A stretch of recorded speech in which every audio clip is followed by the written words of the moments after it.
Hello everybody, we are here. I have a just chatting stream now. Woo! Yay! I added little artsies to it. Yay, to make it all pretty. Let me fix my model because your mouth flap's not moving again. I think we were. There it goes. There it goes. This is Shadow because we're playing the Higurashi today. But thank you so much for the red see. Let me shout out to see.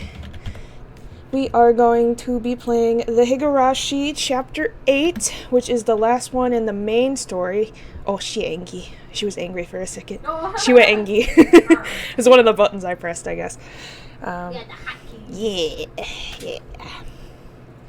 But yeah, we're going to be playing some more The Shadow-a-Woo. Yes, it's me. It's me. We're going to be playing the spooky visual novels, so I decided Shadow would be a good option, yes.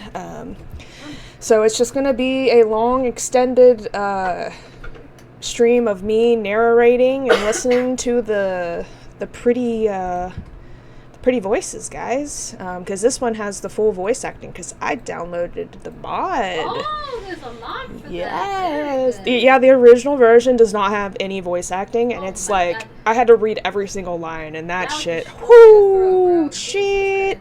It took me like 8+ hours to beat each chapter with the voice acting, and that was me not speaking it. So it takes even longer. These games are very long, very, very long. But they are very story-driven, very intense, lots of very good characterization. The voice acting is amazing. It's actually the same voice actors they have in the anime. And it's just an overall spooky time. We love it, everybody. All right. Yep. Well, let's get to it, I suppose. Higurashi time, everybody. Making sure I didn't turn on anything else. Okay. Alright, it's been a minute, so let's... End of chapter 5 is apparently where I ended off last time. Also, if this tells you anything, this is part 50 of Higurashi. Part 50, not 5, 50. Jesus Christ, this game is long. And some of those were really long parts, too. So we're gonna see if we can beat this last story chapter. Hopefully, maybe. I'll probably turn the audio up a little bit. Let's see. So it's kind of low now. Hanyu has already grown used to being around us. Oh, Hanyu, I miss Hanyu. Since Rika-chan and Satoko are her age, she's become especially close with them. Yes? Oh, there we go. Of course, Rena and Mion are looking after her too. Rena told me something the day Hanyu joined the class. She said that Hanyu has been close to us for a long time, that she's been watching us play. She always wanted to join us. Oh, poor Hanyu. Still can't remember seeing her before. Because she was a ghost, but somehow I can believe it. Hanyu has accepted all the things that surprised me at first, as if she knew about them all along. She knows everything about us. Solace, my ghost! No, I'm just kidding. And it seems she's truly excited about finally being able to join in. The reason she knows is because she was a ghost before, and now she has a tangible form. So she was able to watch them, but she couldn't interact with them before. 羽生もすっかり僕たちの仲間に溶け込みましたのです。 That's my baby! That's Rika! I love her so much. だな。なんだかずっと前からそうだったように感じるよ。そんなはずはないのにな。そんなことありませんです。ずっと僕たちのそばにいましたですよ。 Yep, the only one that could see her was Rika, because Rika has the Shrine Maiden powers. あれ、リカちゃんもそんなこと言うんだな。She is a babu. Look at her. She's so cute. レナも言って Just た wanna よ。 pet the pet the pet the pet the pet the pet the pet the. 俺だけが気づいてなかったのかな。圭一は鈍感だからきっと気づかなかったに違いないのです。Meep. ちどうせ俺は She 鈍 has 感 the ですよだ。 cutest voice lines. Hanyu's are really good too. Hers are also very cute, but Rika's voice lines are just the most adorable. Ow, ow, ow. Speaking of. リカと圭一が座り込んでいますのです。 Honestly though, if I was in Higurashi, I would be Hanyu. I mean, she looks so much like Heather already. 疲れましたですか？ Just with demon horns. Yep. 羽生が疲 You're れ right. 知ら If ずの me and だけなの Alice were です。 combined, we would be Hanyu. You're right. 僕たちは遊びすぎてヘトヘトなのですよ。だって Except 僕は for ずっ she と has ず the っと body み of んな like と an 一緒に 8-year-old. 遊びたかったからこれくらいでは遊び足りないのです。もっともっと遊びますですよ。もっともっと。あわわう。あわう。元気だな。ところで羽生さ、その頭のそれ遊んでて落ちちゃわないのか？ Hanyu has horns on her head. I thought that it was a hair accessory of sorts, so I didn't want her to lose it while playing. I was going to offer to hold it for her while she ran around. No, that was real. But Hanyu's face clouded over and she apologetically held on to the horns. 圭一、羽生のは取れませんのです。 Yeah, they're attached. あ、そうなのか？変なこと言ってごめん。やっぱり角なんかがあるとおかしいでしょうか？ A little? It's a little strange, but what else? おかしくなんかないよ。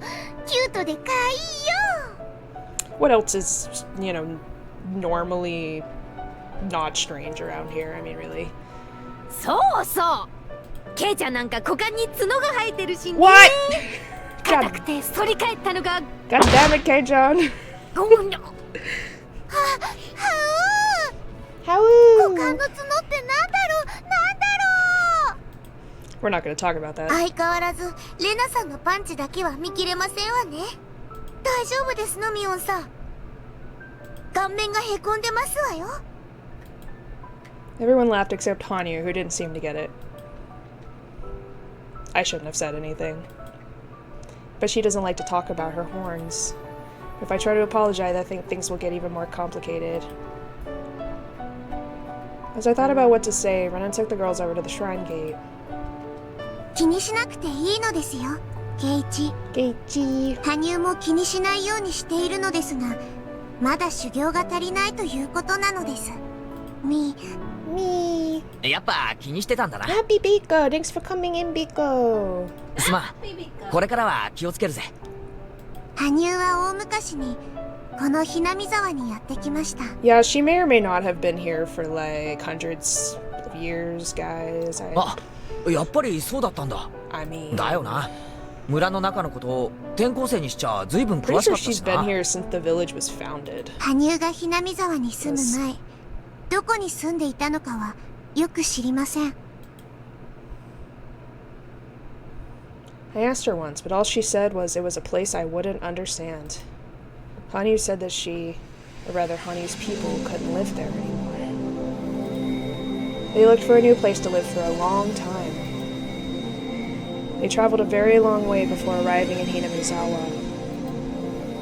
There was a beautiful swamp in the area, and that was exactly what Hanyu's people were looking for. But there was a village nearby where people lived. To show respect to the original inhabitants of the area was a law among wandering people like Hanyu's. Her clan decided to live peacefully and coexist with the villagers. However, their attempts to coexist didn't go so well. The villagers were too childish and immature to accept these newcomers. They strongly rejected them and caused a terrible, tragic disaster. Because they were part demon. Even though they were actually not, like, terrible. Hanyu said she took their form and descended upon this land in order to subdue the disaster.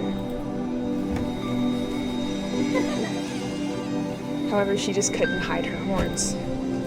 The forbidden ancient documents say that Hanyu descended into the Furude shrine, appearing as she does today. It also states the following.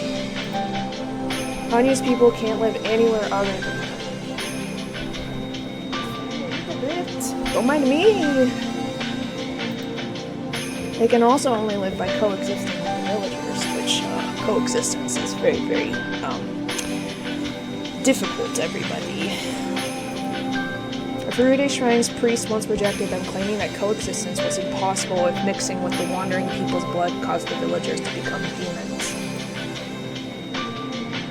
But the young heir of the Furude Shrine fell in love with Hanyu, and when their child was born, the priest had to reconsider.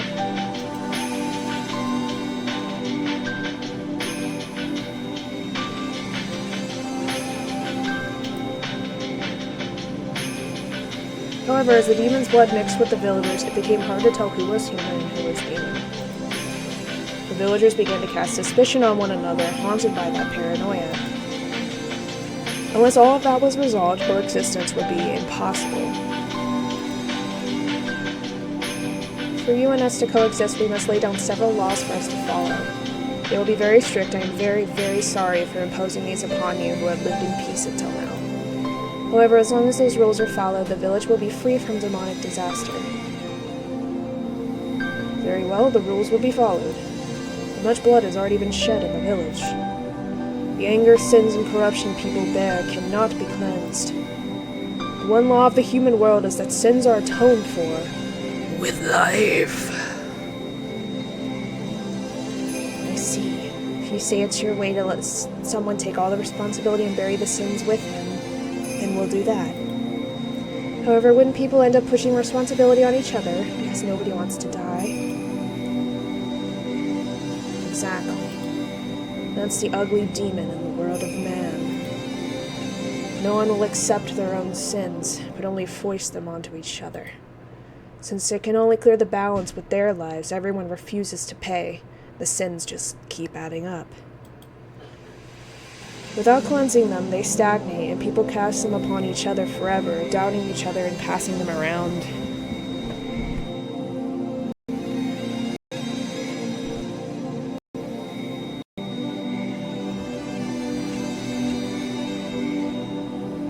I see. If that is the unopposable law of this world, and you yourselves are troubled by this law, in exchange for coexisting with us, I shall grant you a world where people do not blame their sins on each other. What kind of world is it? So long as mankind exists, they will commit sins and give rise to corruption. How could that all be erased without forcing it onto someone else? Let me bear all the sins and corruption born from man, and purify my soul. Let all sins rest not with man. If they are borne upon myself, the man will not need to force them onto each other. What are you saying? Are you really going to make yourself into a sacrifice? Someone has to take on the sins. Otherwise, they won't be cleansed. That's the law of your world, isn't it? A different ancient document also states the following. Of course, it's a forbidden one, too. Only the head of the Furude family is allowed to read it. Nobody else, not even the other heads of the 3 families.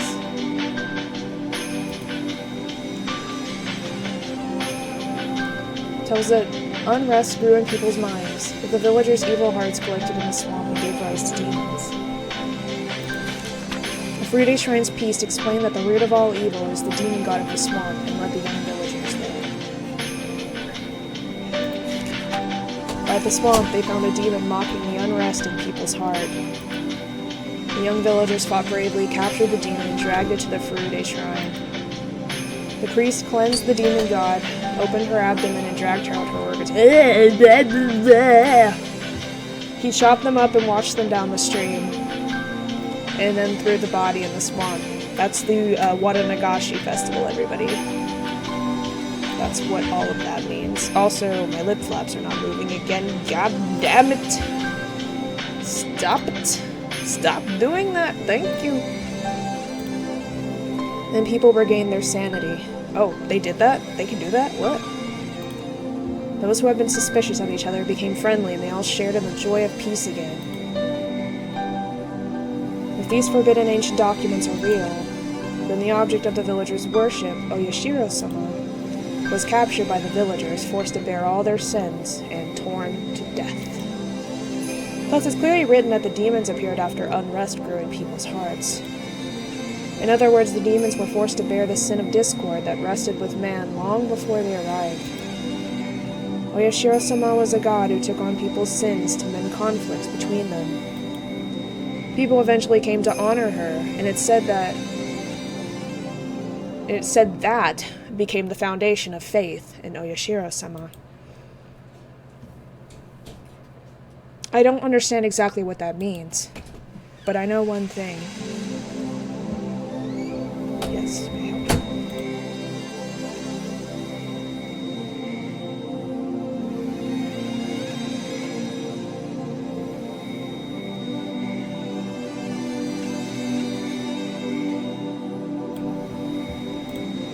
When none of us humans would draw the losing straw, she offered to draw it in our stead.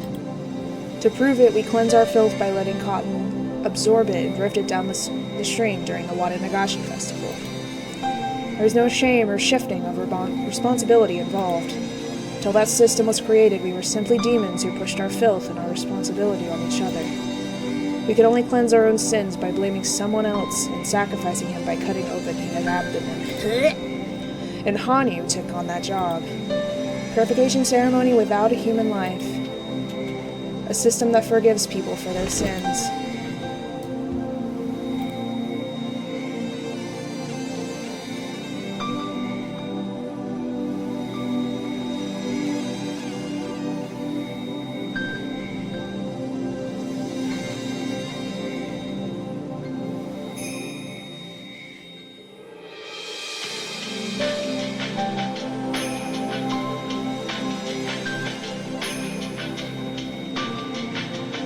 Be gone, but get out if fear nobody asked for you.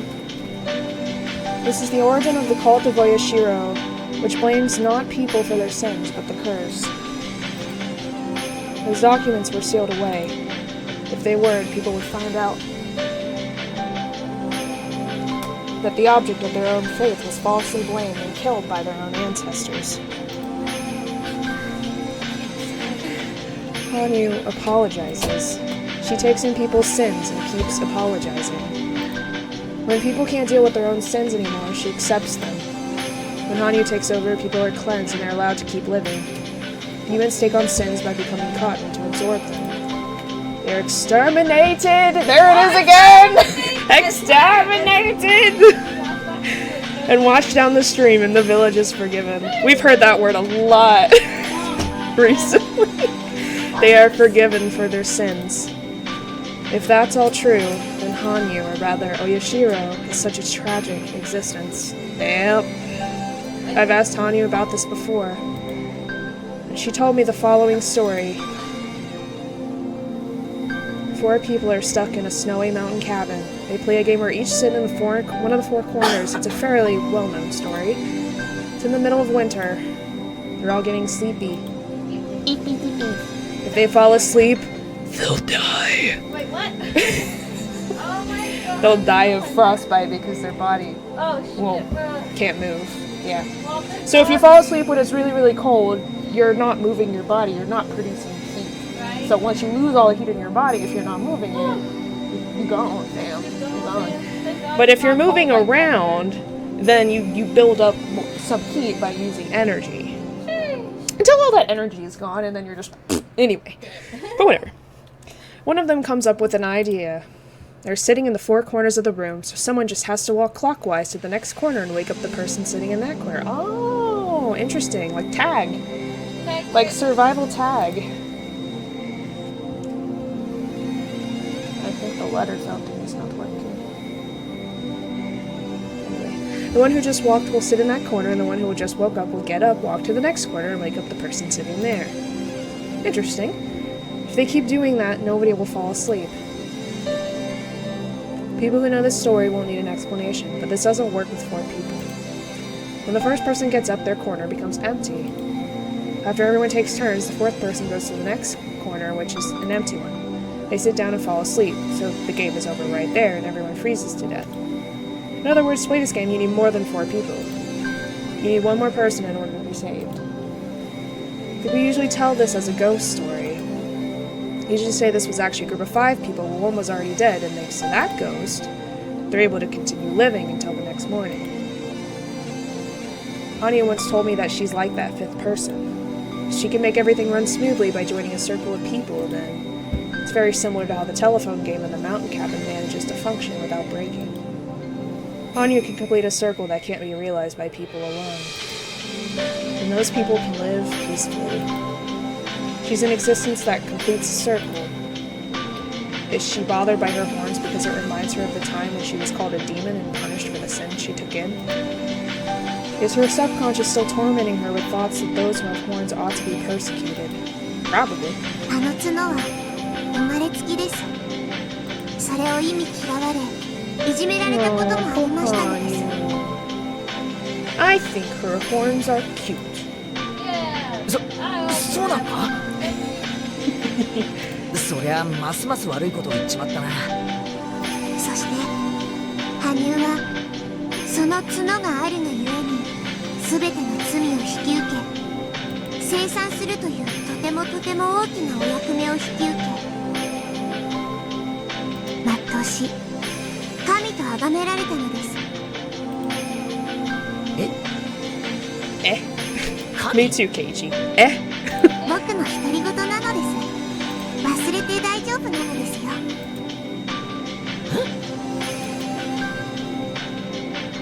Nobody knows who Hanyu really is. Is she really a divine existence that descended from a higher place? She's simply an unlucky girl who became a sacrifice just because she had a pair of horns. Nobody knows. But this girl's blood was blended with the Furude family's blood, and that blood has descended into me. Our legends state that if the Furude family has a girl for their firstborn child for 8 generations in a row, that 8th child will be a reincarnation of Oyashiro. That's why Rika is so important, because she is that 8th child. That specific child of 8 generations. The lucky, lucky child. I don't know exactly what that means. Or the unlucky child, if you think about it in another way. But I'm that 8th generation. Is that why I was the one person who could see Hanyu? 8 generations is a very long time. Maybe that's how long it took for all the sins Hanyu assumed to be cleared. 8 represents infinity. Oh, yeah. 8 turned on its side is the infinity symbol. Interesting. I never thought about that. It's a very lucky number. Often cursed. But the 8th lies beyond that. In other words, 8 possesses such good fortune that it can forgive great curses and sins that span 7 generations. It's a number with power. It's the time Hanyu needed to cleanse all the sins she took in from the humans. Hanyu and her people simply wanted to coexist with us, but Hanyu had to become a sacrifice. Her stomach was cut open and its contents washed down the stream. Then she was thrown into the swamp. Rip Hanyu. And so, the Furude family has been waiting. They waited for a very long time for her to come back. They kept our traditions alive, waiting forever and ever for her return. According to the legend, the name Furude was made by adding a horn to the character for a fortune teller. Interesting. Furude family rose with Hanyu's bloodline when Hanyu's bloodline was combined with that of human beings. Goddamn human beings ruin everything. Hanyu is the ancestor of the Furude family as well as the mother of us all. When I was little, Hanyu taught me a lot more things than my mother did. It's no wonder. I'm her descendant. The curse on the clan who exorcised and buried their very own mother was finally absolved after 8 generations of what seemed like eternity. And then she met me, her descendant, the final generation of the Furude family. Sometimes when I think about that, I feel like there must be some important meaning to this helpless fate thrust upon me. What kind of meaning could the trial I face, the trial of breaking through the obstacle sealing my fate, have upon the curse that plagued Hanyu and the Furude family for over a millennium? A millennium? 1,000 years is simply too long a period to communicate thoughts and intentions correctly. So this shit has been going on for at least 1,000 years. Hanyu has become the curse that we call Oyashiro. Though she originally was a means of salvation, she has become a chain that binds people.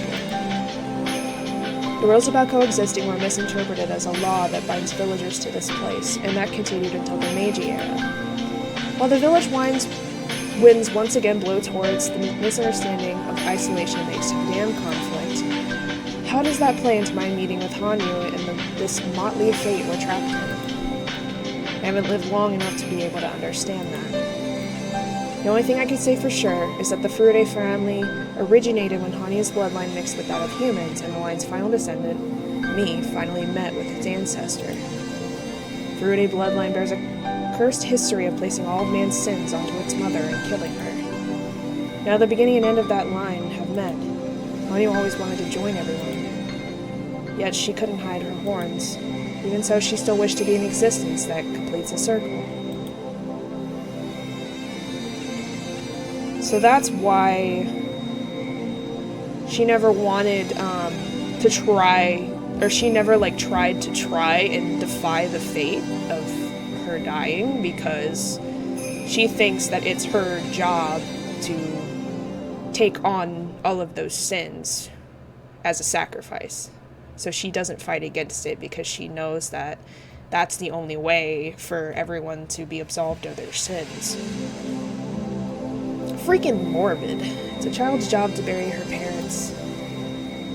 But Mother, I've never heard that it's a child's job to kill and bury their parents. Don't ask, child. I'm not human. My horns are proof that I'm a demon. A demon's job is to take on the calamities of the human world. Burying the calamities of this chaotic world and cleansing the unrest in mankind's heart is my role. Then, Mother, why do you have to be the one? People's sins are people's sins. They aren't yours. Listen, child. People live with their sins. They can't live without making someone else take the blame. Nobody wants to take the blame, so they shift that responsibility around. That is a demon, the true demon disrupting the world of man. Bearing in myself, man may be cleansed, and mankind can be freed from their destiny of doubt and conflict. But all the sins, the filth, the karma, and the curse come to me, and attack me, purify me, wash me down the stream, and throw me in the swamp. A human will not do, so it is the fate of one not human to accept that role. If the human were made to bear it, then mankind would not be freed from the demon of doubt. I don't understand. I don't understand, Mother. Mother, you have horns. Are you saying that you aren't human just because you have horns? That even if you are human, the horns make you non-human? Even if you have horns, you're human to me.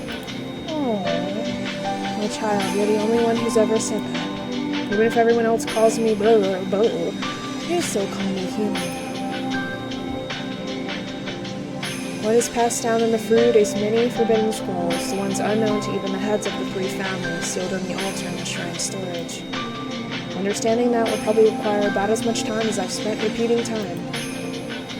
Yet once you understand that, perhaps you'll better understand the smile Hanyu wears as she innocently plays with everyone. Yeah, she never really got to have a really good childhood, did she? God damn it. Goddamn humans.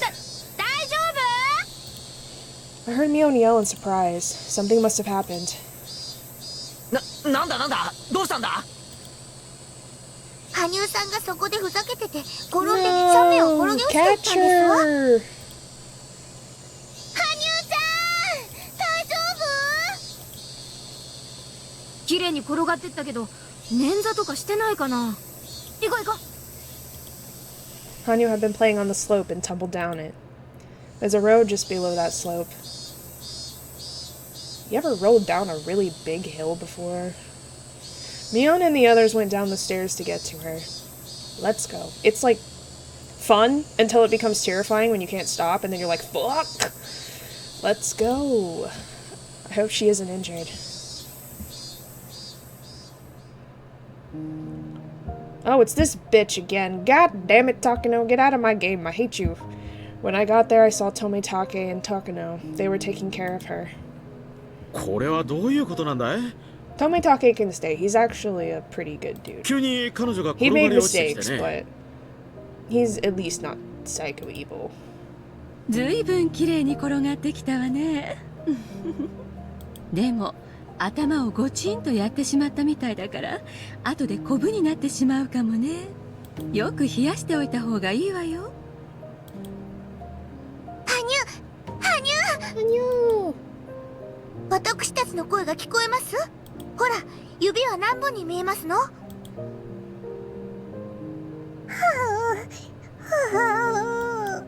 She sounded disoriented, but didn't appear to be injured. What a relief for everyone. I bet she's just feeling dizzy from rolling. でもよかったね。怪我がなくて。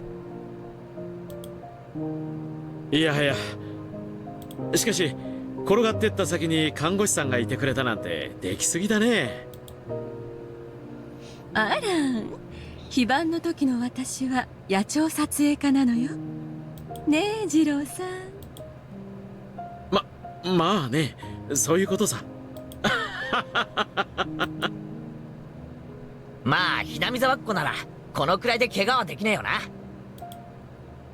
羽生ももう立派なひなみ沢の仲間ってことだぜ。羽生ちゃんっていうの？見かけない子ね。新しいお友達？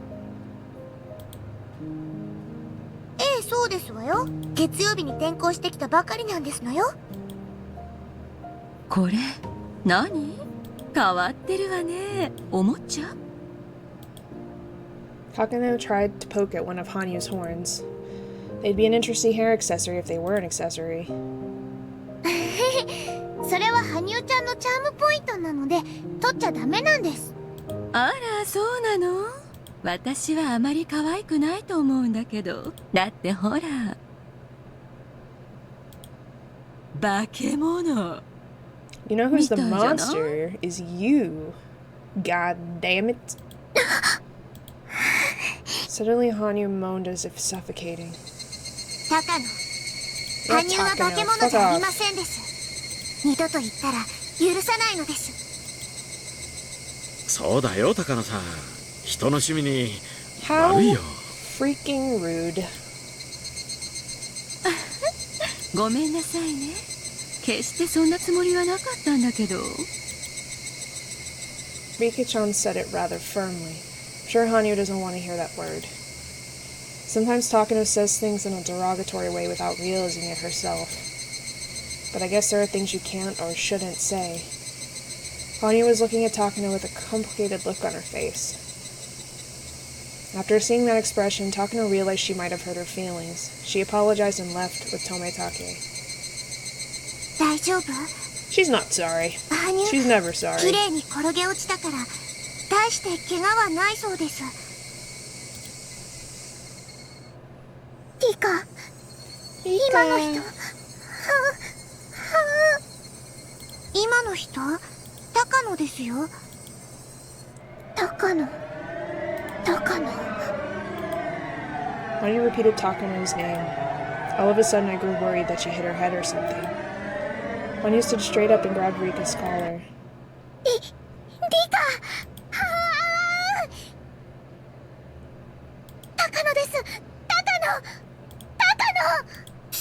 ですよ。高野ですよ。違う、リカ。高野です。高野。覚えてないのですか？知ってるわよ。高野美代でしょ。入江診療所の。思い出せないのですか？ She doesn't ごめん、 remember. 羽生。何の話？リカ、そんな。This is the last one. The last one. She finally imprinted herself with the true enemy's name, while enduring the pain of her stomach being cut open. And yet she can't remember. Rika Ferruti has failed to inherit the memory of the fragments. Damn. How do we fix? How do we fix it? There has to be a way.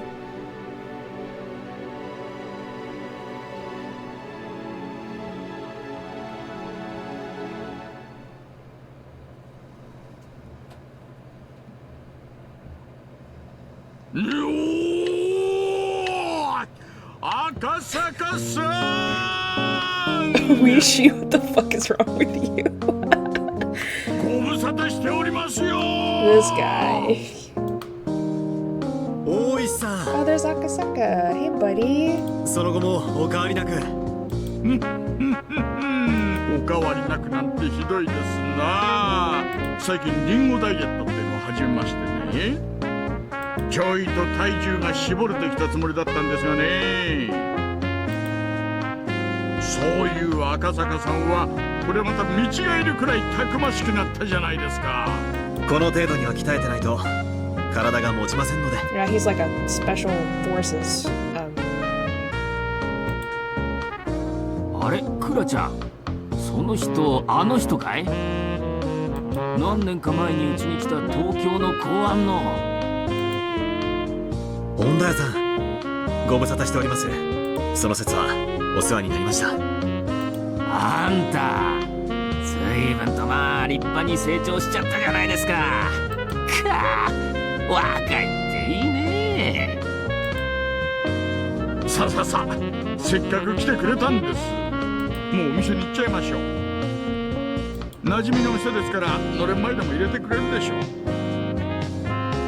う。さあ行きましょう。大石さん、いいんですか？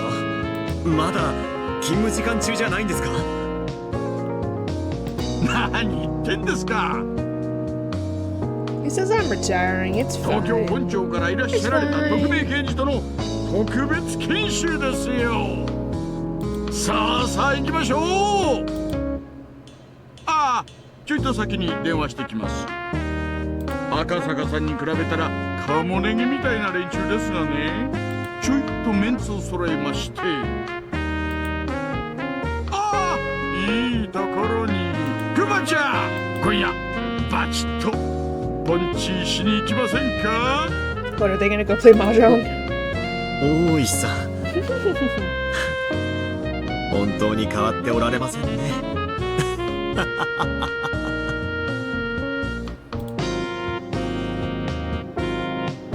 Akasaka used to think Oishi wasn't serious enough about work.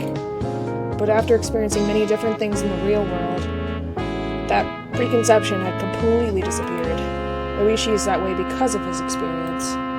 It's not always best to take things seriously. In this world, sometimes being that frank can help.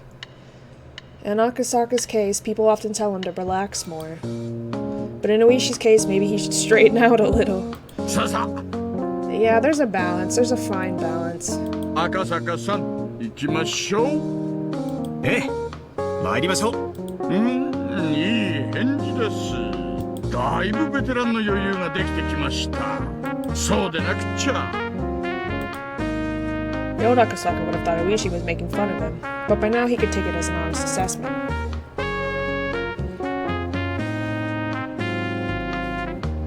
Are they gonna go play Mahjong? Pretty sure they're gonna play Mahjong. 赤坂さんもずいぶん強くなりましたね。なんだかお酒じゃ勝てない気がしてきましたよ。いやー、オイルと酒に弱くなるってのは本当ですな。ご謙遜を。それに私が強いのは情報収集が下戸では務まらないからです。ちゃんと予算を切って常に若手と特訓してますから。日本酒、洋酒、紹興酒、のれんをくぐることもあればミラーボールのお店の時もありますよ。そりゃいいそりゃいい。今度ぜひ私も高知に参りますよ。ええ、ぜひ享受してやってください。最近の若いのは自分は生まれつき飲めないとか、私だって最初は全然ダメでしたがね。酒は飲めば飲むほどに強くなり、ますますに旨味がわかるようになるんです。そうですそうです。聞いてますかクマちゃん。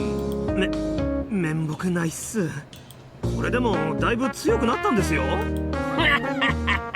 そうだの。大石と組まされたばかりの頃はお前乾杯からウーロン茶だったからの。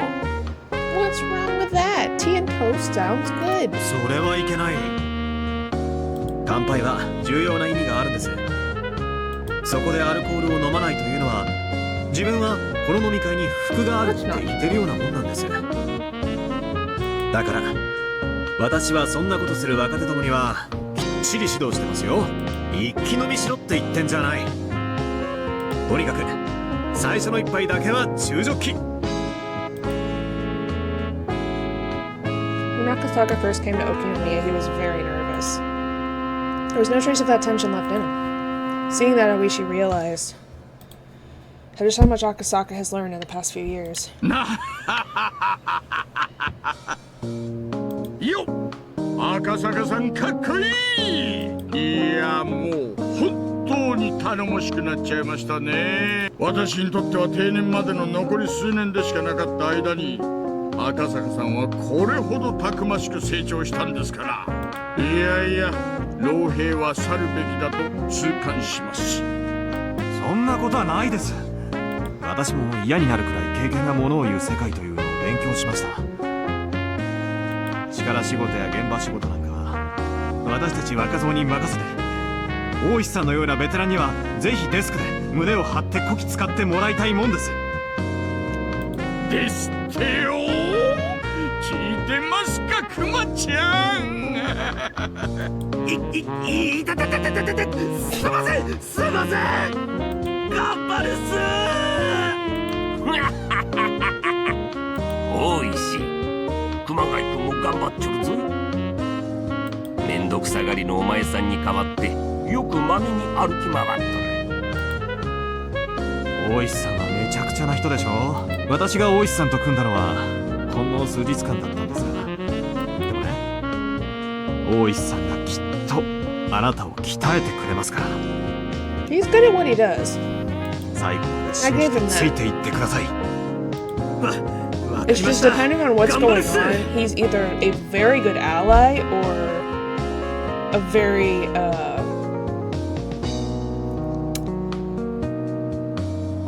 don't know how to call it, like an astute obstacle, I guess? でもお酒は鍛えられても麻雀までは Not really an antagonist, but like you are at odds with him in certain routes depending on what's going on. かみさんに給料を渡す前に大石さんに取られるんです。いや、麻雀も経験なんです。打った場数が強さと自信になるんですよ。後でご一緒しましょう。まずは負けない打ち方を伝授します。大石、いい若者だの。お前さんが無茶やってた頃にちょっとだけ似とるの。まさかまさか、私はこんな二枚目じゃありませんでしたから。It was unusual for Oishi to enjoy anyone's company this much.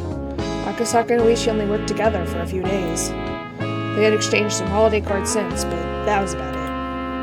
Oishi had no idea how happy it would make him to see such a greenhorn grow into a dependable cop. Oishi always thought he wanted to be active until the day he retired. But after seeing such a dependable colleague, he began to think that maybe it was time for him to step down. Oishi and Akasaka enjoyed their reunion more than they thought they would.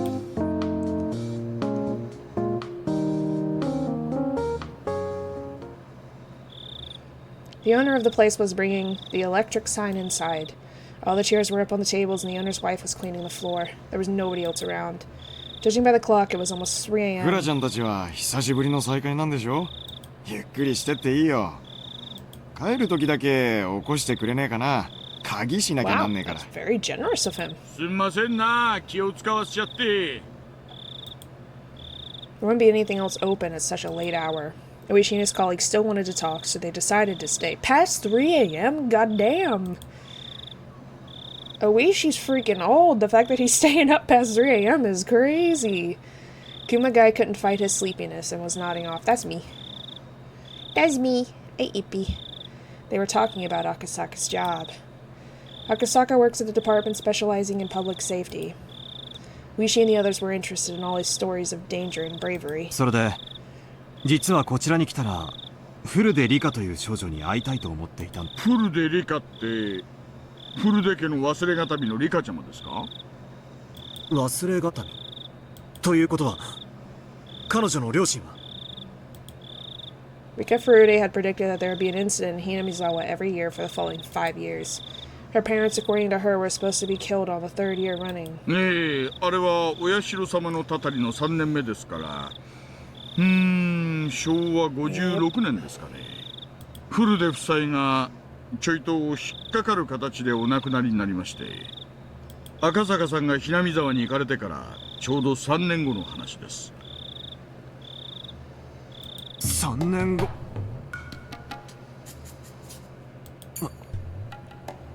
私が南沢を訪れてから3年後の6月のことなんですか？ねえ、そうです。どうしました？何か気にかかることでも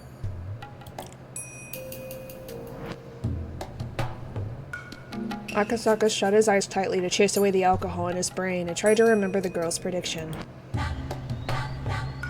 He had, after all, come here to confirm it. 私が訪れたのは昭和53年です。その翌年にダム建設の監督が亡くなられたということは、そうだ、彼は私と麻雀を打った方のはず。あの方はその後どうなさっていますか？ He died. 新聞にドーンと載ったと思ったんですが、こっちの地方だけなのかな。その翌年に作業員たちとの喧嘩で殺されてしまいまして。Rika Furude had predicted that he'd be killed in a gruesome way, that his body would be dismembered. その遺体をなんだ、知ってるじゃないですか。その通りです。未だ右腕が見つかりませんでね。お気の毒なことです。The following year on the same day, in June 1980, Stoga's parents will be pushed to their deaths. Maybe it should be called an accident, a lamentable accident. 続けて確認します。さらにその翌年、監督の殺人事件の翌年です。確かそうだ、聡子さんという多分女性の方だと思います。その方のご両親が転落で。おや、お詳しいですね。そうです。ダムの賛成派だった北条夫妻が事故か事件か未だにはっきりしませんが。The following year on the same day in June 1981, my parents will be killed. そしてその翌年には、はい、フルでリカのご両親がお亡くなりになります。ですがどうもこいつも今一つ腑に落ちない事件でしてね。お前さん、随分とお社様のたたり関係に詳しいの。He's been working for years to try to stop it. He just hasn't been able to figure out how yet. この事件、地元の圧力であまり公にされとらんはずなんだが。なんてことだ。だがいくらお前さんでも次の年は無理だろうの。何しろ4年目から秘匿捜査指定がかかっとる。いえ、多分わかります。Following year on the same day, June 1982, Stoko's mean aunt will die. Her head will be smashed in. その翌年ですから、つまり昨年です。先ほどの聡子さんのおばにあたる方が。そうです。ビンゴです。赤坂さん、どうしてそんなことまでご存知なんですか？ Well, you see. 多分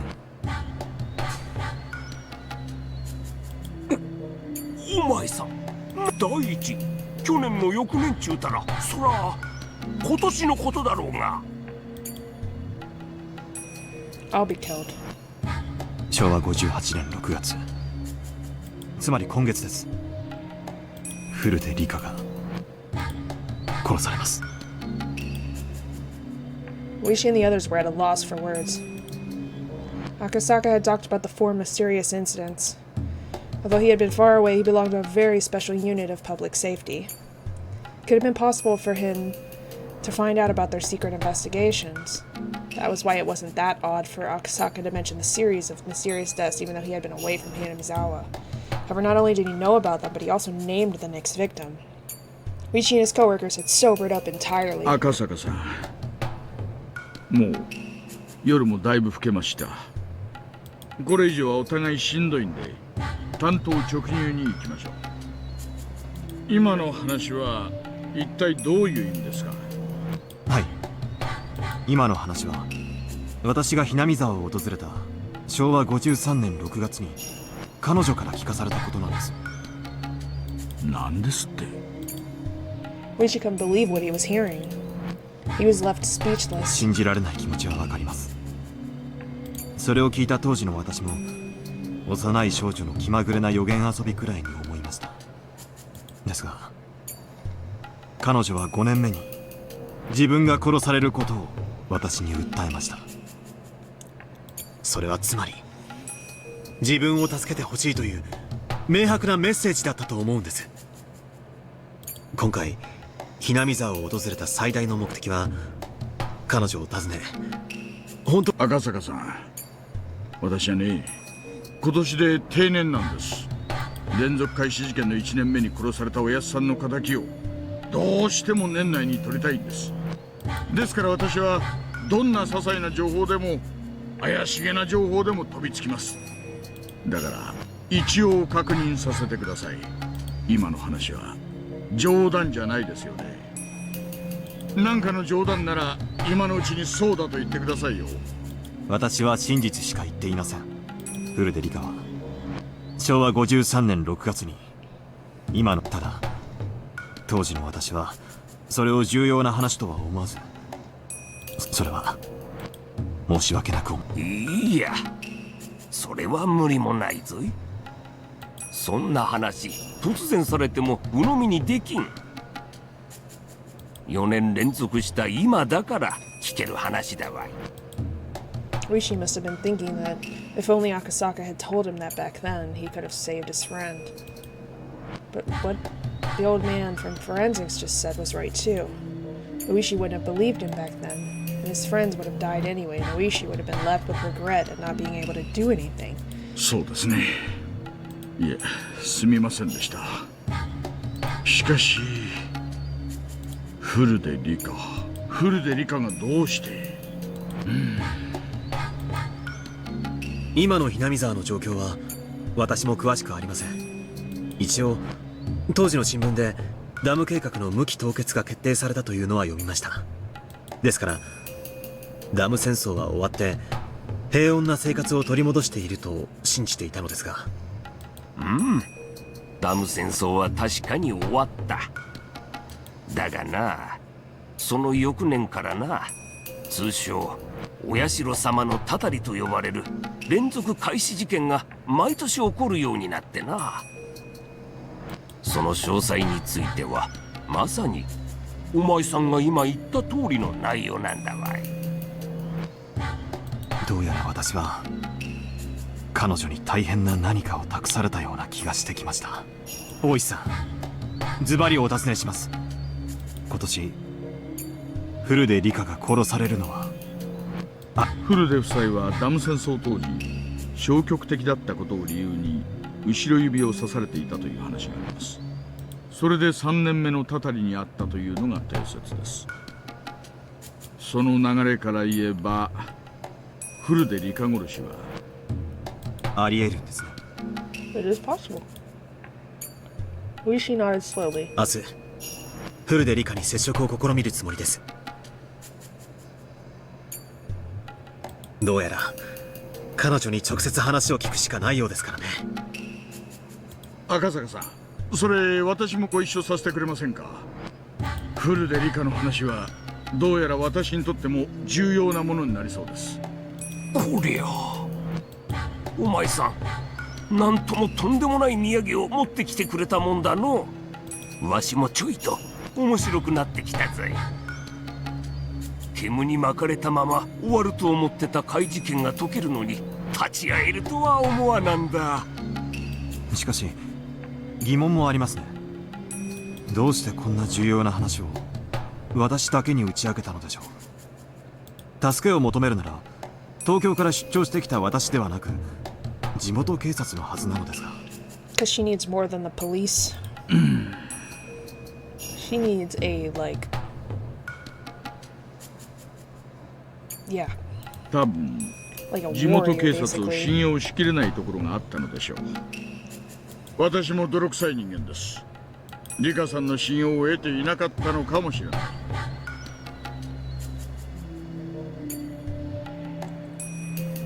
それに沖宮署には S 号の息のかかった連中も少なからず潜んでいます。つまり東京から来た私が一番信用できたということですね。悔しいですがそういうことになるでしょうな。だとしたら大石さん、この件他にはない道に。もちろんですとも。とにかく明日ひなみ沢に行ってリカさんに直接話を伺ってみましょう。話はそれからです。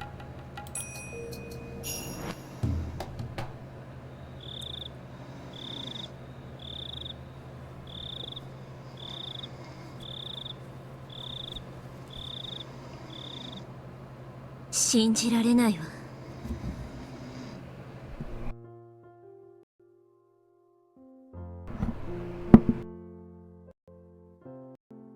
でもそれが真実なのね。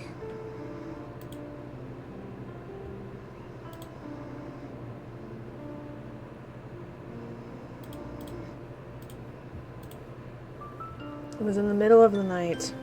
Only the sounds of insects and Satoko's snoring could be heard. Rika was sitting by her favorite window. そうなのです。リカを殺すのは高野なのです。僕もリカもはっきりと見ましたのです。リカは高野の顔を目に焼き付けようと、意識のあるままにお腹を裂かれてもなお歯を食いしばってその顔を見ていたのです。嫌な死に方ね。毎回記憶に残ってなかったのを感謝したいわ。でもなんとなくわかる。高野の好みそうな殺し方だもの。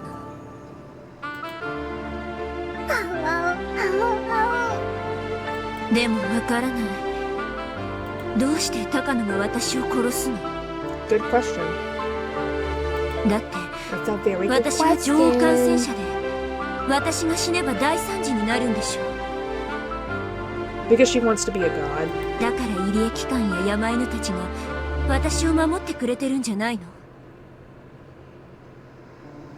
そのてっぺんにいる高野がどうして私を殺さなくちゃならないの？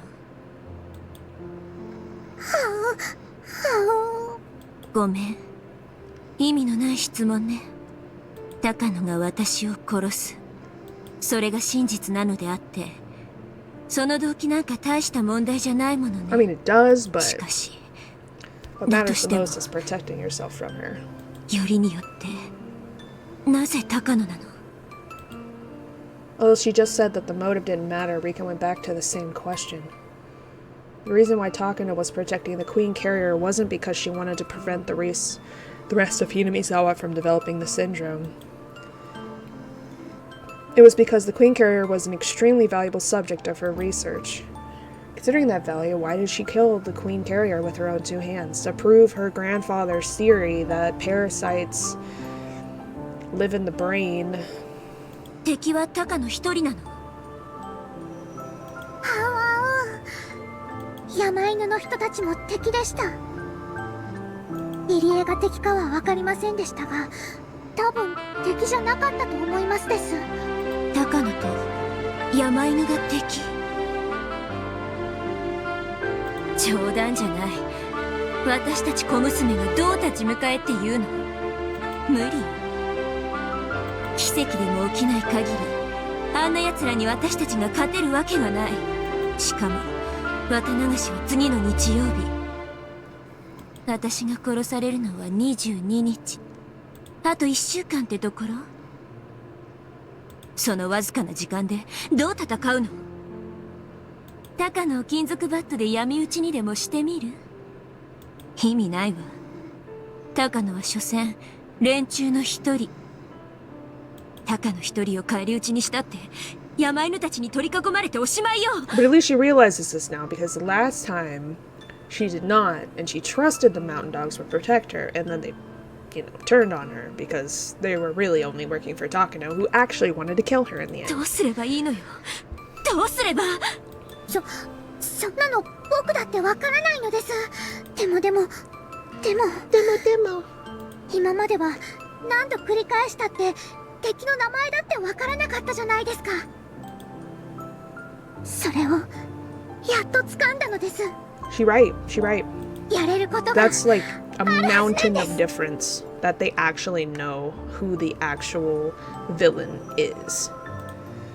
This was the first time in a long time that Hanyu had spoken so positively. Rika was startled for a moment and realized that she was losing her cool. She took a deep breath and tried to calm herself down.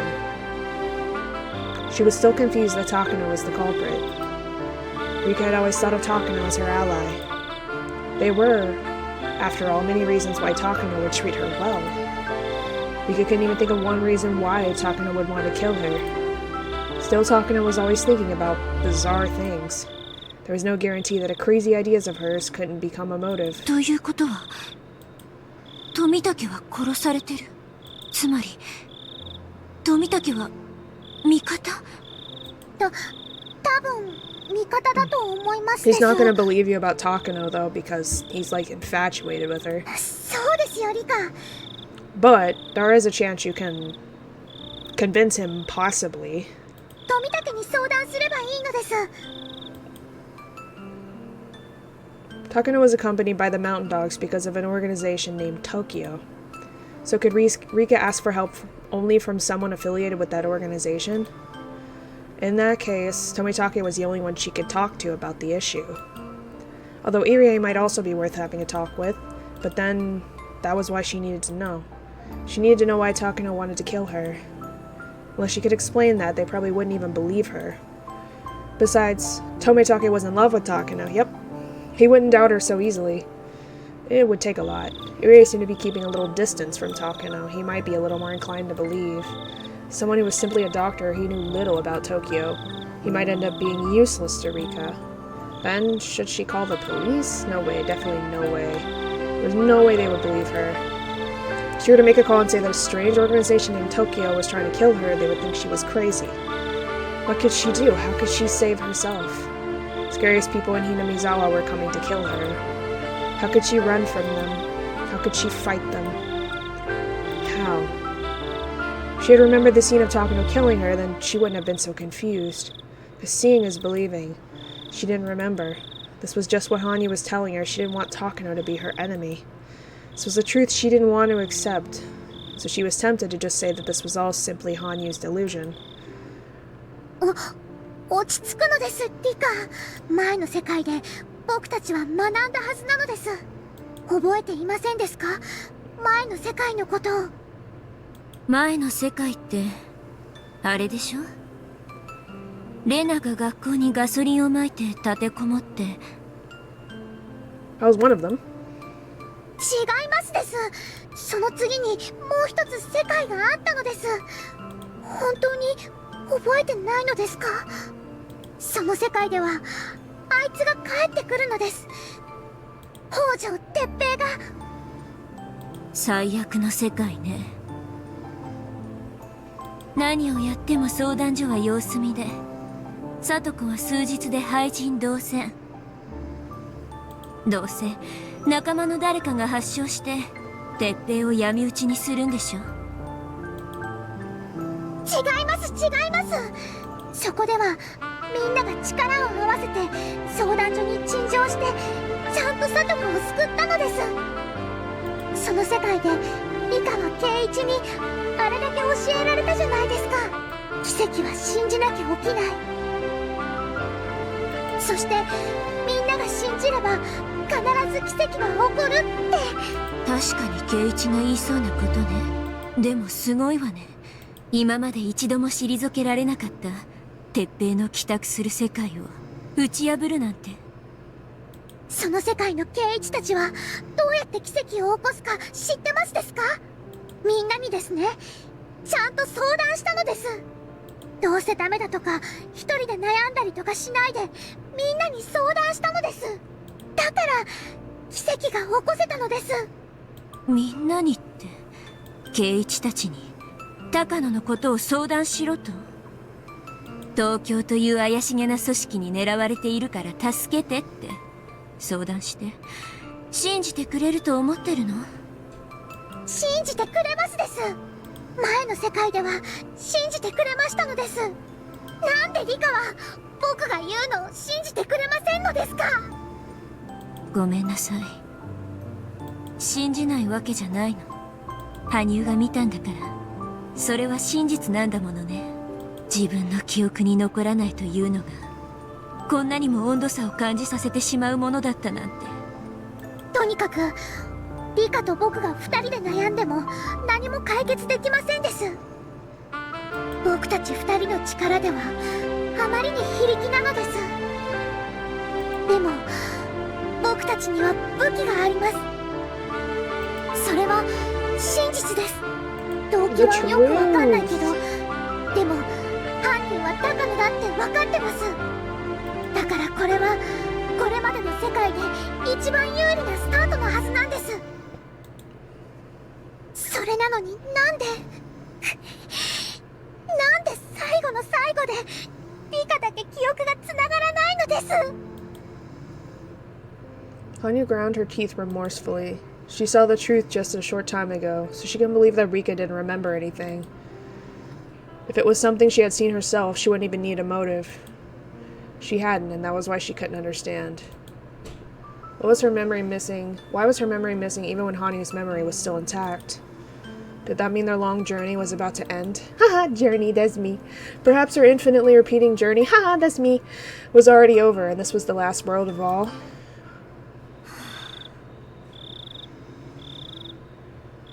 羽生がみんなにも見えて、しかも転校までしてくるなんて、なんだか変な世界だなとは思ってたけど、どうやらここはとびっきりおかしな世界みたいね。おかしくも何もありません。ただ最後の世界なだけなのです。僕はその最後の世界でみんなと力を合わせるためにやって。僕はここでは傍観者じゃない。リカのみんなの That's a 仲 world 間 of で difference. 味 She's 方なのです。 choosing this time to be an ally instead of a bystander. And with her helping, そうい they えば have そうね。 another, あんた傍観者をやめたのね。another ally, which 僕はもう makes honest, can make 傷つく the ことを world of 恐れて difference. 舞台に上がらないなんて嫌な Especially ので since す。 she remembers that it was Takano. それを恐れずにみんなと信じる。だから奇跡が起こせる。これは昭和58年6月をかけたゲームの世界なのです。戦っているのはリカと高野。期限までにリカが敵を倒せないと自動的に負けになる。高野たちは山犬という強力な駒をいくつも持っている。少々の駒を集めたくらいではとても太刀打ちできないのです。だからリカはあらゆる人に助けを求め、対等な数だけ駒を揃えなければそもそもゲームが始まらない。このゲーム版のルールを僕たちは何度も繰り返しながら学んできましたのです。それはまるで説明書のないゲームのよう。でも僕たちは何度も学び、そしてようやく戦い方を知り、さらに敵方の駒の正体まで最初から分かっているという破格のリードがもらえましたのです。リカ、ぼんやりしてる場合じゃないのです。また流しまであと1週間。前の世界は2週間の猶予で始まりましたのですが、今回は1週間しかない。つまりこれが最後の世界なのです。分かったわ。 Do your best. 私が覚えていないことの不幸を嘆くより、あなたが覚えていてくれた幸運を喜ぶべきね。あなたまで忘れていたら、この最後の世界も右往左往してるうちに終わってしまったに違いない。それに圭一たちへの相談も、うまく話し方を考えれば何かいい知恵がもらえるかもしれない。何しろ学校大爆発がほぼ確定したあの世界で、レナと大立ち回りをして正気に戻させるという奇跡を成し遂げた男なんだから。そうです。とにかく話せる人に相談しましょうです。僕たちだけではあまりにか弱いのです。仲間を集めどうするかを考えましょうです。奇跡の道も一歩か We ら got なの all です。 the friends. So you've got Mion, Shion, Sotoko, Keiichi, たったの1週間で Rena. ね。 Then you've got Tometake, if he'll believe us. You've got Dr. Irie, who was already suspicious of Takano already. Hanyo had never encouraged her like this before. And then Akasaka, who has never stayed before. She had always pretended to be a bystander, and he's, like, extremely talented. She never wanted to go through the pain of failure, so she never had expectations for anything. Now she was trying to intervene in this world so passionately and proactively. According to Hanyu, there had been another world after this one in which Rena occupied the school. Apparently Keiichi really inspired her in that world. Rika had nothing to lose. She had to talk to whoever she thought she could trust. Whether she tried or not, she had only a very short time left. Decided to do whatever she possibly could until that time arrived. She would never again act like it was cool to sip wine pretending to be a witch as the end closed upon her.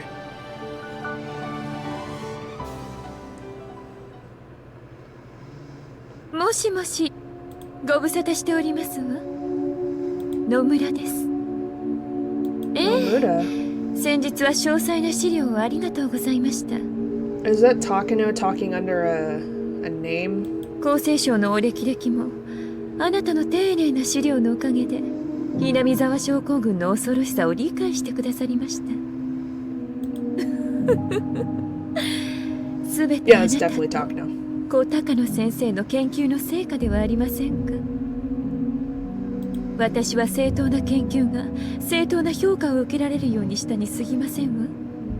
それはもちろんあなたの資料をやがては総理の手にも取らせてみせましょう。総理は一国の主、我が国で最も権力を持つ人物にあなたとあなたの祖父の論文を読ませ、それがいかに優れた研究であり、そして南沢症候群がいかに特別なものなのか。なのにその研究をないがしろにし、無残にもあなたとあなたの祖父の論文を土足で踏みにじった現理事会、彼らがどれだけ愚かなのかを分からせてお見せします。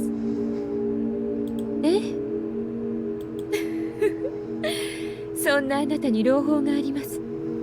終末作戦が終わった後、現地は隔離閉鎖され、陸自の別部門が研究を引き継ぐこととなりました。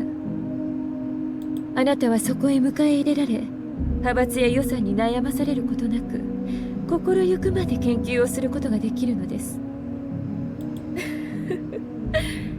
あなたの献身的努力に報いたいとおっしゃられるクライアントの行為としか申せませんわ。あなたはそこで所長の地位を与えられ、今度こそ思うままに存分に研究に勤しむことができるのです。それはとても素晴らしいことではありませんか。そしてあなたはひなみ沢症候群の研究をステップの一つにし、高野先生が求められていた本当のステージ。いいえ、これはお世辞でも何でもありませんわ。あなたに対する私どものクライアントの正当な評価です。そうですか。長電話を失礼してしまいましたわ。それでは失礼いたします。また追ってご連絡いたします。The woman put down the handset of her car phone, then she picked it up again and made another call. 内線1001をお願いします。ええ、渡辺とお伝えを。渡辺です。ええ、先日の件はつつがなく終了しました。はい。高野先生の資料は素晴らしいものです。さらに国立研究所の職員を同行させましたので、背広連中はそのまま鵜呑みに。So she's pretending to be multiple people to like push her agenda. ええ、はい。そちらも問題ありません。20日以降から敵対派閥のほとんどの閣僚は外遊、もしくは西洋で東京を離れます。はい。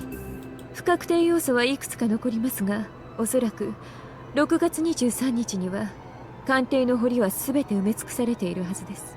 はい。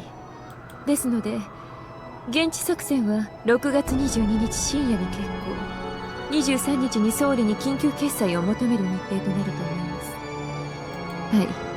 当日総理を補佐できるブレーンは全て我々側の人間です。総理は万に一つの疑問も抱かないでしょう。ええ、それは間違いなく総理は必ず緊急マニュアル第34号に署名します。Oh, they're trying to convince him to sign that order. Yeah. その後はアルファベットへの責任追及となり、奥の千葉派、旧小泉派は発言力を大きく失うこととなるでしょう。ええ、そうです。今村先生の復権は時間の問題です。ですわね。If there's money to spend on developing domestic nuclear arms or the Japanese-American alliance spanning the Pacific, it would be more profitable for our nation to spend it on ODA towards China. The 21st century will be the era of China, with their nation claiming a good portion of the world's population. Japan gets nothing out of wagging its tail for the US anymore. 全くですわ。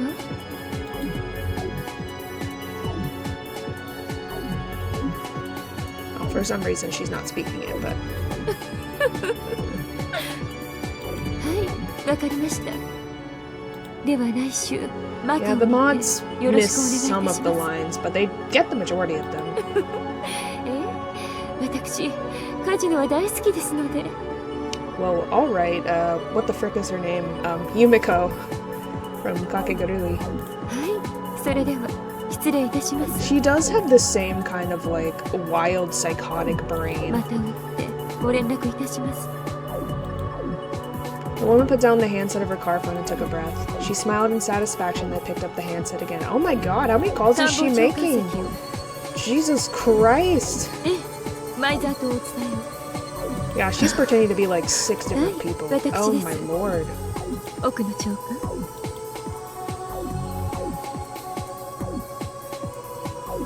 Damn. Wow. She went all out for this plan, man. She really did. She said, I'm getting my revenge, god fucking damn it.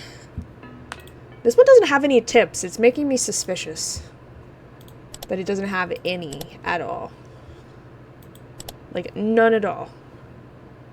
Okay. Alright, so we're gonna be starting chapter 7. I have no idea how many chapters are in this. How many chapters are in this chapter? どうしたんですの？なんだか今朝のリカは様子がおかしいですわね。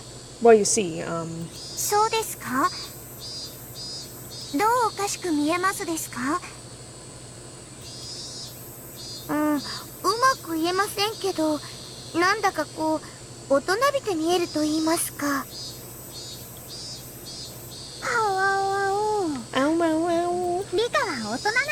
よ。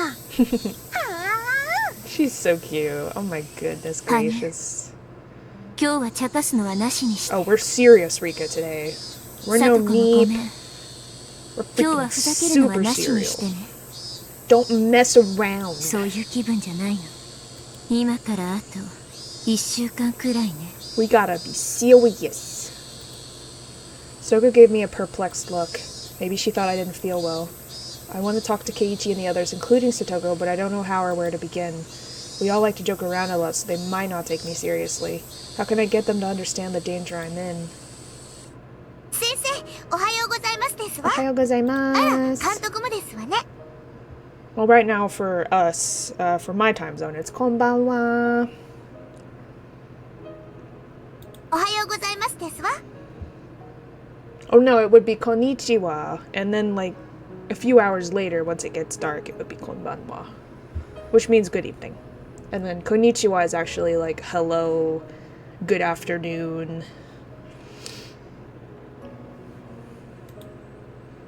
Hi, おはようございます。さとこちゃんにリカさん。 I think. おやおや。頭にメイドさんのカチューシャがありませんね。校則違反です。お仕置きお仕置き。入江先生、学校でそういうのはやめてください。 Stop it, you little weirdo. 監督、リカが朝から体調が悪いみたいなんですの。ちょっと様子を見てあげてほしいのですわ。おや、どうなさいましたか？風邪ですか？ I still don't know how to tell my friends, but Irie at least is on our side. Maybe I can talk to him more directly. If I keep thinking about it, I'll still be thinking at the end of the day. Maybe I'll start with him. Hanyu nodded as if saying that was a good idea. If you start with him, he's a doctor. He's an adult. They might fully like start to begin to trust you if you get him to try to talk to them like for you. Possibly. Maybe. さとこさとこ、圭一が来る前にお席にいたずらをしましょうです。いたずらじゃありませんわよ。より優雅にトラップとお呼びなさいませですわよ。羽生さんに対圭一さんトラップの妙義を伝授して差し上げますわ。She's so excited. Aww. Hanyu and Satoko ran to the classroom. Hanyu must have left on purpose. I have to use this chance she's given 入 me. 江、ここではなんですので。 Well, you see, 保健室でお話ししても Takano's い a いです huge か？ bitch, and she's trying to kill me. Please, save my ass. Thank you. ええ、構いませんよ。では保健室へ参りましょう。Eri probably thinks I'm going to talk to him about Hinamizawa syndrome, so he agreed to go somewhere people couldn't hear. If there's any change in my physical condition, it could be a sign of something very serious. Even if it's just a simple cold, Eri is very concerned about my health. どうしたんですか？どこか体調でも悪いんですか？入江、妙な話をしますけど、ふざけないで聞いてほしいのです。とても真剣な話なのです。Literally a matter of life and death. I give Eri the sternest look I've ever shown him as I spoke. Eri usually acts like an idiot, but he can be an adult when he needs to be. Seeing the expression on my face, Eri started to look more grave himself. How do I start? Okay. 入江、僕は女王感染者というものなのですか？はい。リカさんの寄生体だけは村中の誰とも違う特別なものです。その僕が死ぬと。前にもお話ししたと思いますが、とても大変なことになります。いえ、正確にはとても大変なことになると思われます。何しろリカさんが死ぬまで検証不能なのですから。It's only a theory until it's been absolutely proven.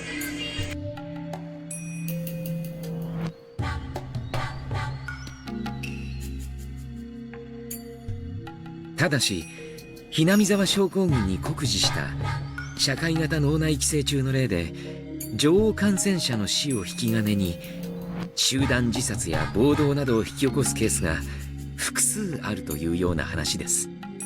この辺は高野さんの専門です。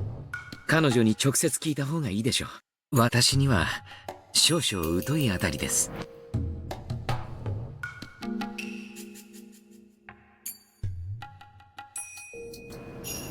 In other words, Takano knows better than anybody that if I die, something terrible will happen. More than ever, I don't know why Takano wants to kill me. There's no way I can figure it out myself. Irie is here with me right now. Maybe he'll know. I should ask him. 入江、話の腰を折らずに聞いて答えてくださいです。そんな僕を殺して誰かが何かを得するということはありますですか？リカさんを殺す？誰が？入江、話の腰を折らずに答える約束です。すみません。いえ、考えられません。あなたを殺して得をする人間など存在繰り返しになりますが、もし女王感染者に万一があれば、一般感染者は全員48時間以内に末期症状に至るんです。それこそがひなみ沢症候群の最も危険な一面と言えるでしょう。被害妄想の拡大や錯乱などの個人症状とは比べ物にならない規模の大事態です。その大事態を起こして誰かが得をするということは絶対にありえません。リカさんを殺すということは村人 2,3 人を殺すのと全く同じことです。たとえ冗談でも絶対に考えられないことです。I beg to differ. It's literally Takano's master plan. 僕が死ねば Because she's a ひ fucking なみ沢の人た psycho. ち全員が被害妄想に取りつかれて錯乱し、あるいは鬼の血を引く末裔たちの村の終焉としてはこれ以上ないフィナーレなのです。 Could that be what Takano wants? Since she always talks about dangerous and bizarre things, it's obvious she enjoys cruelty. And she's very obsessed. Yup, she always talks about how she wants to witness with her own eyes the raw brutality of the man-eating demons she reads about in the dark history of Onigafuji village. It's possible she wants me dead just so all the villagers will develop terminal symptoms. もちろんそれが想定される最ですので、もしも万一リカさんが死ぬようなことがあった場合、ある緊急措置が取られることになっています。Oh, my bad. 緊急措置 Wrong clicky. 初耳なのですよ。多分初めてお話しすると思います。物騒な話でしたので私も話さなかったと思います。入江機関にとってひなみ沢症候群治療の中での最優先事項は女王感染者の保護です。ですが万一女王感染者が死亡し、感染者全員の急性発症が見込まれた場合、それを未然に防ぐ緊急措置が取られることになっています。That's understandable. If all 2,000 villagers were to go insane, there would be no guarantee that the devastation would remain with the village. Obviously, it's a good idea to be prepared for the worst case scenario. 非常時用の緊急マニュアルというものが Yay, 存在しま hype! して、 Happy Murder Village! Yay! その Fantastic! 中で最も危険度の高い事態、つまりリカさんが死んだ場合に適用されるものが緊急マニュアル第34号というものです。それが適用されると Oh, serious voice. She got the serious voice out. You better 村人 listen. が錯乱する前に全員を処分するという Exterminated! 恐ろしい There it is 内容 again! です。 Exterminated! 具体的には自衛隊の緊急時専門の部隊がひなみ沢を封鎖して毒ガスか何かで皆殺しにしてしまうのだそうです。それも初耳ね。すみませんでした。私もあまり好きな話ではなかったもので。I've been interested in things that happen before I die, but not in things that happen after I'm dead. This disaster only takes place after I die. I had no idea that something like this occurs every single time. Or rather, I'm the cause. If the enemy is capable of erasing an entire village, then killing a little girl like me won't be a problem at all. Hani was telling me to just talk to everyone, but can I really stand against an opponent like that? Anyway, the existence of this emergency manual changes everything. Takano's motive no longer makes sense. I thought her goal was for all the villagers to go mad and slaughter each other like demons. But according to what Irie said, that wouldn't even happen. The villagers will be all killed before it does. I'm not Takano, so I can't be sure, but I don't think that would be fun for her. Doesn't make sense to kill me for that purpose, especially since we've known each other for such a long time. 高野と山犬が私を殺すというのはあり得ること。バカな。What do you mean, don't be stupid? Listen here, she's fucking psycho. It's possible. いや、それどころか、高野さんはリカさんの保護に一番気を使っていますし、山犬の最大の任務の一つはあなたの護衛です。Isn't that suspicious, though? そんなことは絶対にありえない。イリエ、それでもなお高野が私を殺すとしたら、どんな動機が考えられる？考えられません。女王感染者の危険性について一番知っているのが彼女なのですから。それにご存知でしょう。彼女はひなみ沢症候群の研究に並外れた情熱を注いでいます。あなたを殺してしまうことはその情熱と矛盾する行為です。でもイリエ、ひなみ沢症候群は確か3年以内だかに撲滅される計画になっているんでしょう。撲滅というのは症候群を滅ぼしてしまうこと。研究を続けたい彼女の情熱にとってそれはどうなの？それは私にとってひなみ沢症候群は治療すべき対象ですが、実際彼女は3カ年計画には強く反対していて、研究の無期延長について理事会に進言するために単身上京したとまで聞いています。もっともそれは失敗に終わったそうですが。つまり高野はもっと研究を続けたいのに、ひなみ沢症候群は3年以内に撲滅されてしまい、It's more extensive 高野は and 研究対 complicated 象を than 失 that, ってし but まう。 she's on the right track. そういう言い方もできるかもしれません。I think I see something here. Yuri Institute isn't a small organization. It's being managed by a lot of people and it receives a great deal of funding. That's the only way they can even research the syndrome. The Yuri Institute is planning to put an end to research within 3 years. There really isn't much Takano can do about it. どうせ終わらせられてしまう研究なら、最後に盛大にひっくり返してやりたいとか。バカな。そんなことあってはならないことです。Listen. でも入江も高野の性分は知っているでしょ。あいつならやりかねない。あいつなら私を殺しかねないって。ありえない。ありえません。そんな恐ろしいことは絶対に。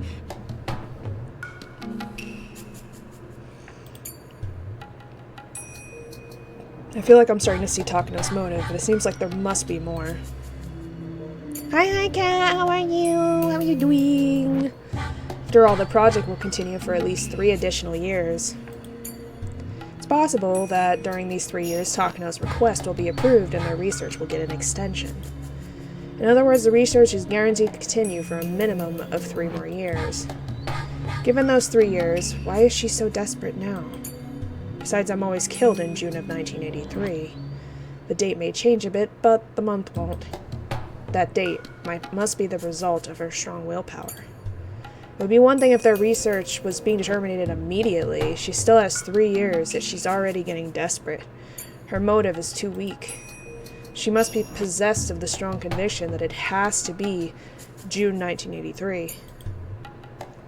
After that, no matter how I questioned Irie, he kept repeating that there was no way Takano would kill me, so I didn't see how he could be of any more help. However, if I'm able to explain Takano's motive, I think he will be my ally. But for now, I think this is all I can do with him. I'm gonna talk to Tomitake too. Ooh, good luck with that. Tomitake is a lot closer to Tokyo than Irie is. Maybe he can tell me something Irie can't.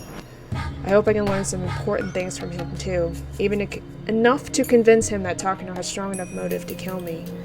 Tomitake should be visiting Hinamizawa around this time. He spends a lot of time with Takano, but he often takes walks by himself to enjoy photographing birds too. I'll try finding him when he's not with Takano and talking to him then. Although Tomitake does have strong feelings towards Takano. Cat, what the fuck? Kitty jumping on door. Why? There's nothing there. What do you mean? What do you mean? I'm worried he won't listen to me as seriously as Irie did. ありがとうでした。ありがとう。僕は教室に戻りますです。何か高野のことで分かったら僕に教えてくださいです。リカさん、どうして高野さんがあなたの命を狙っているなんて思うんですか？ You know, repeat the past summer like 1,000 times, and I have seen it. まさか急性発症？それを疑うなら今簡易検査をしてみる。I said some terrible things out of the blue, so I don't blame him for becoming suspicious. However, thanks to the rapid diagnostic test Irie had developed at this point, it was easy to prove with a syringe. I just had to submit to the needle to show that I haven't developed terminal symptoms. The results were negative. Of course. 高野さんがなんてありえない。ありえない。 Maybe now Irie believes that there's a possibility that Takano is trying to kill me. I left the nurse's office. I hope Irie will grow curious about Takano and try to find out something about her. どうですかリカ？何か収穫はありましたのですか？ He did give her some little nuggets of information, which were all very important. あったといえばあったし、 More than she got before. なかったといえばなかったし、微妙なとこね。でもいくつか面白い She's ことが picking 分 up かった。 some breadcrumbs. Eventually she'll get there. 一つは入江機関が3カ年計画でひなみ沢症候群を撲滅させようとしていること。これは研究を続けたい高野にとって不愉快なこと。彼女は単身上京し、東京の連中に研究の継続を訴えたけど退けられたんだとか。これがきっかけで何か自暴自棄になるようなことがあるかもしれない。もう一つが面白いの。緊急マニュアル第34号とかいう物騒なやつよ。私が死ぬとそれが執行されて、この村は丸ごと毒ガスで抹殺されるそうなのよ。Yeah, when I first saw that, I was like, what the fuck? Out of all the things that could possibly happen, just a random ass gas leak right now. But it wasn't a random gas leak. It was actually a governmental special force plot to eradicate the village, to keep the, disease from spreading. Keep them from murdering. 私が死ぬと村人すべてが末期発症するというのがあるでしょ。 That's the theory anyway. 高野はそれが見たくて私を殺すのかとも考えたんだけど、緊急マニュアルとやらがあるからそれを見ることができる前に村は滅んでしまう。だからこれも動機ではなさそう。いくら入江に聞いてもそんなバカなばっかり。彼に言わせると事態の重要性を一番理解しているのが高野ということらしいわね。故に一番殺す理由がないと。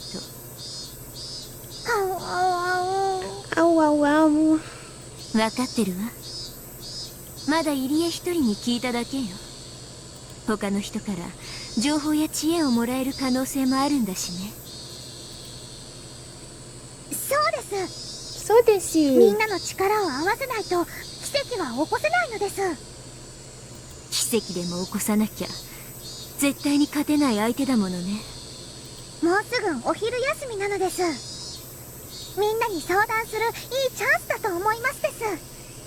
とはいえ、どう話せばみんなが真剣に聞いてくれるかが問題よね。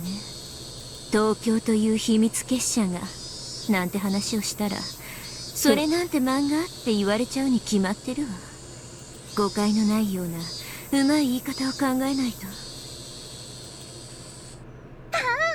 多分深く考えずそのまま話した方がうまくいくと思いますのです。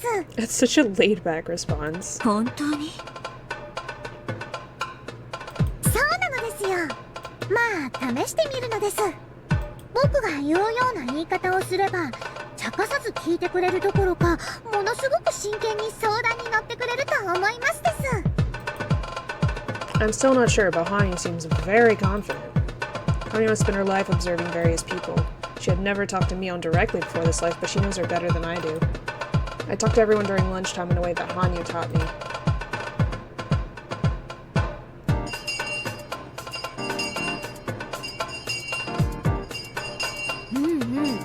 そりゃ面白いね。それではあ、リカちゃんすごいね。そんなのよく思いつく。だよな。意外な才能にちょっと驚きだぜ。確かにもうちょい見つめりゃ結構面白い。 That's exactly what she said. 私は呆れましたよ。 It's not a story, 今朝 guys. から調子が悪そうなんで、どんな悩み事があるかと思ったら、そういうことならまずは胃の一番にこの私に相談 I'm 遊ばせ。 fine. I tested negative. I'm fine. みんなとても頼もしいですよ。あわ Oh, wow. 頼もしいわね。ものは言いようなのね。おじさんこう見えてもサークル申し込みからネームに下書き、ペン入れに本に背景に社食に構成入稿出版頒布にサポートまで全部できるからね。私に相談したのは実にナイスだよ。 Well, dang. ミオンがすごいのです。漫画家も編集者も出版社も本屋さんも全部一人でやれてしまうのです。へえ、うちの親父もそんなこと言ってるぜ。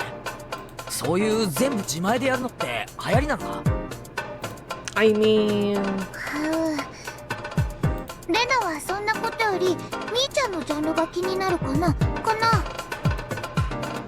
ほらほら、話が脱線してましたよ。みんなで理科に協力しましょうですわ。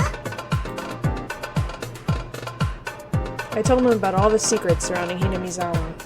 I told them that I wanted to write a comic book and that I needed their help to decide on a few things. I spoke to them about this. Normally, they might question my sanity, but to see things change this dramatically with just a little preface. Hanyu, you're pretty good.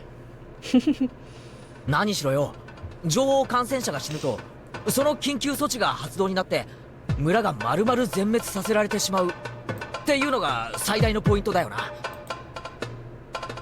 そんなすごい人がいらっしゃったらもう要注意ですわね。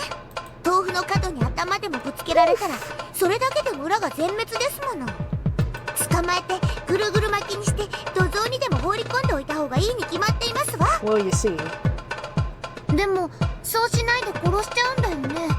そんなことしたら大変なことになっちゃうって分かってるのに、なんで殺さないといけないのかな。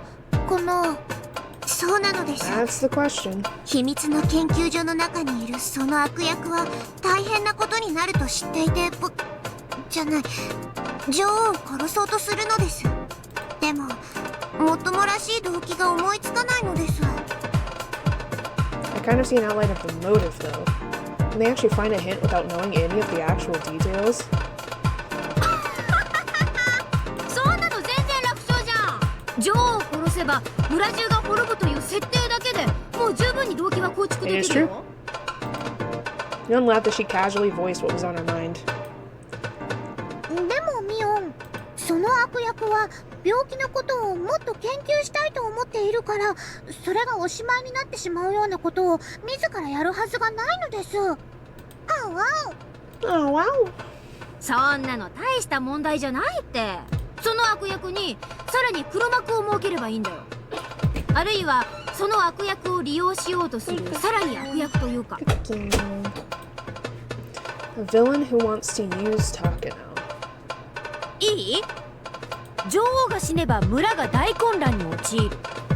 それを隠蔽するために大掛かりな抹殺作戦が決行される。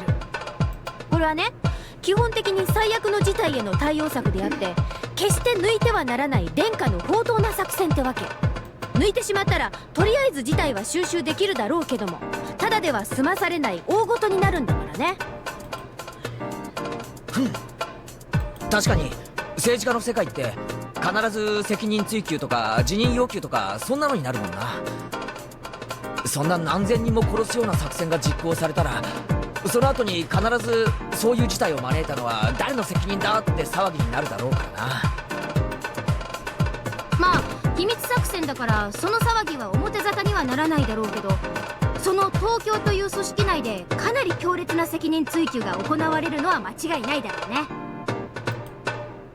ってことはそれだけで十分女王を殺す動機はあるってことじゃない？はお、どうしてなのですか？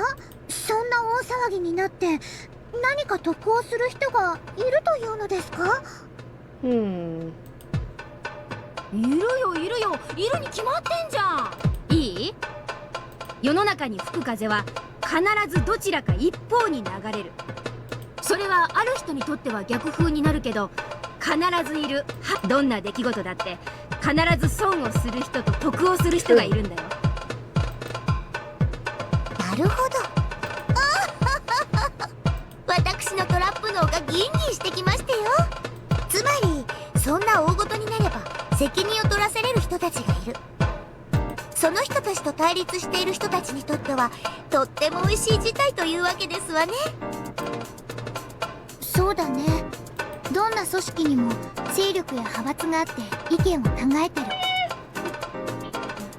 ましてや東京なんていう巨大な黒幕組織だったら、その強力な力をめぐっていろいろな人たちの思惑が入り混じってるはずだよ。ってことは誰かを蹴落として成り上がりたいって思ってる連中にとっては、女王を暗殺して大騒ぎを起こすことは十分価値があるってわけだ。つまりじゃなくて、悪役にとって価値がなくても東京の中には女王を殺す価値がある人が大勢いるということなのですか？そういうことよ。でね、秘密研究所の悪役はこういう設定にするの。本当は研究をもっと続けたいんだけど、それが3年で打ち切られるって話が決まっちゃってるわけでしょ。だからさ、その研究員は自分がこれまで研究してきたことを全部無に帰されようとしている。つまり自分が半生をかけて築いた成果が台無しにされそうなんで、非常に辛い思いをしている。いや、それだけじゃない。ものすごくプライドを傷つけられていると思うんだよね。そうだな。その悪役が半生をかけるに値すると信じた研究が上位の組織に認められず、3年でおしまいにしろなんて言われたら、自分の人生を否定された。それはきっと辛いだろうね。自分の積み重ねてきたものを全て否定されるのはきっと傷つくね。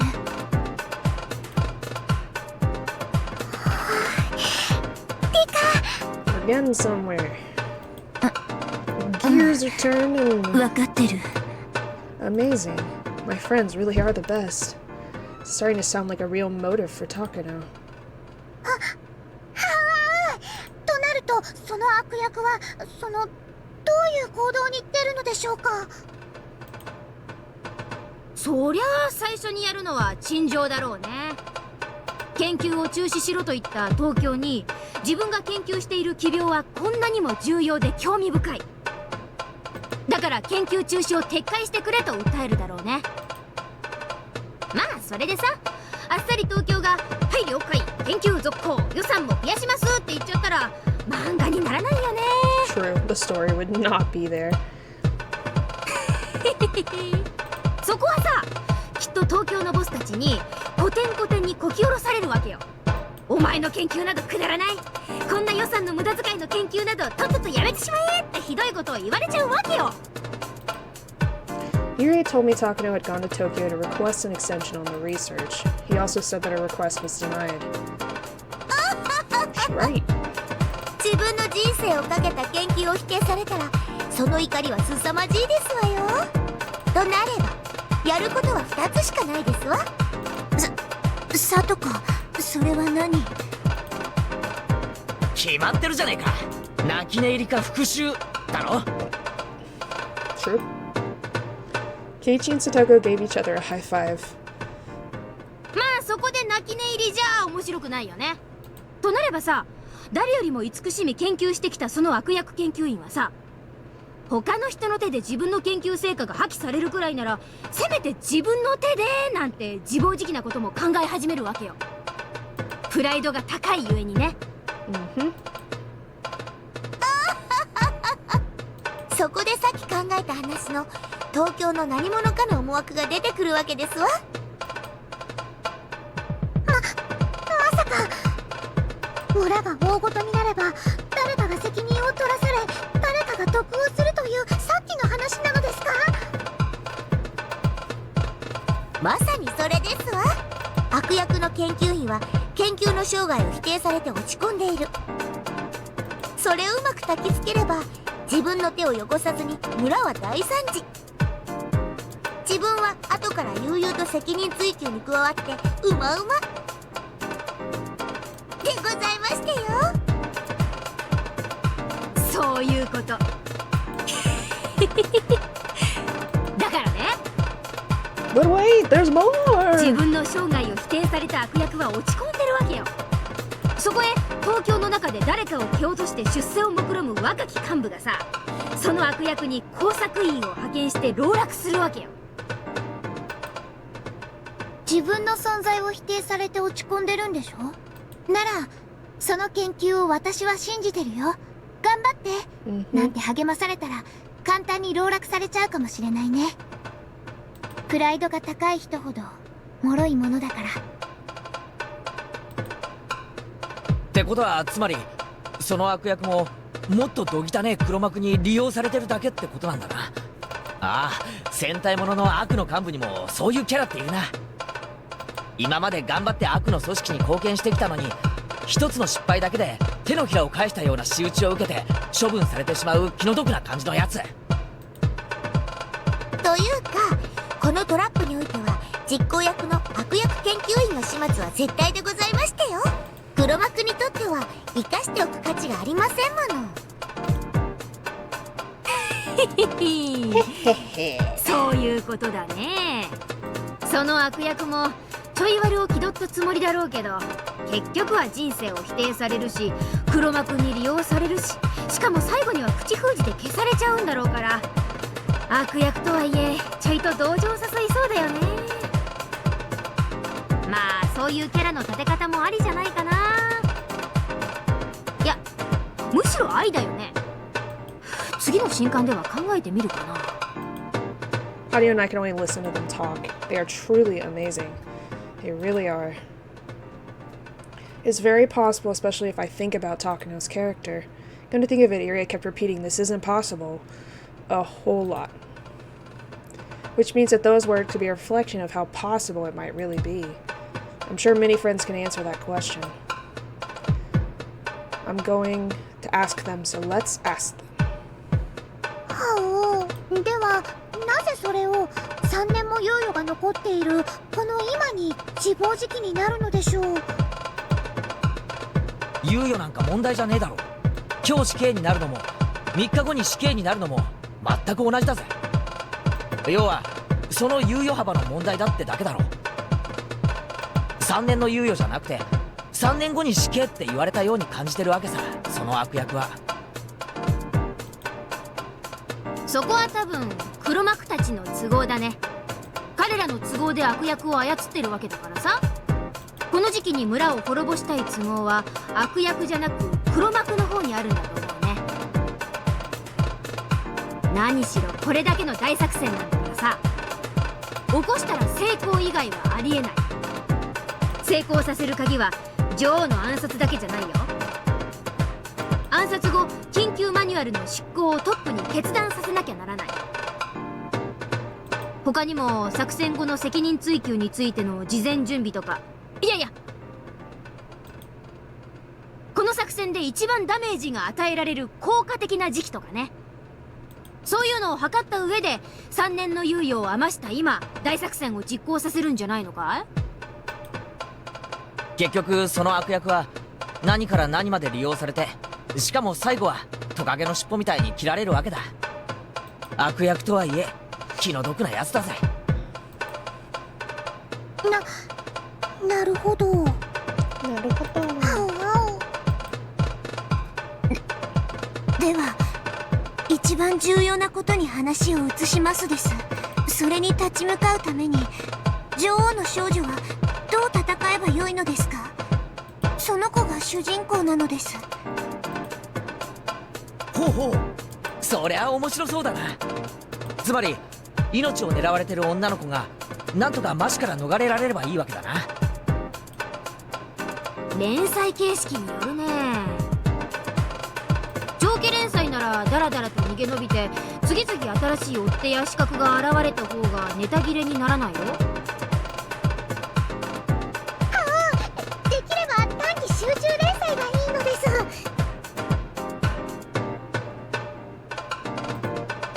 I burst out laughing at Hani's metaphor. となれば Yeah, we don't have a な lot んと of か悪役をやっつけて time. ハッピーエンドを目指すしかねえよな。逃げるより戦う展開の方が熱いってもんだぜ。でも主人公はただの女の子なんでございますわよね。どうやって戦うんですの？今時の少女主人公は無力なんかじゃないよ。一見塩らしい可憐な少女なんだけど、秘められた秘密の超パワーを隠していて、実は王家の血筋を引く S ランクのハンターで、 What? 2つらは漆黒の打天使とかってのはどうよ。 What in the fan fiction? なんだか痛い中学生の創作みたいだね。どうしたよミオ、お腹でも痛えのかよ。どうせおじさんは永遠に孵化しないピキなのさ。 Mion, you can do it. I believe that when you read that manga 10 years from now, it may be so bitter you writhe in agony.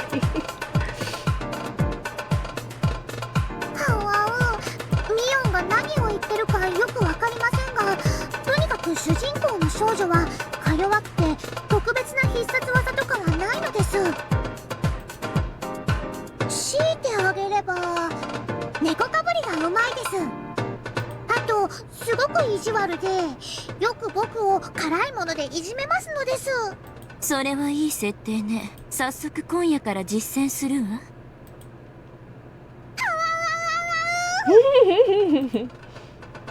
なるほど、等身大の主人公だってことは分かったぜ。でもその主人公がこの陰謀に打ち勝つストーリーってのはこりゃ難しいな。無理無理、絶対に無理。最低でも武器全般が扱えて、無線技術にヘリの操縦くらいはできないと勝てるわけない。さもなきゃ某国の軍事顧問団に特訓を受けたサバイバル技術のプロとかね。ジャングルに潜り込めばわずかの武器とトラップだけで敵部隊を丸々混乱させられるくらいのやつとか。その主人公にミオンとサトコが友達だったなら、それで解決の気がしますのです。あ、おじさんそりゃおじさんがいりゃ話は変わってくるね。私はあらゆる戦闘技術、指揮技術がランク S。 加えてこの村がその漫画の舞台だってんなら土地勘もランク S だしね。さらにサトコを敵に回すってのはなお致命的だよねえ。その悪役がどんな秘密部隊を従えてるか知りませんけど、私のトラップ技術の前には物の数ではありませんでしたよ。その主人公がどんな敵に追いかけられましても、私と一緒に裏山へ籠城してくだされば指一本触れさせませんわ。うん。里子と裏山に籠城すれば、攻め手側は裏山を丸ごとえぐるくらいの艦砲射撃に、ハノイクラスの重爆撃は最低限必要だね。そこまでやってからの裏山突入でもなお手痛い損害を被るだろうね。しかも作戦指示はあたし。まあ攻め手側には硫黄島上陸船クラスの損害を覚悟してもらうことになるだろうね。ねえ佐藤子。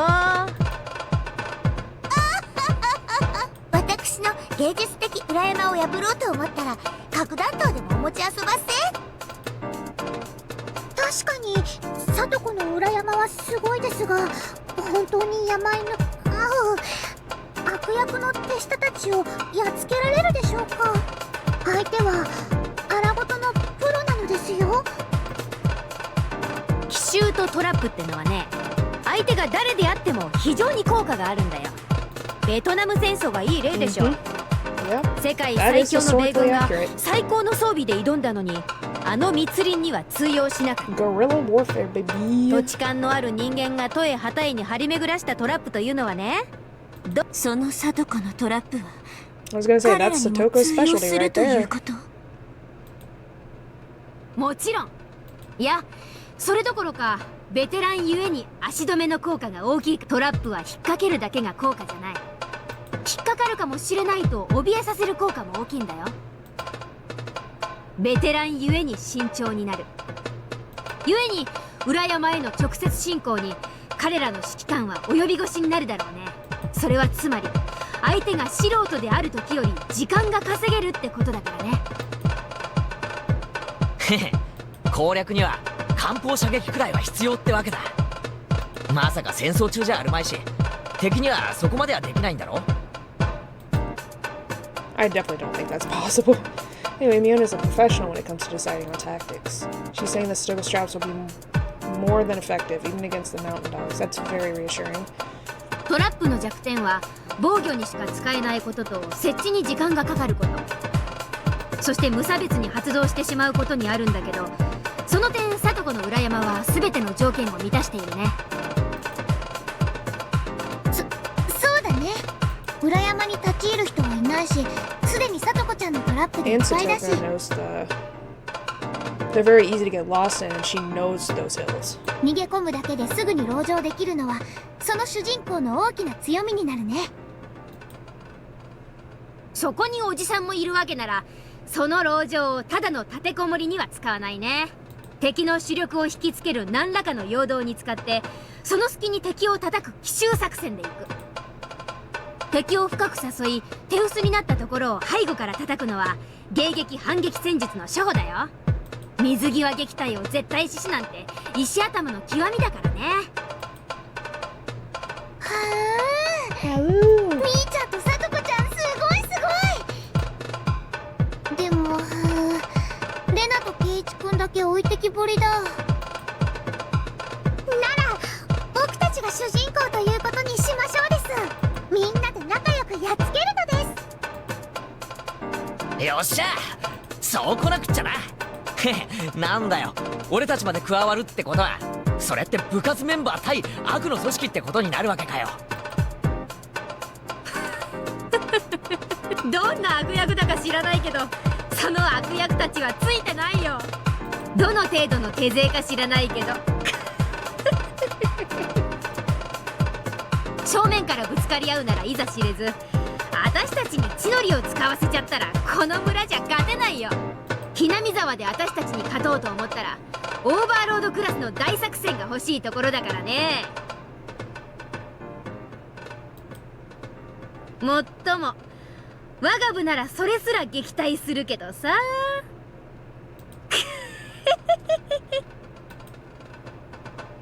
Leon laughed and everyone nodded along. Amazing. I'm starting to think that if we try our best, we can defeat even the mountain dogs. If we fight directly, we'll be taken down immediately, even if we use a surprise attack. But if we set traps and if we have enough of them, who knows? ね、リカ、みんなはとっても頼もしいのです。まったくね、こんなにも頼もしい味方にどうして私は今まで打ち明けなかったのか。一人ではできないことでもみんなでならできるのです。 Even if only a miracle can make it happen, if we all try our hardest, it can be done easily. That's what a miracle is. My heart is pounding. What is this emotion? I feel like nothing is impossible if I work together with them. Hanyu told me that in a different world they defeated the worst scenario of all, the one where Teppei comes home. I don't remember, but something tells me deep inside that the exact same kind of miracle is about to happen in this world too. それにみんなもっともっとアイデアが欲しいのです。僕たちがどうやったらこの陰謀に勝てるのか、もっともっと僕に教えてほしいのです。 Interesting strategy to get them to talk without sounding crazy.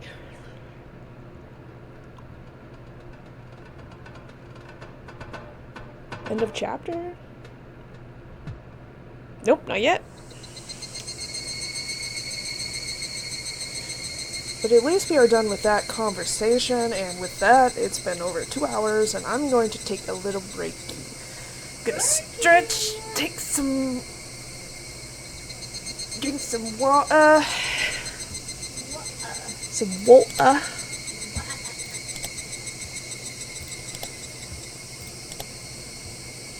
And whatever else I feel the need I need to do while I'm breaking. So, yep, we will be back. I'm gonna try maybe like 30 minutes or less, so we'll see how I'm feeling. Be right back, everybody.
More murder village, yes. Only more, never less, only more. I gotta fix the mouth flaps again. God damn it. Get back here. Get fucking back here. I didn't say you could leave. What do you mean? What do you mean? Alright. So we had just had a huge conversation with our friends about potentially why Takino is Takino and trying to kill Rika. And they came up with some very good theories that were actually pretty damn close. And now she's going to tell Meitake to try to see. She talked to Dr. Irie about potentially getting his help. He doesn't really believe her yet, but he gave her some information. And now she's going to try to talk to Tomitake and see if she can get his help. I'd only asked for Tomitake. But Irie had come with him. Oh, we get both. 2-for-1 deal, bet.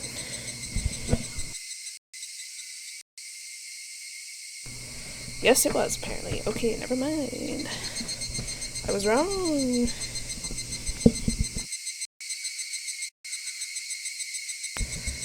I was wrong. There we go. Irie must be bothered by what I told him this morning, but he can't come to a conclusion on his own. So he wants Tomitake to listen to me, too. You're saying that he wouldn't interrupt us. Irie sat down a little distance away. 入江所長に聞いたよ。どうして君は高野さんを疑ってるんだい？ Well, you see, she's a psychotic bitch? Is that not a good enough reason だって for you? そんなことをしたら大変なことになるのを一番よく知っているのが高野 That's さん the じゃないか。 point. それに高野さんは君や聡子ちゃんにあれだけ親切にしてくれたんじゃないのかい？なのに命を狙ってるように感じるなんて。 ちょっと Wow. 高野さんに悪いようには思わないか I'm な。 about to get murdered and you're just like, isn't that a little ungrateful to make fun of her? Or like say she's going to murder you? When that's exactly what's gonna happen. I expected this from Tomitake. If I was in the same mood as I was this morning, I probably wouldn't have continued. But having expected this, I'm able to continue without getting upset. 富武 Tomitake, shut the fuck up, you 正 stupid. 直に答えてくださいそして Not really. 真剣に考えてください He's just very infatuated with her, so he doesn't want to believe that she's actually psycho. 僕を殺すようなことは絶対にないと思いますですが今の高野は絶対に僕を殺さないという保証はありますですか？それはどういう意味だい？高野はひなみ沢症候群の研究に生涯をかけてる。それは事実。It is true. うん。ここだけの話。ひなみ沢症候群の研究は彼女が中心なんだよ。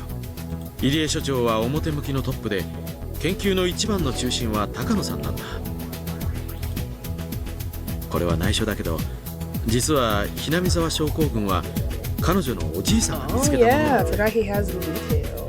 高野さんはそのおじいさんを特に尊敬していてね。その研究を自分が受け継いで完成させると意気込んで入江機関を設立したんだよ。 Technically, it's all grandfather's fault. God damn it, grandfather, because he's the one that put the idea in her brain. そん And な then 高野 she にとっ just て研究の方針が変わり formulated 3 a 年で huge 研究を終 psychotic 了と master 宣言され plan. た現在の状況はどんな高野は単身上京して研究の続行を訴えたけど却下されたんでしょう。それは高野にとって自分の人生を否定されたことと同じ。 Well, damn. I thought the meaning of life was just to live. I mean, that's okay. But I guess I can see your point. とても傷ついたんじゃないの？リカちゃん、君はどこでそれを？ I mean, I have ears. I hear things. I'm like immortal, you know. Tomitake went silent for a moment. He must have realized that I'm not just saying random things. 確かに高野さんが新理事会に説明しに行 Oh って my god. かなり悪い評価をされたという話は聞いてるよ。 She slams the door, god damn it. Right in my face. 相当研究をバカにされたらしい。 Hello, children. 予算食いの無駄な研究だみたいに言われてね。彼女は気丈を装ってるけどかなり傷ついたと思う。でしょ。そんなただでしょ。どうせ打ち切られる研究なんだからと自暴自棄にならないなんて絶対に言えるの？いや、高野さんに限ってありえないよ。ありえない。 It's funny how every single person is like, that's impossible. There's no way. That's impossible. There's no way. Like 6 million times. I'm like, bro, the more you keep saying it, the more sus it becomes. That's the same thing that Irie said. He kept saying it was impossible, yet he couldn't deny it completely. He repeated the same phrase over and over to refute that possibility. In fact, even though we know Takano is the enemy, we can only guess at her motive. The only way to find out is to tie her down and make her confess. Well, I don't know if we gotta go that far, goddamn. But there is meaning in making Tomitake become suspicious of Takano. It's even important to do that so that he'll become my ally. And to keep him from dying, too, possibly. Of course, this is also a strategy devised by our club leader. 確かに少々恐ろしい想像ではあるけれど、それでも高野さんがそんなことをして得をすることはないよ。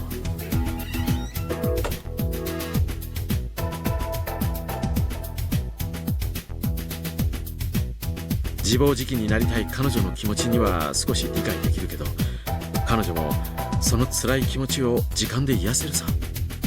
昇進の人はたぶらかされやすいということはありませんですか？たぶらかされるとはどういう意味だい？富武、僕が死んだら大変なことになりますね。緊急マニュアルが執行され、村が丸ごと抹殺される。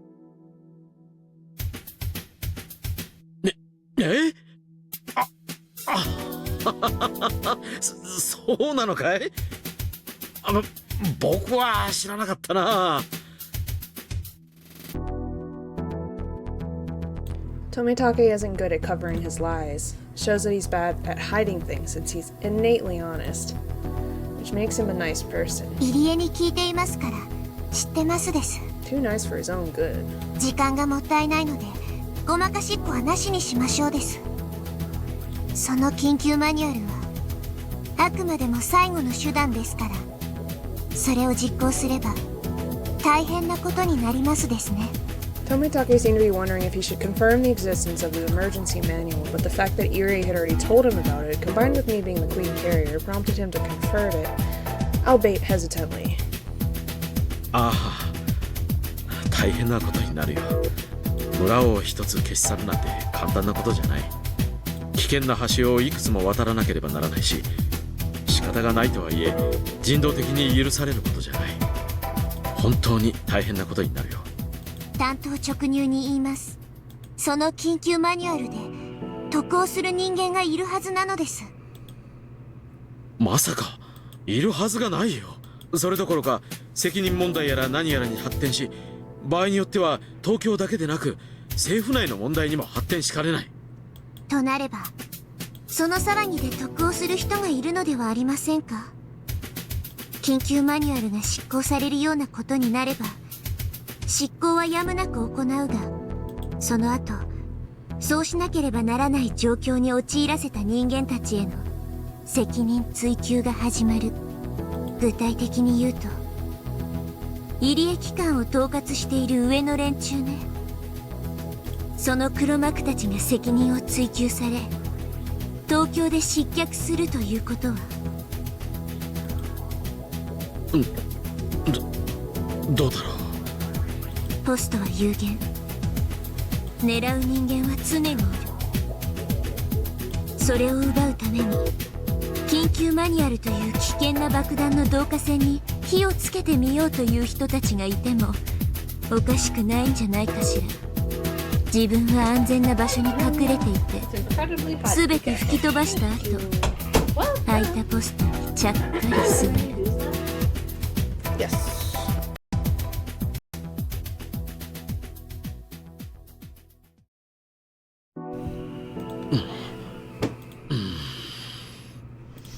I'll be back later. Yes. All this is what Mion suggested. She didn't know a thing about Tokyo, yet she struck its course so hard even Tomitake was shaken. Mion is the greatest commander and strategist our club could ever have. Tomitake folded his arms. He's starting to lose his cool. I think he realizes that what I'm saying isn't mere nonsense. 確かに最近東京である大物が死去してね。それに伴い後釜をめぐって派閥抗争がとても激しくなっているんだ。So 入 you 江機関の say. クライアントであるアルファベットの理事会も粛清と呼ばれるほどの人事の大刷新があってね。それで旧派閥の庇護を受けていた入江機関はやり玉に挙げられて研究の即時中止が決められたみたいな話はあるんだよ。そんな中、もし私が死に緊急マニュアルが執行されなくてはならなくなったら、入江機関とその黒幕の理事会、そしてそれを要する派閥は必ず責任を追及される。本来ならひなみ沢症候群などという危険な爆弾の存在は東京以外は誰も知らないから安全だけど、東京の中に敵ができた場合に限り、その敵にとってひなみ沢はあまりに簡単に爆発できる爆弾となる。それはリカちゃんの創作かい？創作ですか？事実ですか？あ、どうだろう。でも今の東京のゴタゴタを見ていると、なるほど、そんな恐ろしい絵を描いている連中がいたとしても、いや、ありえるかもしれない。富武はいい人です。親しい友人のことを信じる、とてもいい人だと思います。だからそんな富武にこう言えば受け入れてもらえないことは分かってる。でも入江機関への監査役である富武兄に僕は You're right. 訴えねばなりません。 He is like part of the organization, so she talks to that side of him, the responsible slash business side of him will think differently.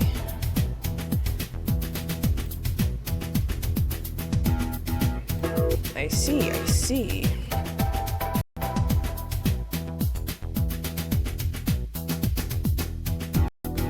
Where's the mic being weird? The mouth flaps. Why? Why you don't do this? How could you do this? Oh, there we go. They're working again. まさかそれで高野さんだというのかい？ Yes, I am. はい。研究の継続を却下された高野は自分の人生を否定され、さらには理事会からこき下ろされてとても傷ついています。それはいつもそばにいる富武なら分かっているはずです。その昇進の高野に彼女を利用したい何者かが接触し、そそのかすというようなことはありませんですか？傷ついた人は自分を理解してくれる人に心を許してしまいやすい。高野に東京での混乱を目論む何者かが接触して取り入り、何かを焚きつけたかもしれないのです。Tomitake insisted that Takano-san would never do something like that. She would never. He repeated it a few more times, but then he fell silent again. Can you prove that? Tomitake is an adult. He must have experienced some heartbreaking events himself. That's why he can understand that Takano is very hurt, and that it's possible that someone is using her. リカちゃんの言い分は分かったよ。僕も高野さんを本当の意味で信じるために、そういう疑いがないことを先に晴らしておく必要があるね。The food is steaming. Oh my god. Jeez.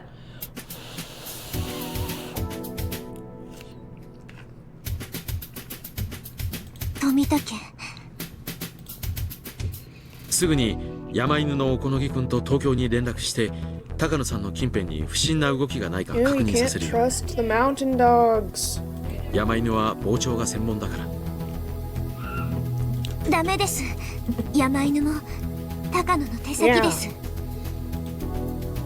That's a terrible なんだって idea. 高野を懐柔するような相手です。もちろん山犬にだって手を打っています。ああ、それはありえない話じゃない。山犬は傍聴部隊。仮に入江機関に内通者がいても彼らが任務についている限りとても困難なはずなら、山犬ごとということもありえるのか。しかし富武、高野と山犬に内緒で調べてください。入江は僕の味方ですが、東京については詳しくありません。はい。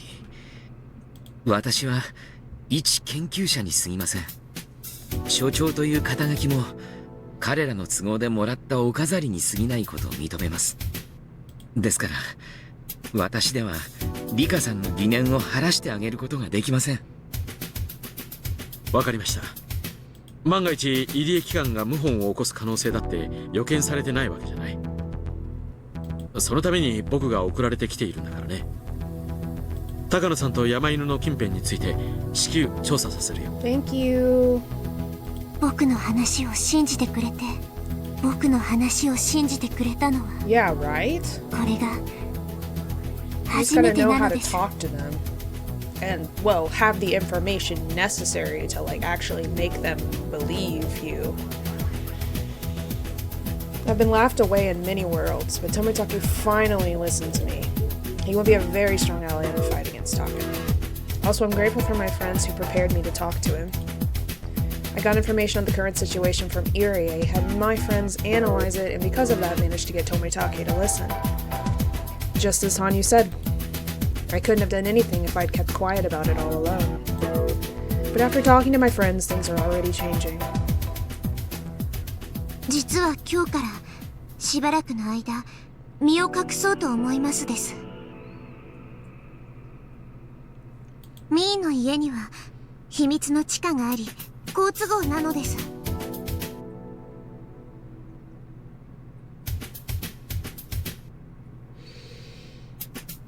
Oh, she's gonna hide in her basement.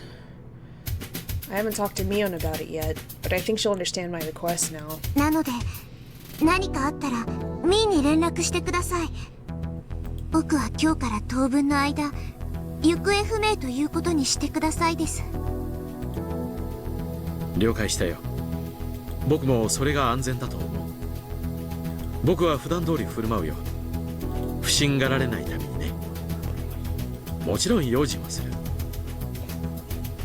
入江所長も普段通りにしてください。ですが常に用心を。わかりました。せいぜい用心します。富武、気をつけて。あなたは近日中に暗殺される気がしますです。 Yep. This is the part that he has never taken seriously. Please hear what I'm saying. わかった。特に用心するよ。ありがとう。 Then Tomitake turned around all of a sudden. Eri and I sensed something odd from his behavior and grew tense. Then, we heard some footsteps. We've been so careless. Did somebody overhear us? Takano and her people hear what we were saying? Oh, Toishi! Hey, buddy. I will never forget that laugh as long as I live. Hey, buddy. こんにちは。これは珍しい面々ですね。入江先生に富武さんにリカさん、私もひなみ沢に出入りして長いですが、なんとも珍しい取り合わせです。これはこんにちは。こんにちは。大石さん、あれ、今日は綿流し準備会の打ち合わせでしたか。にしてはまだだいぶ早い時間ですね。Maybe he tried to change the subject, but obviously Oishi had heard everything. Tomitake from Tokyo is okay, but it's too early for Oishi from the police department to get involved. Things are already complicated. Why does he have to show up now? God damn it, Oishi! Anyway, this isn't good. いえね、ご自宅にお伺いしましたら、北条さんにこちらにおられるとお聞きしたもので、そしたら皆さんの密会にばったりと出くわしてしまったというわけだったのです。いやー、お邪魔をしてしまったようで申し訳ございませんですね。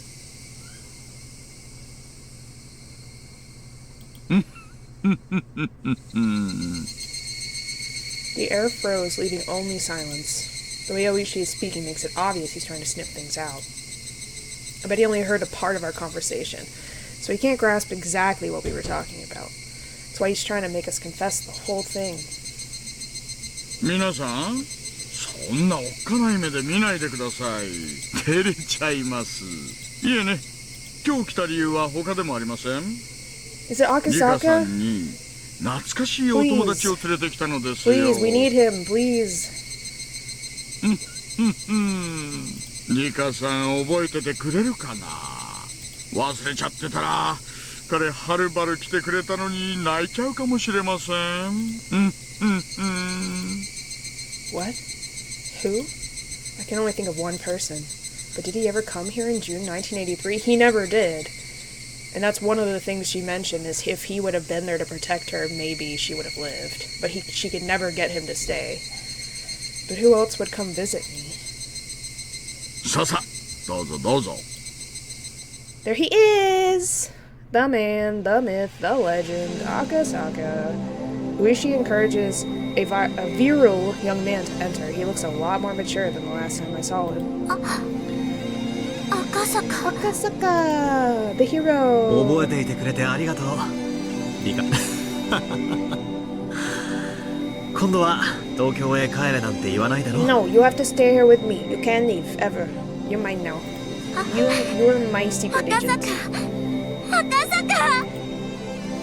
君のメッセージ、ちゃんと覚えていたよ。あるいは一度忘れてしまったのかもしれない。 That one scene where he just literally takes on an entire freaking army by himself, like damn. それを忘れたらきっとものすごく後悔するに違いないんだ。 Dude is a legend. だからちゃんと思い出したよ。君が教えてくれたからユキエに電話して彼女が事故に遭わなかった。だから君はユキエの恩人なんだ。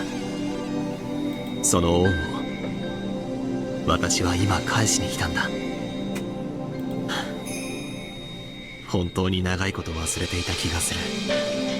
でもようやく思い出したよ。長いこと待たせてすまなかったね。 It's okay. You're here, buddy. That's what matters. 本当に長いこと待たせやがったです。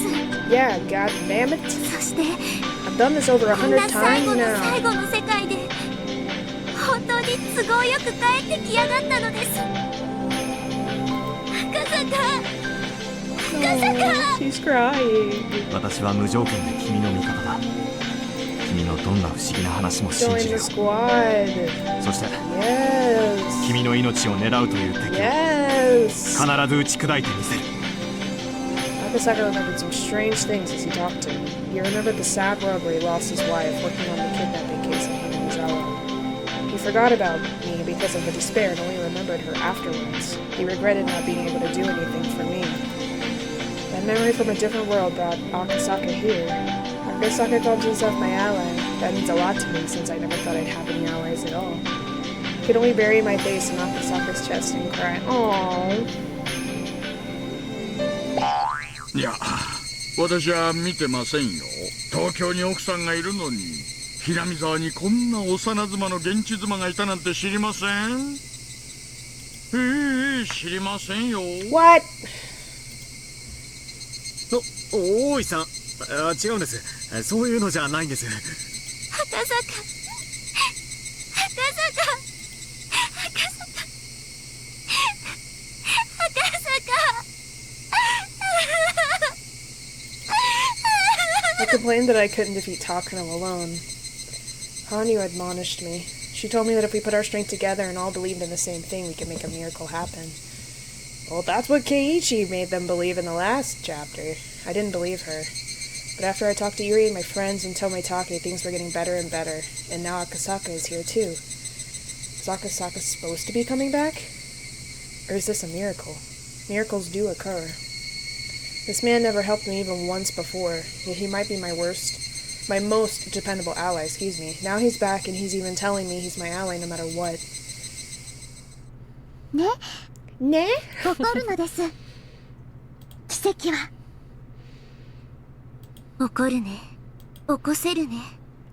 Yes, we can do it, everybody. We can まだまだ save 力を合わせ them. たなら。 Please. 奇跡は起こるのかな。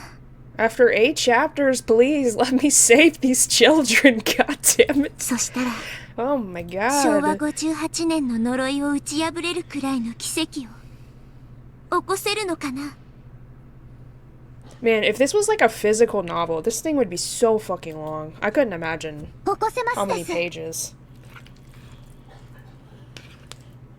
Trying to see if the food is cool enough to eat. Yes.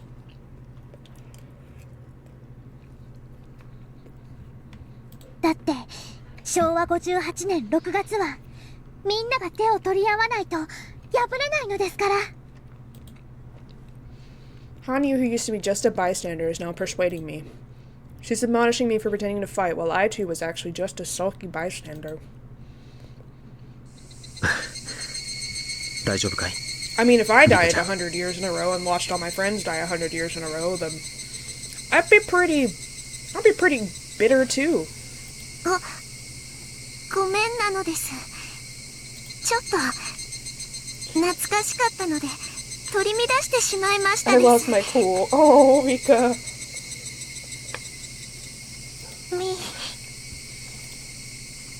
I wiped my tears and tried to hide my embarrassment. The Higurashi continued to cry. There it is! There it is! Title drop! Boom! The Higurashi have been trying to remind me of something very important. I felt like they had taught me something important. My eyes grew teary again. これは驚いた。リカちゃんに素敵な彼氏がいたものだね。 Oh my god. She's like 8. Stop. Jesus.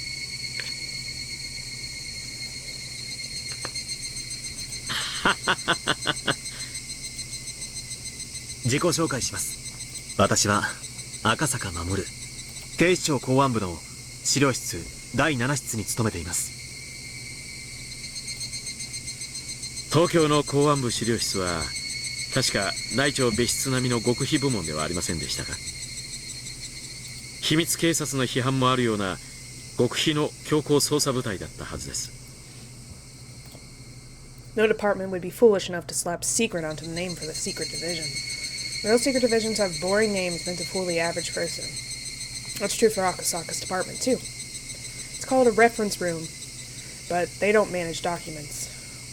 お詳しいですね。 I mean, 公安部資料室の正体を知っている方がいらっしゃるとは he's 思い been ません behind で the した。 scenes for a lot of stuff as well. 先ほどのお話から察するに、どうやら訳ありの方とお見受けします。いや、ちょっとマニアでしてね。たまたま知っていただけなんですがね。That's sus. No. You don't just happen to know. There's always a reason. Everything. There's always a reason. 富武さん、この際だから本当の自己紹介をしちゃいません？ There's always a reason. Don't be sus, Tomitake. 私もあなたがただの旅行写真家じゃないだろうってずっと。いやいや、そんなことはないですよ。僕は写真が趣味なだけのただの。Nope. What a waste of time this conversation is. This is the final world after all. 富武は僕たちと東京の間をつなぐ連 She 絡 says, の I'm お just 仕 gonna 事な speed ので this す。 up real quick because I only got like a week before I'm supposed to die and I got things 僕 to の do, 味方なので okay? す。リカちゃん Tomitaki and Irie yelled simultaneously. To them, it's an extremely important secret, and if someone were to find out, they'd get eliminated by the mountain dogs. But it's okay now. There's no point of continuing to have suspicions and doubts. I've had enough of that. It's already obvious Tomitaki isn't telling the truth, but he's still trying to deny what I just said.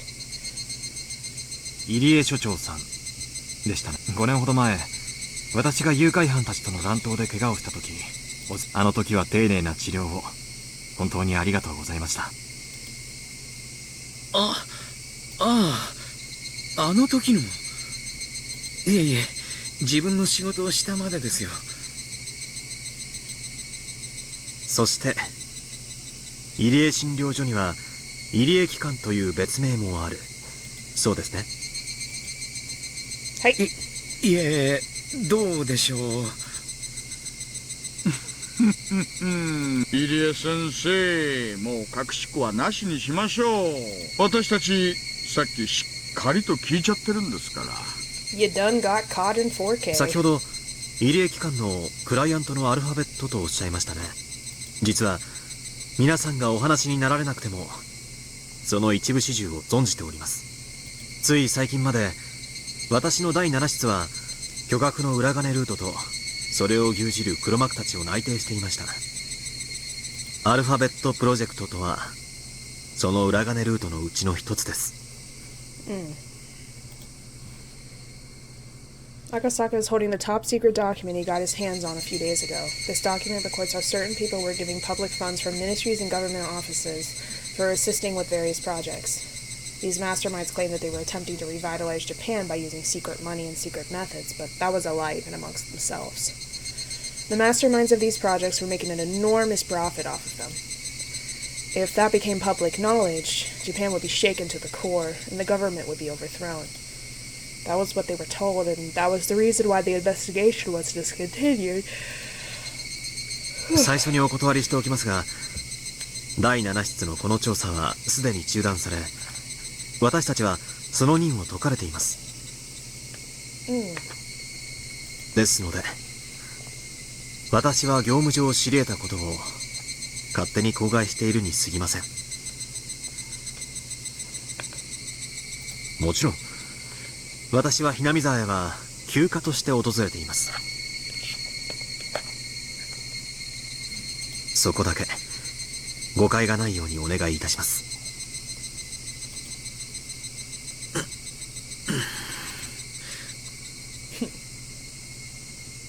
Tomikaku is still trying to hide his identity, but Irie isn't. He says, I'm done. He must have made up his mind since Akasaka already knows about the Alphabet Project. その裏金ルートから毎年巨額の資金が入江機関という岸骨市内にある研究機関に流れ込んでいることがすでに分かっています。He's very well informed. そして入江機関という機関名には括弧書きで入江診療所との補記がされています。そして入江機関トップは自衛隊から出向している二等陸佐入江京介氏とも。兄さん、入江先生、あんた自衛隊の人だったんですか？ Pretty much in title only. 違います。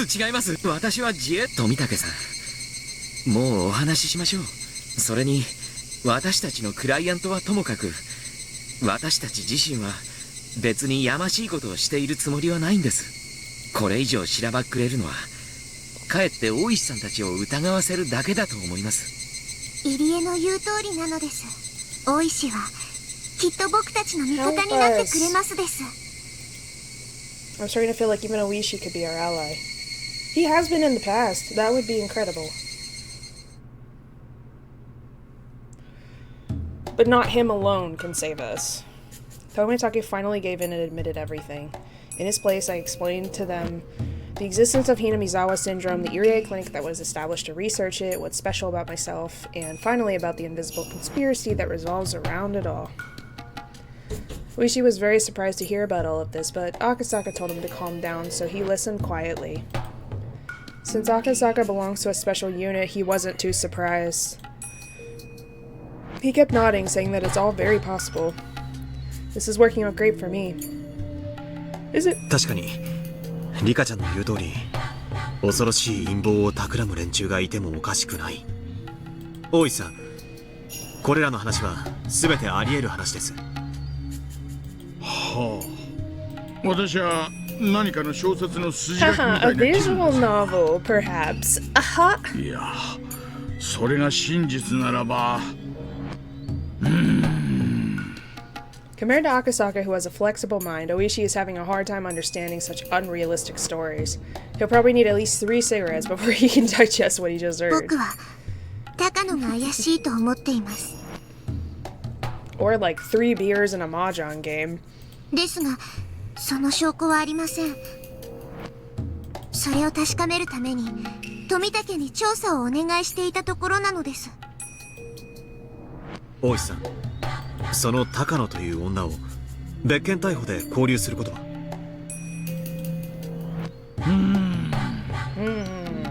退職金が吹っ飛びそうですが、やってやれないことはないです。His retirement money. 沖宮署にも山犬の傍聴要員が入り込んでいるはずです。Dude's worked for like 50 years at the police department. They're just gonna take his freaking money. God damn it. 多分大石さんがそれを実行しようとしても署内で圧力がかかるはずです。高野さんの調査はこちらでするので、それまでは変に警戒されるようなことは慎んでいただきたいのが本音です。そうですね。高野氏の調査は富武さんの機関の人間にしかできないなら、警察が余計なことをしない方がいいかもしれません。それにどうも関わる山が大きすぎる気がします。大石さん、冷たい言い方をしますが、あなたはここで引かれた方がいいかもしれません。赤坂さん、それはどういう意味ですか？先ほども言われました通り、大石さんは今年で定年じゃないですか。長かった危険なお仕事がようやく終わり、そのねぎらいとして退職金を得られる直前にいる。お金は大事です。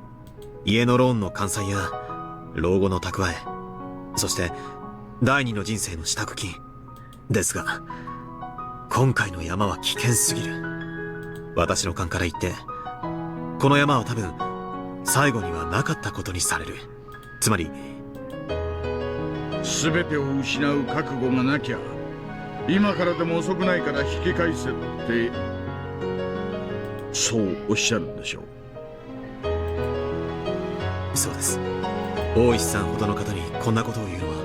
ですが、私は今日まで一般警察とは次元の違う山に、だからその経験の上で大石さんにご忠告させていただいているんです。Uishi was no fool. He was also an adult, smart in a real sense. If he only listened to his pride, he would yell at Akasaka for insulting him. What Akasaka's saying is true. Oishi's pension is a big deal for him. People live far beyond their retirement. They still have 10 or even 20 years left after that. Their pension is the basis for that second life. Pension isn't ordinary money. It's very, very valuable. People receive their pension for working hard on rainy days and windy days, and even during the moments when their bosses give them a hard time. Even Oishi has mumbled on occasion that he's going to quit and look for a new job, yet he endured and quietly did the unreasonable work asked of him. He's endured far more work than his salary merited.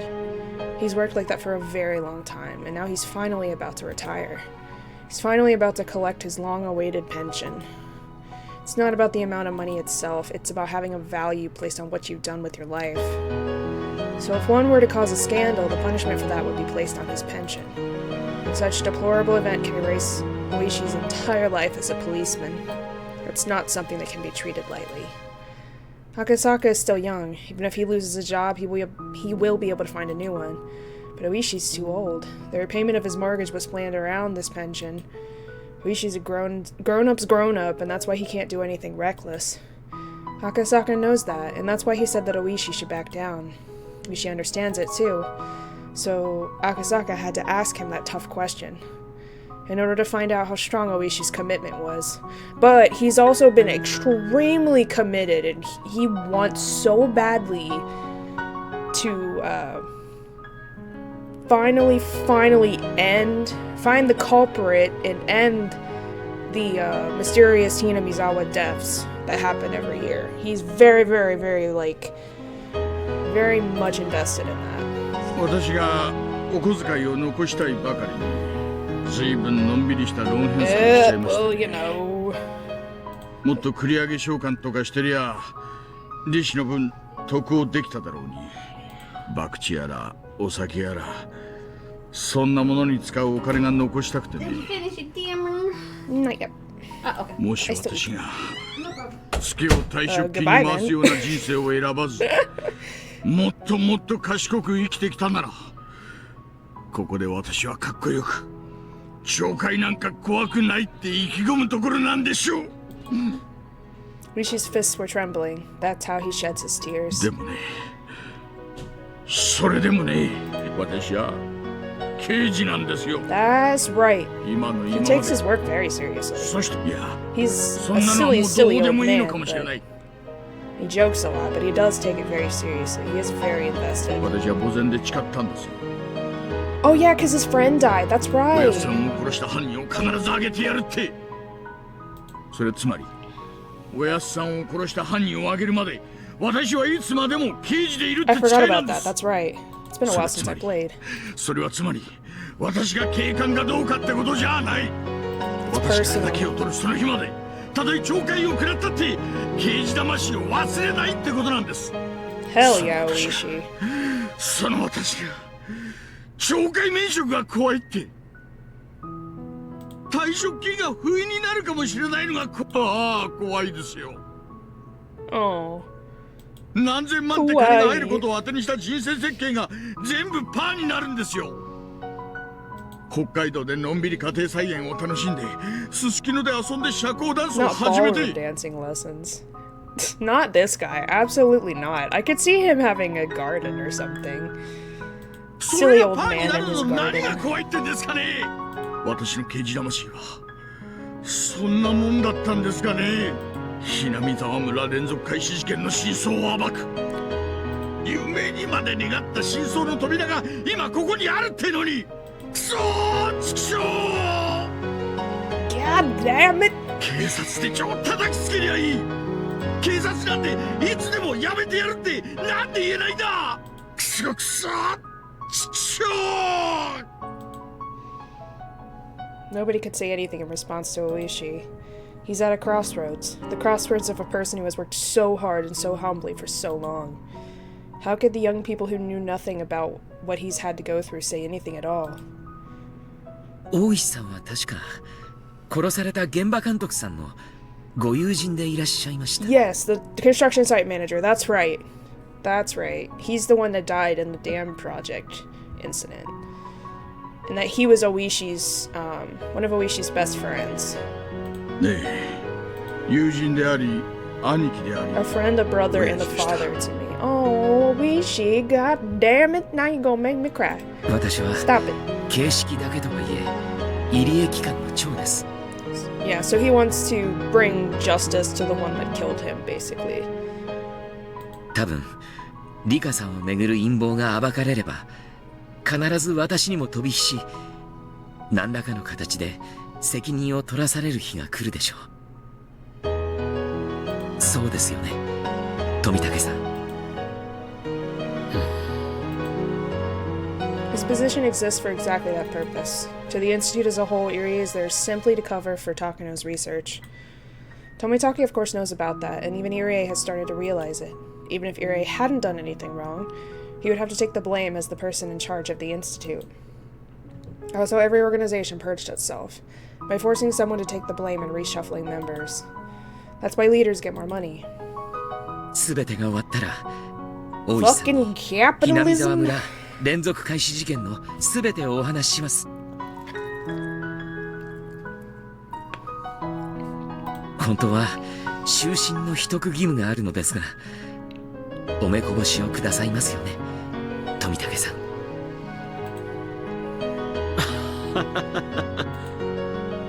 私は何も聞いていませんので。 Oh, what a bro. As an honest man, Tomitaki can't say yes. So pretending to ignore it was the best he could do. いやいや、そういうわけにはいきません。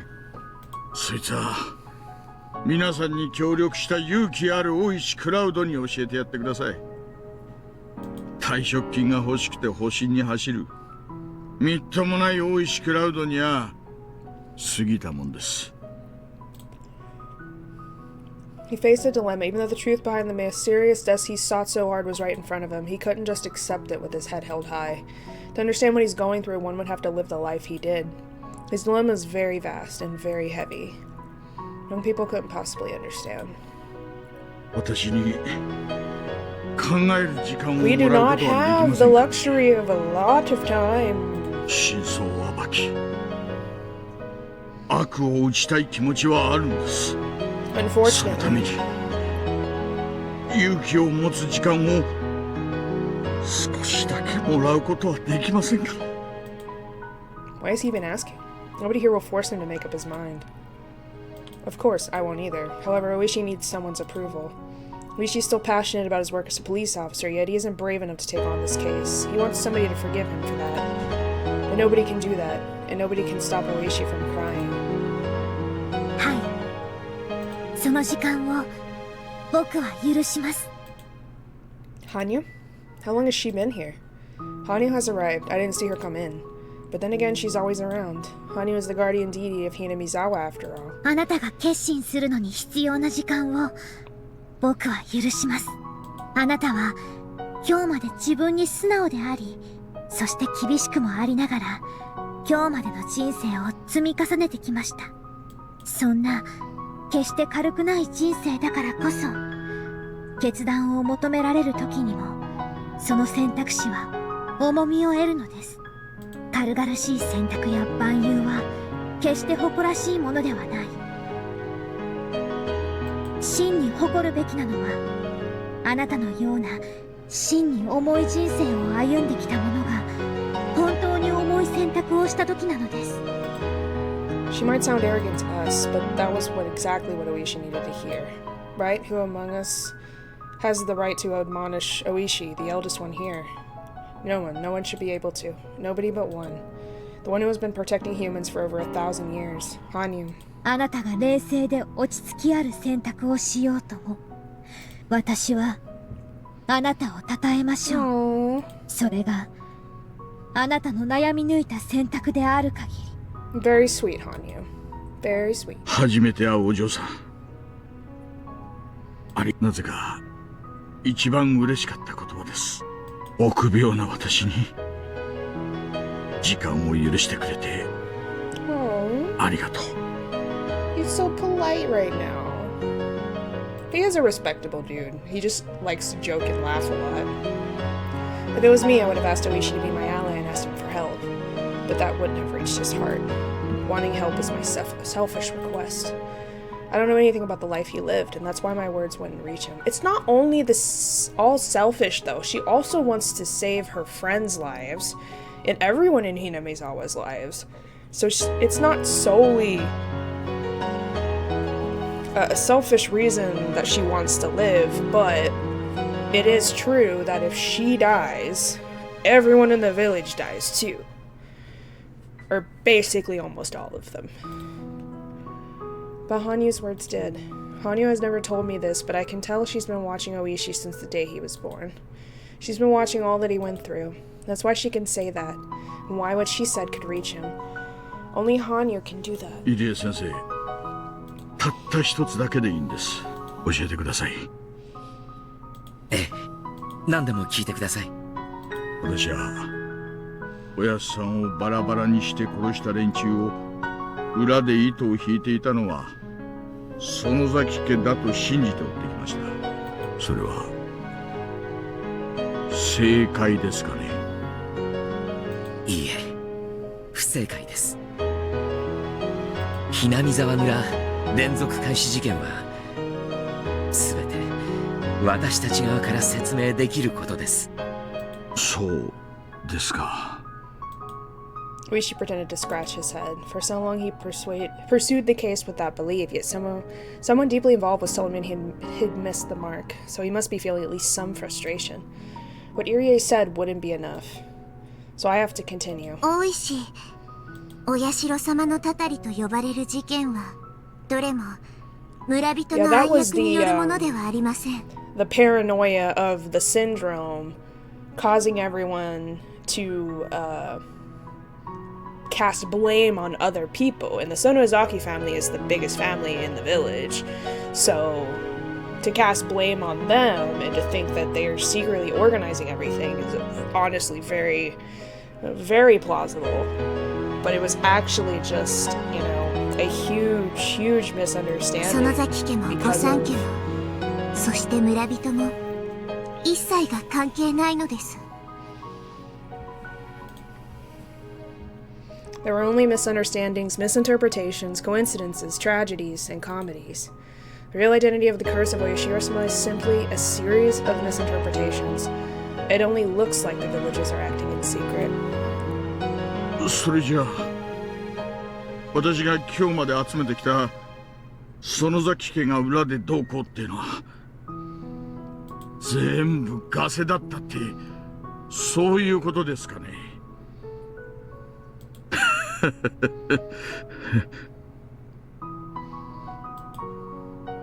園崎家当主にはいかなる天才も全て自らの差し金であるように振る舞うべしという秘密の家訓がありますです。園崎家は何も知らない。いや、それどころか毎年起こる事件に怯えてすらいる。でもそれを家の威厳に組み込むため黒幕を装っているだけなのです。 We've hit 4 hours, everybody. We're halfway there. そんな家訓があるんですか。なるほど、納得です。I need to look up how many chapters are in this chapter, actually. Chapterception. So I can kind of see where I'm at. それが本当なら、お寮のばあさんめ。Yep, she sure did. 思わせぶりなこと She ばかり always 言いやがる acts な。 suspicious because she's an old crotchety witchy-like lady, and I say witchy not in like the positive way. I mean like the old baggy hag witches that are evil and curse people. Not a sweet innocent little witch like me. それ I would never. 本当なんですよね。本当なのですよ。古出家当主の秘密巻物にも書いてありますし。Chapters.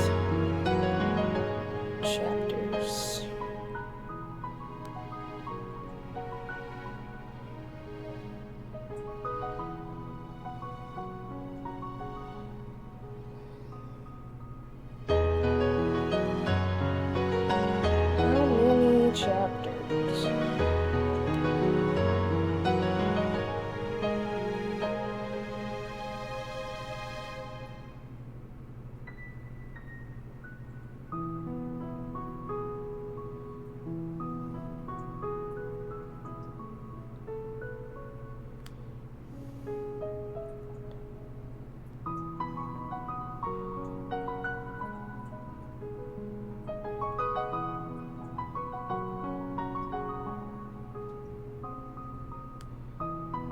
Hold on, I'm looking it up.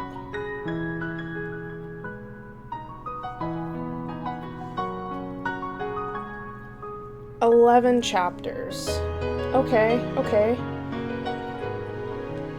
So I'm on like what, 7 or 8? So I'm actually at least over halfway done. At least. 見ますですか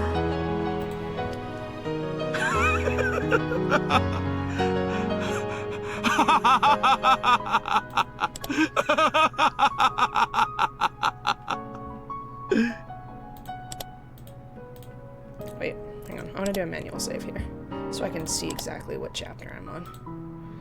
Or does it say? Does it say? It doesn't say. God damn it.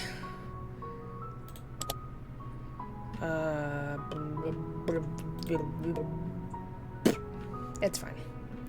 Everything's fine. Everything's fine. Okay, it's fine. I'll wait till the chapter's over and then I'll see where I'm at. I believe this is 7. I have no idea why Oishi thinks this is so funny. Nobody here can tell what's going through Oishi's mind, except the girl who has watched over human beings for 1,000 years.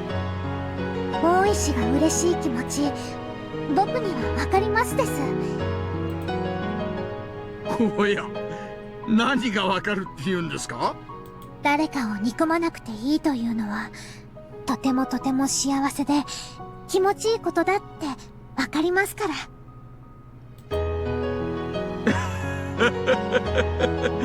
まさかまさか。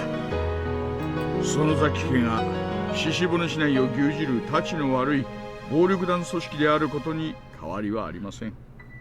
連中のどこのチンピラに刺されたこともありますからね。別に開始事件の黒幕でないと分かったからといって、私にとって敵対的な存在であることが変わるわけではありません。まあそれだけのことなんですがなぜか愉快になっちゃいましたね。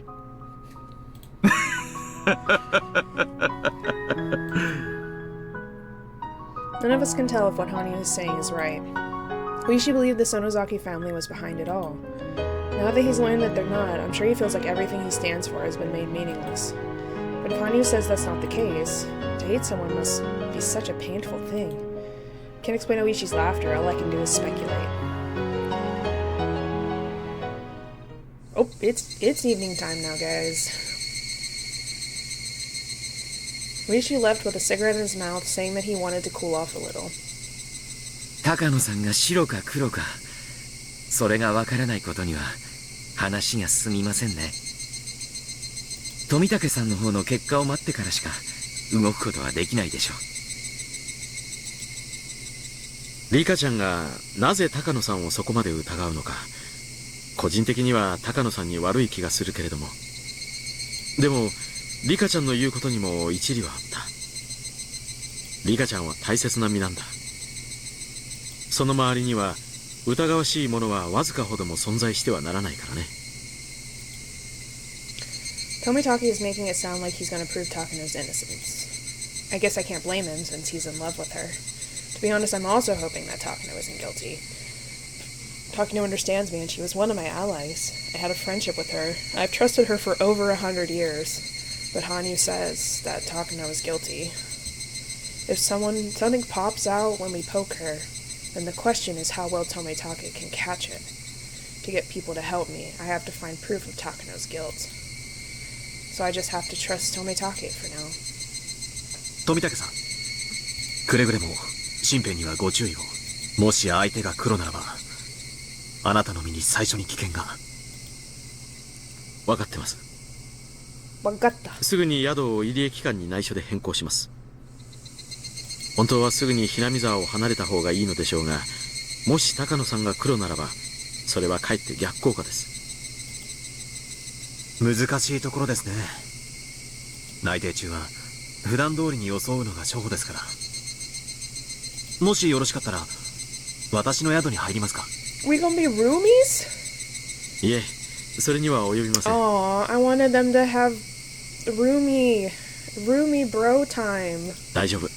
十分に注意します。 They're both like around the same age, I think. ということは、リカちゃんの身が一番不安だよ。どうしたものか。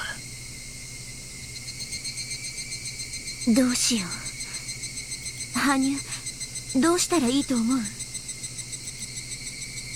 将棋に例えたら、リカはむき出しの王将です。Shogi is the Japanese version of chess, basically. リカさえ抑えれば、このゲームは If you've seen Naruto, it's what Shikamaru plays for his strategy, like when he plans his strategies and stuff, and how he like trained. 将棋の定石はまず王将の守りを固めてからよね。はい、今日は木曜日。綿流しはしあさって。 Okay, they have 3 days left. 最低でも綿流しの日まで誰にも知られず、そして一番安全なところに避難するべきかもしれないです。そんなうまい場所あるかしら。僕はそこはミオンに頼るべきだと思いますです。そうね。園崎本家の地下サイグレンは立てこもるにはとても理想的。そこへは里子も連れて行くべきだと思いますです。里子を残して私だけが消えれば、Very その行 smart, very 方は smart. 里子が知っているに違いないということになる。残せば里子にも危険が You're 及んで right. し Make まう them わね。 both go missing. You're right. That means I'll have to tell the truth to at least Totoko and Mion.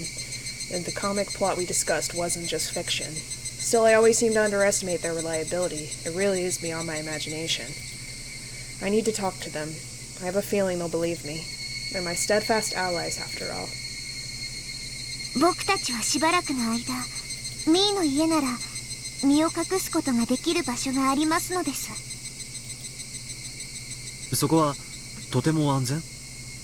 はい。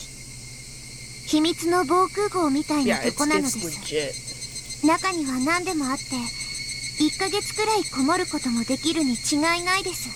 Oh, wow. I didn't realize it was that well stocked, goddamn. I knew it was, like, heavily, like, emergency, protected, but the Sonozaki family's underground storehouse has every basic necessity in case someone actually had to live there due to some complication or another. Miona's mentioned before that it's like a unique vacation house. I don't know how you can call a place with a torture room a vacation house, though. Right. 高野さんの調査がすぐ Yeah, 分か yeah, るか there is a 当 torture 分かか room る in か there. やってみないと分からないけど何か分かっ Yeah, た the らミオン Sonozakis ちゃ are んの家 still に連 pretty 絡する fucked という up. こと They're でいい like か their な own, like, Yakuza/gang, but they're not in charge of this, even though a lot of people think they are. それが助かりますです。 Or speculate, I guess I should say. 今だから白状するけど山犬は保安上の理由からリカちゃんの家の電話を盗聴できるようにしている。 No phone. その方が都合がいいね。僕の恥ずかしい話は全てみんなに聞かれていたのです。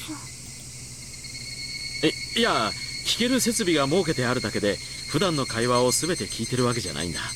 年に数回ある保安訓練の際にそれをしているだけなんだよ。多分診療所の私の電話も盗聴されてるんでしょうね。ええ。そこは施設の性格上からご了承いただきたいところです。失礼。その盗聴の具体的方法は？リカちゃんの家に引いてある電話線が分岐してあります。それが神社の裏側の沢の近くに掘ったて小屋があるでしょ。そこへ引かれていてそこで盗聴することができます。通常は無人ですが山犬に対し要人警護命令が出ると常時2名の通話監視員が常駐し全ての会話を録音します。もちろん普段は録音していません。近日中に保安訓練の予定は？また要人警護命令が出る予定は？保安訓練は1月、4月、7月、10月に行っています。And we're in June, so no. ですから今月はありません。 Good, so we're safe there. 要人警護命令は何か緊急事態が起こると予想される場合に発令されますが、機関設立以来発令されたことは一度もありません。発令の権限者は？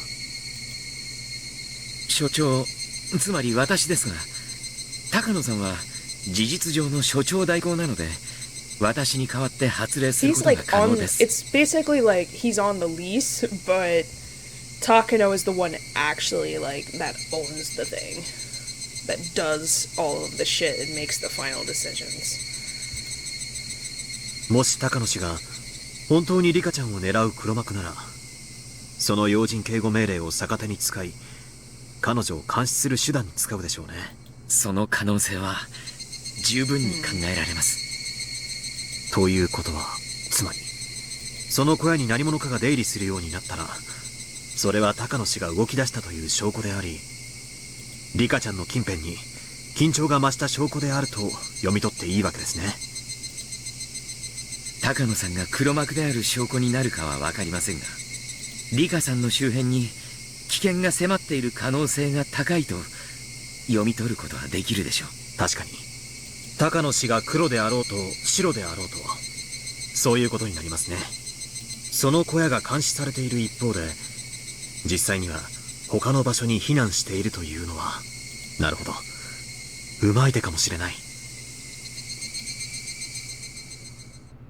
でもリカ、一つだけ問題が。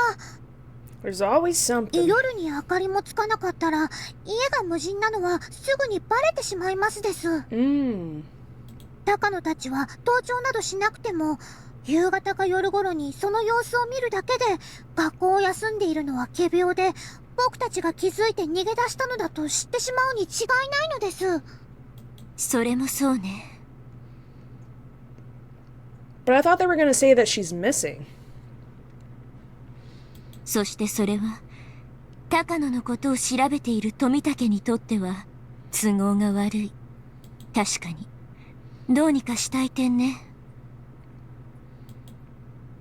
さっき赤坂が言っていた盗聴をしている小屋の監視、それから大風で寝込んでいることを装うための明かりのつけ消し、それからいざという時赤坂が村の中にいてくれる方がいいというのを3つ合わせてあうあうしますと、あうあうあう。Let Akasaka stay at your house? Question mark? まさかあんた赤坂を私の家に泊まらせようってこと？ダメ絶対ダメ。全然片付いてないし、臭いし汚いしみっともないし、赤坂なんか絶対に入れられない。ダメ赤坂がお泊まりなんですよ。She's so cute. ダメだって言ってるでしょ。ダメやだリカちゃんは何をはしゃいでるんだい？ちょっと取り乱してしまいましたのですよ。ニパー。Jeez, just because Hanyu's insisting, okay? Ow, wow, wow, wow.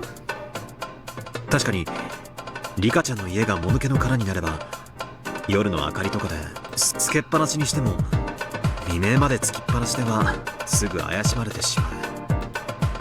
I mean, he did come all this way to visit her, so... 赤坂、僕がいない間、赤坂が僕のお家にお泊まりするというのは、どうでしょう。なるほど、それはうまい手かもしれない。リカちゃんさえ良ければその手で行きましょう。Akasaka seems to think it's a pretty good idea. Am I selfish for wanting him to get a little embarrassed about staying at my house? I should be ashamed of myself.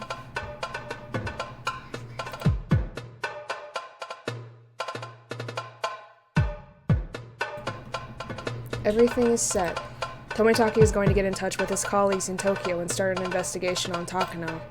That's all. That's all we can do from our end. Yuri's going to lead his normal life. To act normally after something like this will be pretty difficult, but there really isn't anything else for him to do right now. Takano is sly. She'll never let Irie ruin her plans. Actually, Irie only comes into the picture after Takano's been exposed. Rishi didn't say he would help, but he said he wouldn't interfere with us. In fact, there are some people with ties to the mountain dogs at the police department, too. Probably best if Oishi acts normally like Irie is. I'm going to tell Satoko the truth and hide at Mion's house for a while starting today. I don't know how long I'll have to hide, but it'll be at least until something happens. Akasaka's going to stay at my house and make it look like I'm home, sick. If something happens, coming all the way from Okonomiya would take too long. So it's much better to have him stay in the village. Everything will begin only once Tomitake finds out something. Irie says he hopes things will get moving soon, but I don't think we need to worry about that. They would try to kill Tomitake on the night of Waranagashi, on Sunday, 2 days from today. Oh, it's on Sunday? I forgot. Okay. The Lord's Day, where everything murderous happens. That has never changed in many, many worlds. That's definitely their plan. In other words, even if Tomitaki doesn't find anything, the wheels will start turning in 2 days. I had warned Tomitaki again to be extremely careful. But still, if I still get killed, I'll curse your family for 7 generations after I die. God damn. She said what she said. She said, get fucking cursed. It's already getting dark. Everyone went home except for Akasaka. I'm still thinking about how to tell Satoko about Akasaka and also about what's to come. 悩んでもしょうがないのですよ。リカの悪い癖は仲間を過小評価しているところだと And 思 a い bad ま habit of すです。 overthinking. But I mean, she's been inside her own head for so とは long 言うも that のの without being able to tell other people things because they won't believe her. 今日学校でみんなで楽しく話していた漫画の話が実は本当でした。下手をすればあなたも殺されますなんて急に言って信じてくれると思う？それに聡子にとってこんな初対面の男まで急に連れてきて。聡子が信じないと思いますか？それはわかんないけど、その可能性もあるでしょ。なんだ、聡子は友達じゃなかったのですね。Well, shit. What Hanyu just said startled me. It was kind of a scary thing to hear, even though she said it while wearing her usual warm smile. 僕は聡子は仲間だと信じていますから、聡子に話せばきっと信じてくれて味方になってくれると信じています。でもリカは聡子を信じられないと言っています。それはリカにとって聡子が友達ではないということです。 She's got a point, you know? She got a point. その程度の存在なら話しても時間の無駄なのです。はうわうわう。わうわうわう。聡子なんかほったらかして僕たちだけでミオンのところに行っちゃいましょうです。バカ！そんなわけないでしょ。聡子は私の一番の親友で。リカが真実を話す価値がないならそれはその程度のものです。リカの言う一番の親友なんて野良猫に毎日餌をあげてるだけと同じ程度です。リカは聡子のことをそんな程度で済まわしていたとは僕も驚きです。Satoko's my bestie, my homie for life. 誰もそんなこと言ってないでしょ。聡子は親友よ。私の一番のね。そうよ。あんたよりも。でも信じてくれると信じてない。野良猫に餌をやって日々を一方的に愚痴るだけの関係。猫さんは何もできないって分かってるからその上で愚痴ってるだけのそれだけの関係。はうわう、聡子はかわいそうにリカの一番の親友だと信じているのにそのリカにはそうだと思われていないのです。はうわうわう。こんな。I tried to slap Hanyu, but I couldn't touch her. My hand went through her cheek and hit only the air. I can't believe she made herself incorporeal again. She said, ha ha. Hanyu disappeared saying, ow, ow, in a teasing manner. I'm upset, but I can totally understand what she was getting at. リカちゃんの同居人は納得してくれるかい？納得させますです。聡子はこの陰謀に何の関係もないですが、僕と一緒に住んでいる以上絶対に巻き込まれますです。聡子のためにも僕が説明しないと。私は外で待ってた方がいいかな。いいえ、赤坂が一緒にいてくれた方が冗談ではないと分かっていいかもしれないです。僕にうまく説明できない時には助け舟を出してください。Help. She says help. 分かったよ。I went up to the second floor with Akasaka. To be honest, I couldn't even imagine how to start bringing it up. But even Hanyu made fun of me. I can't hesitate. I made up my mind and walked into the room and was surprised. My messy room was all cleaned up. Stoko was packing her pajamas and towels into her duffel bag. It's as if she's going on a camping trip. さとこ、ただいまなのです。はい、リカの分の荷物もできてますわよ。まさかミオンさんに歯ブラシやタオルまで借りるわけにはいかないでございましょう。それに見ず知らずの男性の方をこんな散らかったお部屋に入れるわけにもいきませんし、だから私普段からもう少しお片付けをしましょうって言ってたんではございませんの。I blinked in surprise. I don't understand why Satoko already knows what's going on. If she saw me, Irie, and Tometake talking behind the shrine with Oishi and a strange man, she'd be sure to get curious. Satoko must have overheard our conversation. Not only that, she packed our luggage and cleaned our room, which means she already knows Akasaka's going to stay in the house. She must have come home in a hurry to get things done. 漫画なんかの話じゃなかったんですのね。私、リカのそういうところは嫌いなんですのよ。私がリカの話を信じなかったことがありますね。 In other timelines, yes, 私 you こそ absolutely が have. リカに一番最初に頼ってもらえる親友でいるつもりでしたのに。ごめんなさいなのです。Soga doesn't seem that angry. Rather, she seems shocked that what we talked about at school is real. She isn't really that upset. This is exactly what Hanyu said. I thought Satoko was my best friend, yet I couldn't trust her completely. Having realized this, I apologized. Satoko turned around as if to tell me there's no time for apologies. I think she accepted it. As the proof of that, she's getting things ready to go to Mion's house. Thank you, Satoko. 赤坂さんでございましたっけ？リカとどういうご縁かは存じませんけど、リカの味方なら私の味方でもありますわね。北条聡子と申しますわ。よろしく。Nice to meet you. 赤坂と言います。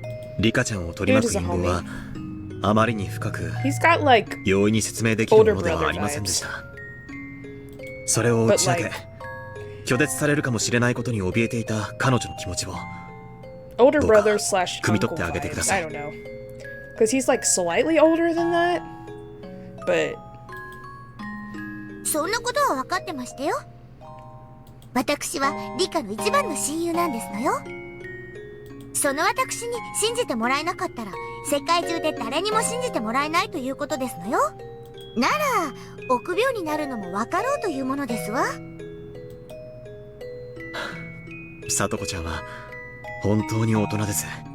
そんなあなたに親友と呼んでもらえるリカちゃんが羨ましいです。Satoko took Akasaka around the house and explained everything. She let him know that the switch for the hot water heater sticks a little and that if the picture on the TV gets messed up, he needs to tap on it. She even told him about all the traps she set around the shrine using a secret map of hers. Akasaka listened to her dead seriously. Upon seeing them talk, I couldn't help but smile. Hanyu also smiled while watching us, but it felt like she was saying, I told you so. I'm gonna pretend that I don't notice her. ひねくれ者の聡子がこれくらい簡単に信じてくれるんだから、疑い知らずの圭一も信じるだろうし、こういう時はやたらと勘のいいレナも信じてくれるだろうし、どいつもこいつもきっと私の話を疑いもせずに信じてくれるのかしらね。I mean, it's crazy that it's been 100 years and no one has believed her until like now and like the year before, but she didn't get all of the pieces last time. Hanyu didn't reply, but she smiled as if she's happy to see that I grew a little. 冷蔵庫の蓄えも十分ですわね。リカ、せっかくお留守をお願いするんですのよ。今夜くらいご馳走しないと失礼に当たりましてよ。それに万が一ということがありますもの。ミオンさんの家へはもう少し遅くなってからお伺いした方がいいですわね。そんな、どうかお気遣いなく、こう見えても食事くらいなんとかできますので。はあ、リカの手料理をご馳走するチャンスなのですよ。はあ、今日のあんたは調子に乗りすぎ。そうね、聡子、美味しい食事をご馳走しないとね。そうそう、冷蔵庫に入ってる特用激辛キムチの大瓶を出してもらえる？それじゃない、懲罰用じゃなく死刑判決って書いてある方よ。今日はキムチチャーハンにしましょうです。赤坂、辛いのは大丈 Not 夫 the ですか？ death penalty. Jesus. God damn. He said what he said. Or she said what she said. Why, lips? Stop it. Stop not working, god damn it. 辛いのも大好きだよ。 Oh, I can't stand spicy things. You can have all of my spicy things. Can't do it. それと冷蔵庫のシュークリーム Oh, は the cream もう puffs. 賞味 No, 期 they 限が切れてるから expired. 捨てちゃい How ま could しょ you う let them expire? They're so good. Oh my 残念 god. You have spicy things and cream puffs are gone. モグラの高級店の美味しいやつだと聞いてたのに残念なのです。 Disgraceful. 今日はあうあううるさいのが聞こえるわね。野良犬でも吠え See, てるのか Honey's しら。 like us. She likes sweet things. We like sweet things around here. Night is falling on the 16th of June. The pieces are lining up on the final game board one after another. No, pieces isn't the right word to call them. Night is falling on the 16th of June. We're gaining reliable allies for this final challenge. It's the final countdown. Our first key, Tomitake, will be killed in 3 days. Fate is going to change before that point. We gotta save him! We gotta save him! I felt so bad about his death, man. Dude, because he, like, was seriously, like, in love with her, and then she fucking stabs him in the back and kills him. Like, what an ass. An absolute ass. That was 7. Okay, so we have 4 more. I think it said there's 11 chapters. So... okay.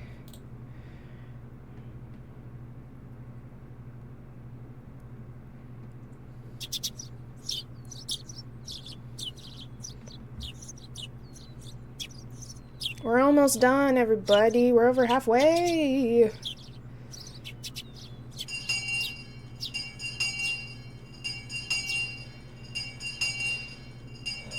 古出さんと北条さんは今朝風邪をひいたのでお休みと連絡がありました。 And they breathe the same air, so it's very, very likely that both of them get colds at the same 今 time. 季 So 節 that の makes 変わり目 sense. で大変風邪をひきやすい時期です。暑いからといってお腹を出したりして寝ないように。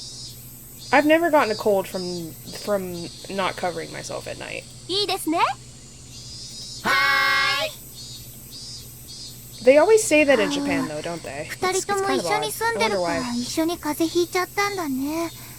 リカちゃん、あさっての綿流しだけど、ミコさんの役大丈夫なのかな？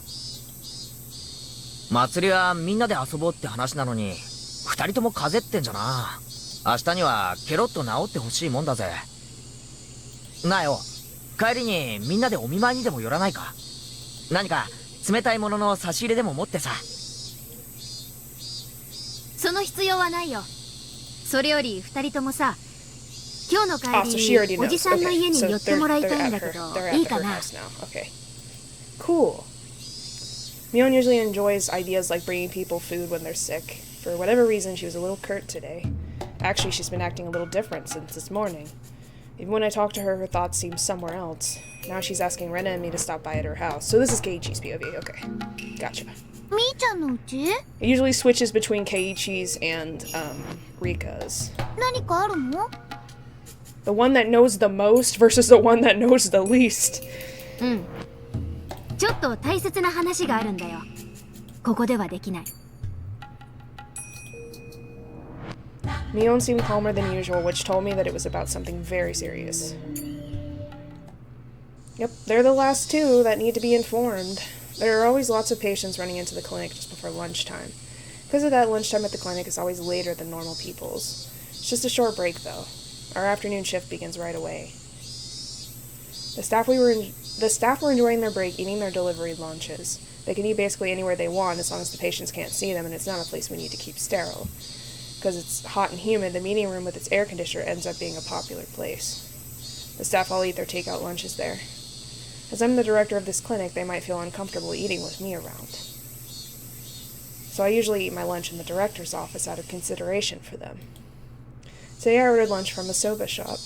I got an extra large serving of mori soba, that is. For whatever reason, they just call the dish an extra large. That makes ordering it complicated, since if I order an extra large and a kitsune udon, they'll just deliver an extra large kitsune udon instead. Is this really a large? It looks more like a regular size to me. As I recall, the owner of the restaurant has hurt her hip, so she must be having a hard time keeping things running. I was still thinking about that when Takano-san came in. She's carrying a really large-sized order in her hands. Apparently she ordered a regular mori soba and I grabbed the wrong one by mistake. What a hassle.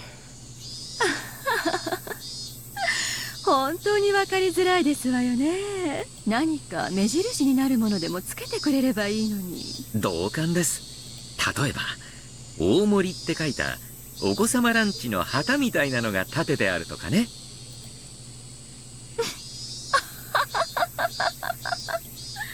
Takano-san must have liked that idea. She laughed for a while. よかったらご一緒にどうです？ I invited her to sit on the sofa. ではせっかくですのですみません。冷房をちょっぴりだけ弱めてもらってもよろしいですかしら？ No. ええ、それは失礼しました。よいしょ。ピッピッと。Come to think of it, I haven't really talked too much with her. We were rather distant from each other, partly over the guilt of the organization becoming the Area Institute. So with that and our respective positions, we had a taciturn agreement not to pry too deeply into each other. Since our attitudes towards our research are different, we've never mingled before. So chatting over lunch is a good way to get closer to her. I wonder what she likes to talk about while eating. I guess I should start a peaceful conversation. I don't want her to go on about stuff like tapeworms. Hey! We're having lunch after all. And while I tried to come up with a topic, she started talking instead. さっきのお子様ランチの旗の話、懐かしいですわね。See, sometimes she actually seems normal. It's so fucking weird. And then she has this complete dual personality that's just a psycho. But she's still her while she's... It's not like an alternate personality disorder, but like... It's like a... You know, like a switch flipped. さあどうでしょうね。ああいうのは一つの様式ですからね。And checking on the children. They are eating very, very soundly. I'm sus. 案外もっと未来になって宇宙旅行が実現するような時代になっても宇宙船の機内食のお子様ランチには旗が立っているような気がします。Not a spaceship. I think that's a little too far into the future, my guy. それはなんだか面白い話ですわね。そんな未来になっても子供たちはあの旗を夢中になって集めるのかしら。旗を？おやおや、そんなことをされていたんですか。あら、所長は子供の頃にしませんでした？お子様ランチの旗集め。まさかまさか。私たちが子供の頃のお子様ランチといったら、私の家ではとてもとても。そんなことありませんわよ。うちは貧乏でしたけど、たまにデパートに家族で行くと必ずデパートの最上階のレストランに入りましたもの。当時の私にとってはデパートに連れて行ってもらえるのはお子様ランチが食べられるというのと同じ意味で、だから両親が私の留守の間にデパートへ行ってしまうととてもへそを曲げたのを思い出しますわ。高野さんの子供時代もとても素敵そうですね。Oh, God damn it. I keep hitting my thing. Why do I keep doing that? 私一人を残してデパートへ出かけて、二人ともバスの事故に巻き込まれて死んでしまいましたわ。What the fuck? その連絡が来るまで、私はずっと両親を恨んでて。今頃デパートのレストランで私をのけ者にして美味しいものを食べてるに違いないって憤慨してて。Very tragic. あと1本で旗が確か20本になるはずで。20本が小さな目標だったので、それを達成する機会がまた遠のいたとずっとむくれていて、ひどい話ですわね。Must have been horrible to lose her parents at an age when she was still interested in collecting flags from kids' meals. It's obviously still a painful memory for her. そうですか。それは知りませんでした。ひょっとしてそれが医師を目指された動機ですか？は？は？どうして？ああ、いえ。私が医師を目指したのは自分の家族に関わることが理由だったので。私が医師免許を取ったのはひなみ沢症候群により近づくために必要だったからですわ。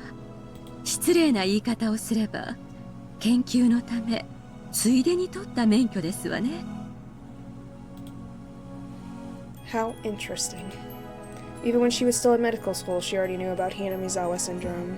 そういえば、こんな初歩のことも私は知りませんでしたが、高野さんはどこでひなみ沢症候群に触れられたのですか？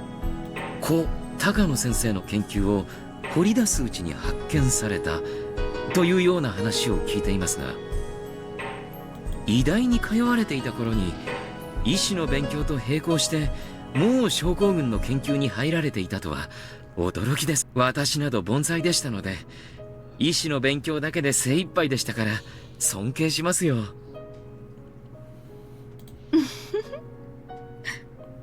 ひなみ沢症候群の研究に携わったのはもっともっと前からですわね。What does she mean? How old was she when she first found out about the syndrome? In fact, why did she become familiar with it at all?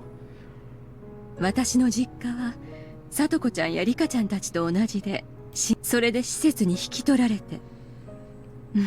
Oh, it was fucking awful. それ Yeah, が those もう本 backstories, 当 man. に劣悪な施設でした。 Terrible. あの頃繊細孤児ってまだまだいたでしょ。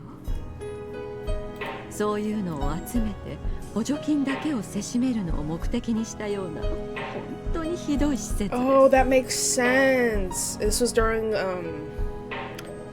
World War II, yeah. So when she was a kid, the war was happening and like a lot of people died in the war, which left the kids orphans and they had nowhere else to go. So a bunch of them flooded the orphanages. Damn. そこを脱走した時に助けてくれたのが祖父高野先生でしたの。ではあなたは高野先生と生活なされていたのですか？ Adopted, but granddaughter. なるほど。研究資料に若くして触れることができていたのも納得です。しかしなぜそれを伏せられていたのですか？まあ大人の事情ですわ。奇病研究のために予算を求めるのと、死んだおじいちゃんの研究のために予算を求めるのでは少々事情が変わってきますから。なるほど。なるほど。長いことの疑問が氷解しました。あなたが高野先生を語る時の尊敬の眼差しは一研究者に対するものとしては説明できないものでしたので、しかしそこまで高野さんに尊敬させるとはよほど人徳のある素晴らしい先生だったんでしょうね。さて人徳はどうだったでしょう。誰にも理解してもらえずずっと孤独に研究してそのまま病死してしまいましたもの。祖父は孤独を愛する悪い癖がありましたので協力者を得られなかったんですわね。でも高野さんという優秀な助手がいたじゃないですか。そういえば高野さんも先生も読みは同じ高野ですね。ええ、本当の名字じゃありません。祖父に敬意を表して同じ名を。本当は漢字も同じにしたいのですがクライアントに説明するときに誤解されたくないと思い読みだけ So を it's 残 pronounced the し same, て but the characters 漢 are 字を different, 変 and え that's たん why です he わ didn't make that connection. I see. That would only make sense if you could actually see the symbols, but this is in English. The symbols don't apply to English language, so now I could see the connection between their two last names. It also revealed the connection between first names, Hifumi and Mio, too. She doesn't need to tell me anything more than that. She lost her parents when she was young, and Dr. Takano took her in and loved her as if she was his own child. To show her love and respect, she decided to call him her grandfather. Now I know. That's the reason why she's devoted herself to researching Hinamizawa syndrome. I now understand how she must feel knowing her research is soon to be terminated. Rika-chan had said that she was hurt. Although I didn't know anything about it, I must have said something to hurt her before. I only cared about treatment and extermination. There it is again. That's like the 4th time this stream. I didn't care about anything else until today. She must have considered that blasphemous towards her grandfather. Now I know why she became aggressive every time I expressed how I felt. Ah yes, the journal, which caused Rena to lose her fucking mind. After she was told that her research would be terminated, she stayed up all night and gathered up lots of documents. She went to Tokyo and requested an extension without depending on anyone else, and that request was rejected. The documents she used are now in a box in the underground storage. She must have exerted a lot of effort to put them together. Even someone without any knowledge of our research could easily understand what she was trying to say. However, it looked like some of those documents weren't even opened. Some had marks that told me they weren't treated the way documents are supposed to be. I'm sure some pages had absorbed her tears without me ever knowing. I heard from Tokyo that Takano had left a terrible impression with the board of directors. It's not easy to overturn a bad impression. In other words, she can never request an extension on her research ever again. I was there when she found out about it. I was there when she found out she could no longer contribute her grandfather's research, even though she must have promised him that she would complete it. 高野さんは入江機関閉鎖後にも個人研究を続けられますか？入江機関が閉鎖するときには症候群は撲滅されていますわ。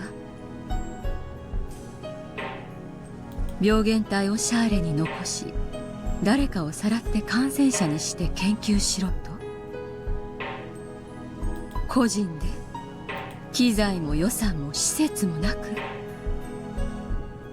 誰にも顧みられなかった祖父のようにホルマリンの匂いのこもった書斎で誰にも評価されずざれ言だと笑われるためだけに研究を続けろと。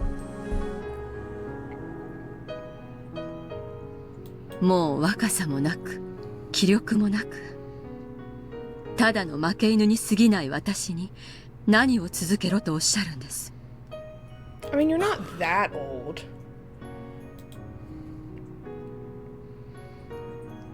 Tomitake once told me that the Irie Institute was supposed to be the Takano Institute, but our clients didn't like the idea of a young woman heading the facility, and that's why I was invited. Oh, the patriarchy! I see, yes. God damn it.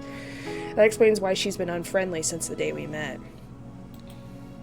Well, she uses it as a scapegoat, though, so it ends up turning out in her favor.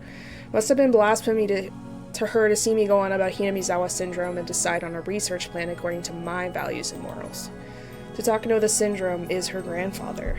She must feel his presence when she's researching it. That's the reason why she often stays at the institute until late at night, though it makes the mountain dogs annoyed as they serve as security here. 蕎麦湯お飲みになります。あ、そうですね。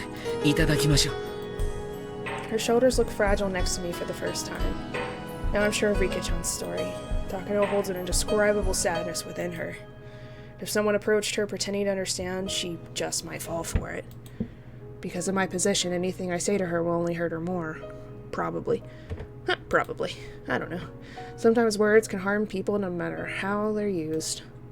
But the fact that I still spoke up showed how little experience I had in life. せめて今後の予算配当を高野さんのやりたい研究に優遇しましょう。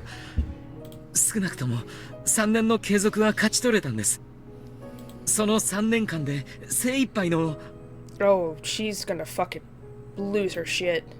It was all a slip. Even as I spoke, I started to regret trying to say anything. お気持ちだけで結構ですわ。死の病にかかり痩せ衰えていくのを3年も見守るのも辛いものですわよ。 Like her grandfather did. Yep, he was sick for a long time. Yeah, that makes sense. I actually never made that connection. That makes sense.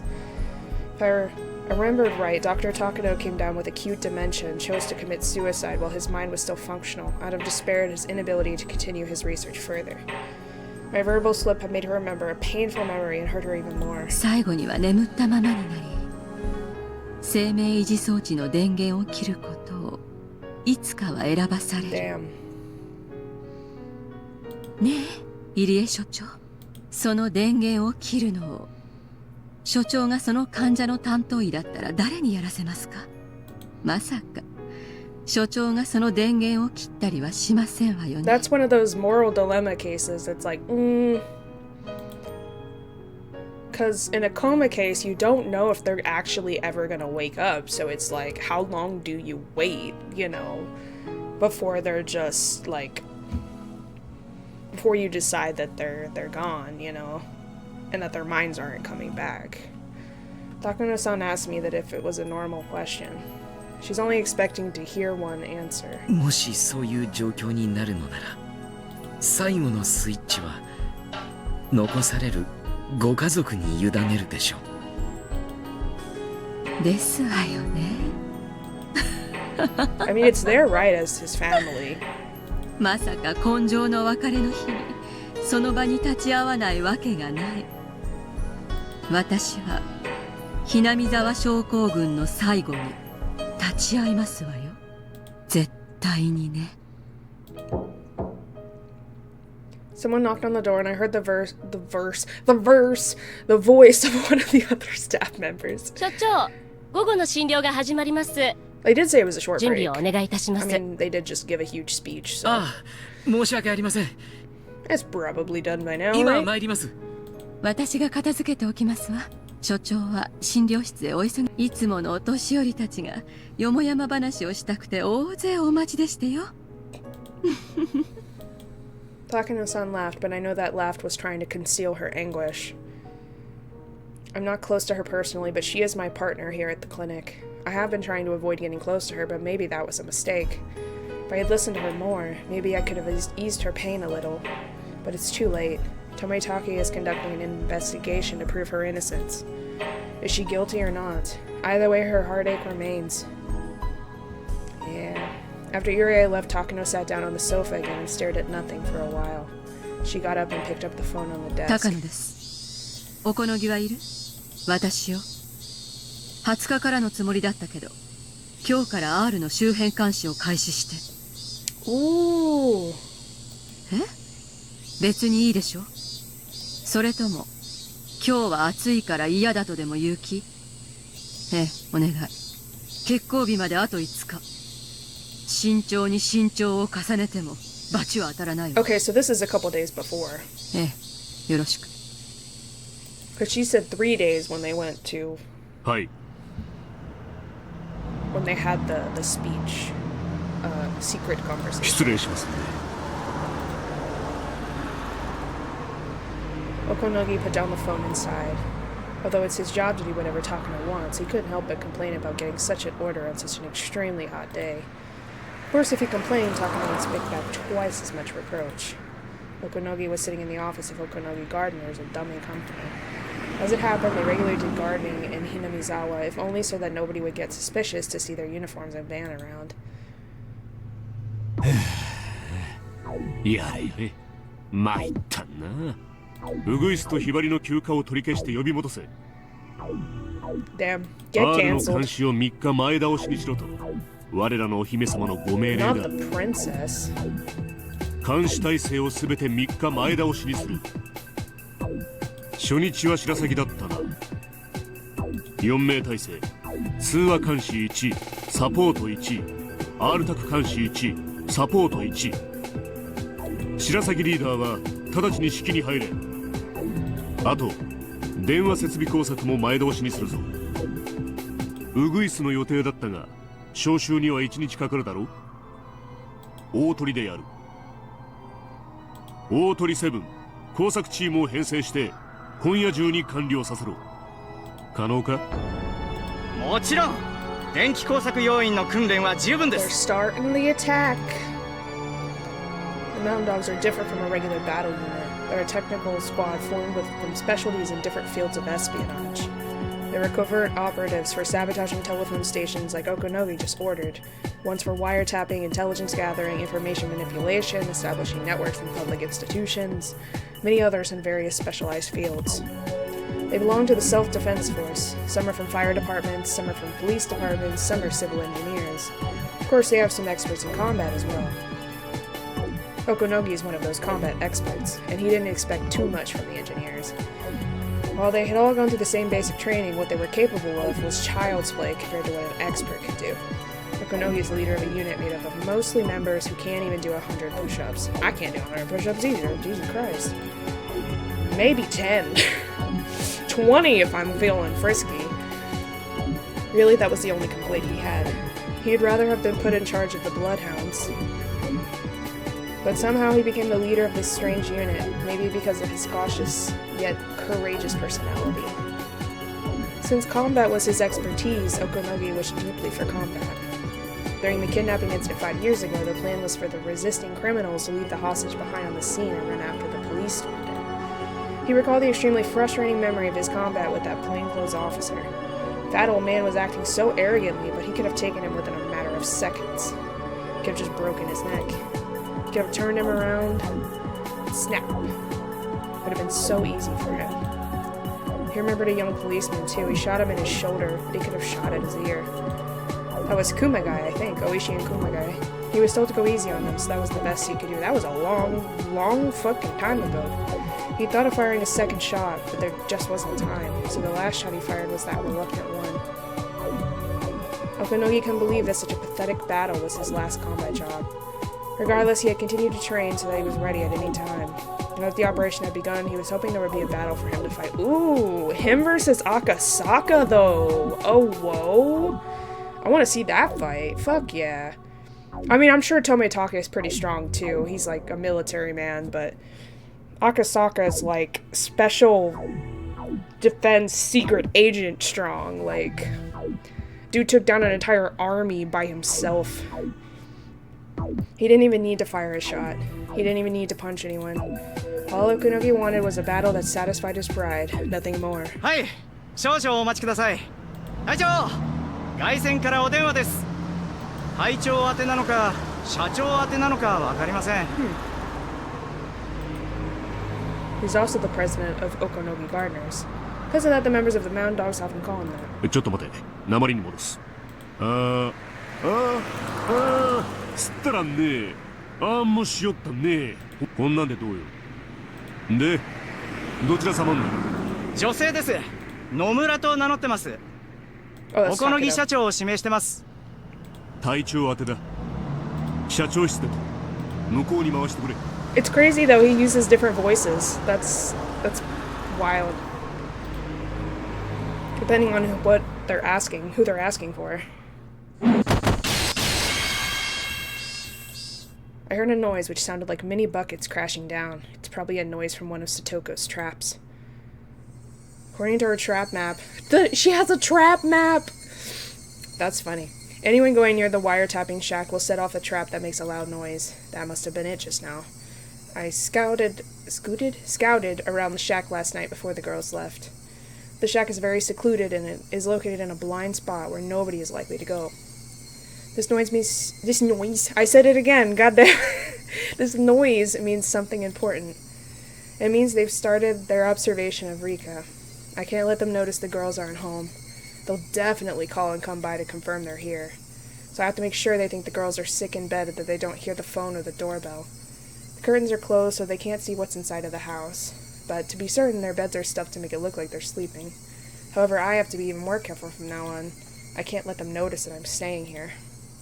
For that matter, I have to make sure I can act when something happens. The phone rings suddenly. Just as I expected. They're calling to see if anyone's home. They're already aware that they didn't go to school, so they're probably assuming that they're home, sick in bed. I'm sure they want proof of that. The phone rang for a long time, which convinced me that it was indeed a call from the Mountain Dogs. There was no answer on the phone. The next step would be to come by the house. They'll pretend to be a mailman or a neighbor and knock on the door. I don't even need to answer it. If the girls are too sick to answer the phone, then they won't notice a knock on the door either. The increased hassle means a higher risk of discovery, but on the one hand, it also proves our enemy is closing in on us. It was actually better for me since I can measure the severity of the situation. Besides, Irie is our ally and he already knows Rika's somewhere else. He's supposed to tell them he came by because we heard Rika and Satoko missed school, and that the two of them were in bed and should be left alone for a while. He's supposed to say that. They won't doubt Irie. They will believe him. You could call this an advanced level of mutual deceit. They believe that they're deceiving Irie, but in reality, Irie is deceiving them. However, they're professionals and we're a bunch of amateurs. Well, not me, at least. Actually, maybe I'm not an exception. I don't know what they've got until I come face to face with them. Our conditions are uneven. We're leading by a tiny bit because we made the first move. Once that's gone, we don't stand a chance. I promised Rika that I trust her unconditionally, so even without proof, I'm ready to fight. But I can't beat this conspiracy by myself. And to gain help from the others, Tomitake has to find proof. Tomitake is in charge of our first attack. That means he's in the most danger, too. It's understandable that Rika kept warning him to be very careful. He should have started his investigation as early as last night. If that's the reason why they've begun observing Rika, I can only pray for his safety and the success of the investigation. I heard a voice. Irie had arrived. Satoko-chan ni Rika-san! ご主人様が会心に来ましたよ! I heard footsteps coming up the stairs and a quiet knock. 大丈夫。私一人です。もう少しここへに。この家はすでに敵の監視下にあります。I let Irie in and closed the door quickly. お疲れ様です。窓も満足に開けられないとあっては、まるで蒸し風呂ですね。これは差し入れです。He handed me a plastic bag. It contained ice cream, cans of juice, some snacks, and even beer. Ayo? Well, this obviously isn't for Rika. I feel he's being a little careless, but I'm grateful. いかがですか？さっきこの家の電話を盗聴する監視小屋に、それから呼び出しの長すぎる電話が1件。おそらく学校を欠席したことを知り、在宅確認のために電話してきたのでしょう。あなたもリカちゃんたちの様子を見てこいと誰かに言われたのではありませんか？高野さんからリカさんたちが学校を欠席したのに病院に来ないから不安だと。やはりリカさんとさとこちゃんの欠席を不審に思われたんでしょうか？いえ、多分富武さんが内定を開始したことと関係があるんじゃないかと思います。もしなかったとしても、今回の動きは彼にとって尻尾をつかむチャンスになるかもしれません。どちらにせよ、もう何かが始まっているということなんですね。そう見て間違いないでしょう。私たちの敵が高野と山犬なのか、そうではないのか、どちらにしてももう敵は動き出しているのは間違いありません。ひなみ沢村連続開始事件、最初の2年は偶然が重なっただけでした。しかし3年目から高野さんはそれを面白がり、綿流しの夜に何かが起こり続けることを期待しだしたように思います。To extract her plan on that specific night early before, you know, her research is up. 綿流しのお祭りはあさって。敵が動き始めるタイミングとしては妥当かもしれませんね。そして5年目にリカちゃんを狙う高野か。恐ろしい女です。リカさんがしていた高野さんの話、あれはどれも本当だと思います。今日初めて知ったんですが、彼女はひなみ沢症候群の第一発見者、高野先生の養女だったんです。同じ高野ですね。なるほど。彼女にとってひなみ沢症候群の研究を受け継ぐことは尊敬する祖父との絆だったんです。その研究が打ち切られることが確定した。それは彼女にとって祖父を冒涜するものなんです。すべてリカちゃんの言っていた通りということですね。はい。それと高野さんがこんなことも言っていました。3年で打ち切られることが決まっている研究を寿命が幾ばくもない眠ったままの患者に例えるんです。そしてその生命維持装置のスイッチを切るならば、それは残された家族の権利だというようなことを。どうせ打ち切られる研究ならば、それに幕を下ろすのは高野先生の遺族、高野美代 She believes she has the right to pull the plug on it. That's right. Okay, that makes sense. はい。I was wondering why she used that analogy, but that makes sense. そういう意味で言ったものと思います。Hi, son. You come to say hi, son? Hello. My dude, my bro, my man. Hi, buddy. You doing a good job? Yes. Get the chin scratchies. Get the chin scratchies.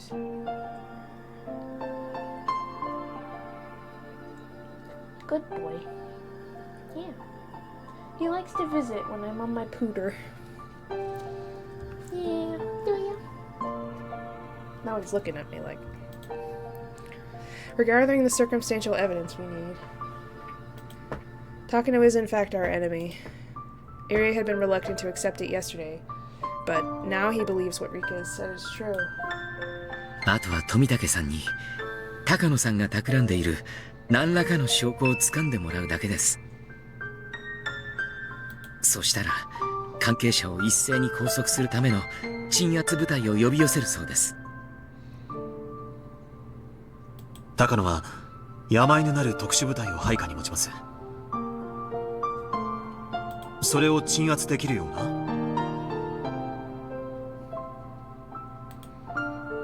はい。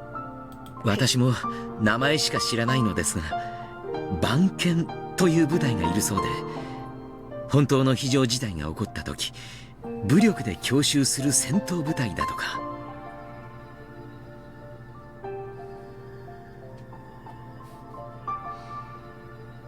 山犬はどちらかというと機密保持などの情報部隊の性格が強いので、多分それよりはるかに強い部隊なんでしょう。 Oh my god. I was checking on the daughter. God damn. There we go. It's fine. Everything's fine. Nothing's wrong. I didn't do that. 表に出せぬ研究をする機関の万が一の造反に対応する鎮圧部隊となれば、多分相当の強 As さを soon 持 as I つで can しょう。 afford to, with my Twitch payouts, I'm gonna get like an actual stand for my mic, so that way it doesn't fall over like that all the time. つまり But そ we の gotta deal with いわ the ゆる番 stuff 犬部 mic 隊とやら placement for a を while ひなみ until 沢に呼び寄せるこ that とが happens. 我々の勝利条件になる。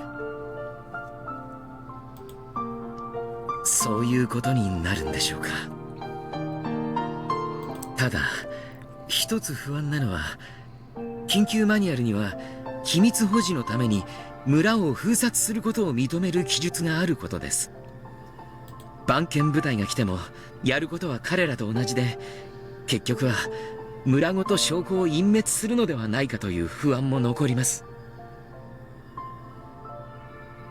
いえ、それはないでしょう。敵の狙いが緊急マニュアルの執行にある以上、それでは何の意味もありません。この陰謀が派閥抗争によるものならば、入江機関のクライアントたちの派閥は絶対に穏便に済まそうと思います。おそらく敵を吸収し、村人たちが何事かと目を白黒させているうちに決着させてしまうに違いありません。I know this because I've done similar jobs myself. They'll pass through like a gale and complete their operation swiftly. And a unit capable of pulling that off against the mountain dogs must be very powerful. とにかく富武さんからの連絡を待つしかありませんね。ええ、これは持久戦です。ですが一度有事となればそれは電撃戦に様変わりする。緩急の差の激しい辛い戦いになります。入江先生は敵の腹中にいる心強い存在ですが、同時に最も危険な場所にもいます。 'Tis be true. 常に油断せずにいてください。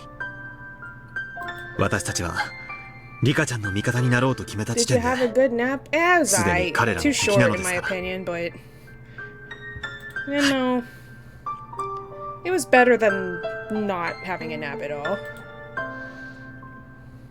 The phone at this house is, of course, being wiretapped, so Irie has to come over to communicate with me. But that won't work in an emergency. A telephone is still better in that case.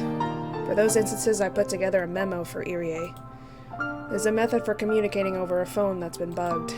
It's something I came up with out of necessity once. これは緊急時用のこれは私への電話連絡方法です。絶対に敵に奪われないでください。危険な時には必ず飲み込んで処分するように。盗聴されているのにどうやって電話で連絡を？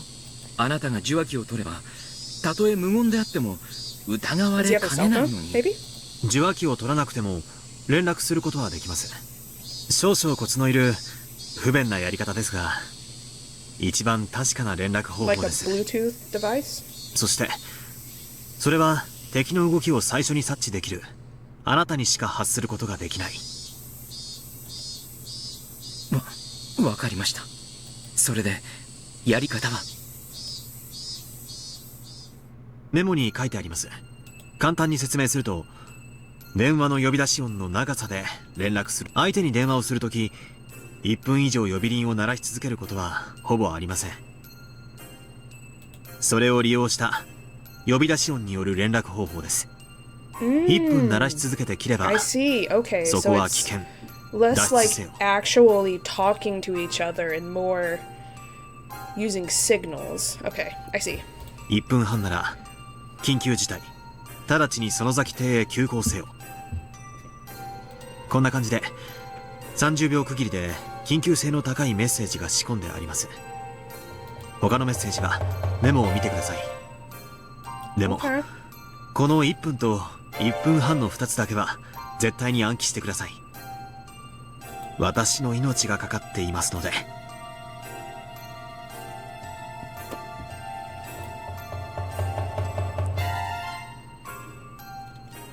The message that lets me know my life is in danger is the shorter call. But if it's too short, I'll get it confused with regular phone calls. That's why to signal me, he's supposed to hang up the phone within 3 seconds first, then place the emergency call. The reason why I use such a large difference of time is to make sure there's no misunderstanding.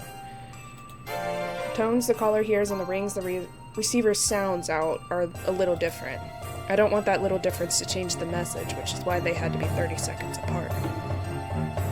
まず短く1回鳴らし、1分なら逃げろ、1分半ならリカさんたちのところへ向かえ。はい、覚えました。少々面倒と思いますが、あくまでも緊急事態用ですので、くれぐれもよろしくお願いいたします。ええ、わかりました。危険な時の連絡は任せてください。最後にもう一つだけ暗記してください。とても嫌な暗号ですが、これも忘れないでください。この連絡に限り短い1回は不要です。連絡方法は3分以上呼び出し音を鳴らし続けること。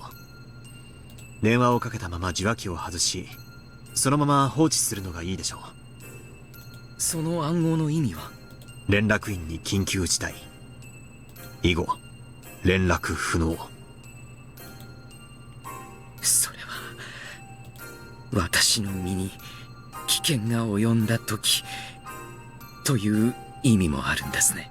はい、緊急時にはこの家へ電話し、そのまま受話器を外し、安全な場所に身を隠してください。ただ自らの危機を図るのはとても難しいことです。まだ大丈夫、多分大丈夫などと思っているうちに連絡の機会さえ逃してしまいかねません。少しでも嫌な予感がしたら緊急時と判断していいでしょう。陰謀の度合いから考えて敵は私たちを生かしはしません。くれぐれもご用心を。わかりました。その場合あなたはどうするんですか？その際は状況によりますが、私もここを脱出します。あなたに危機が迫る以上、リカちゃんの身にも危険が迫っている可能性が高いですから、私はその崎邸を目指し、あくまでもこれは最悪の事態です。このような事態に陥ると決まったわけではありませんので、緊張することはありません。どうか気を楽に持たれてください。ですが油断せずにですね。そうです。Rie nodded deeply. It's almost time. Something is about to happen. Ooh, it's happening! The happening is happening! Oh my god.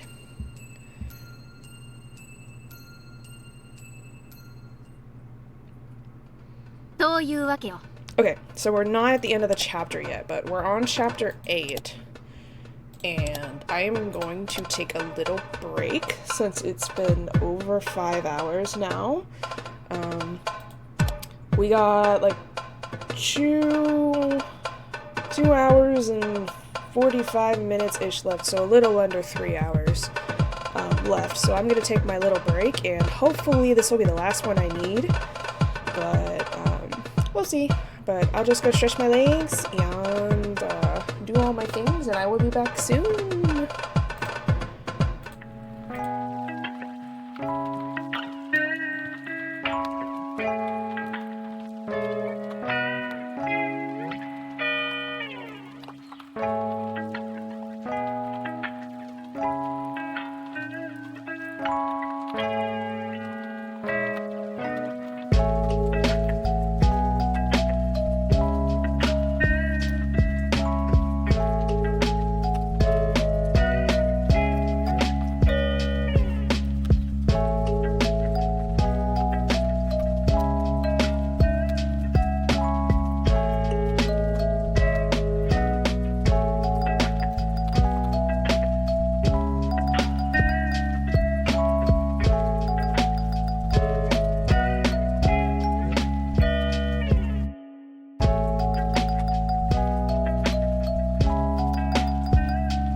buddy. We're gonna see if we can't finish this chapter at least, which is chapter 8.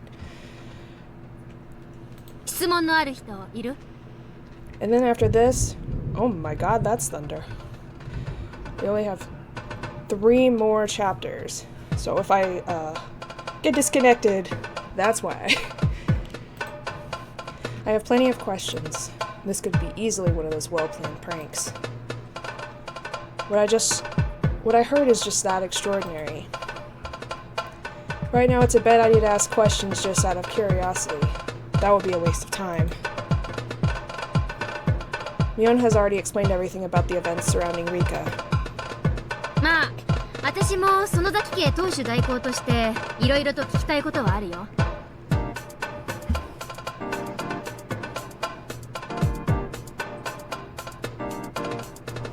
連続開始事件についてどうやら少なからぬ関係があるようだからね。でも今はそれはなしにする。しかしうちに避難してきたのはいい判断だね。うちの地下なら核戦争だってしのげるよ。電気もある、電話もある。もちろん食料だってあるしね。山犬って連中がそんなにも厄介な相手なら、ますますこの村の中でリカちゃんたちをかくまえるのはうちしかありえないよ。みんなを巻き込んでしまって申し訳ないと思いますです。 Rika apologized from the bottom of her heart. Rika has been dealing with this strange disease, this Hinamizawa syndrome, as well as all these suspicious Tokyo people, all by herself, until today. She's been trying not to get us involved, and that's why she dealt with them all by herself. Not even just now. For 100 years, she's dealt with this baloney. We can all imagine what she must be feeling, so none of us can even think of anything to say. The silence went on for a while, but then Hanyu clapped Rika on the back. リカは昨日から申し訳ないばっかり言い過ぎなのです。もう一回言ったらリカは毎日僕にシュークリームをおごる罰ゲームなのですよ。はうはう。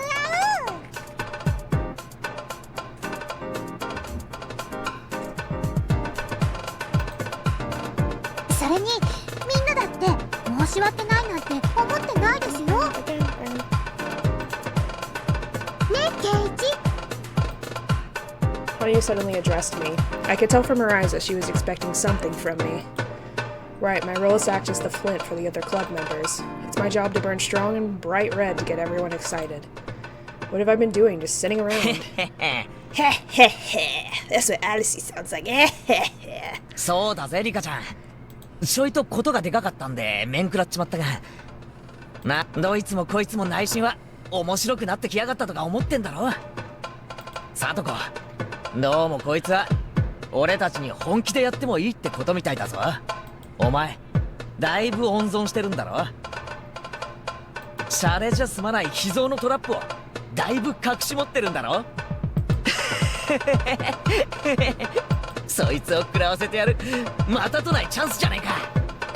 If you had the chance to try out anything, now would be the time.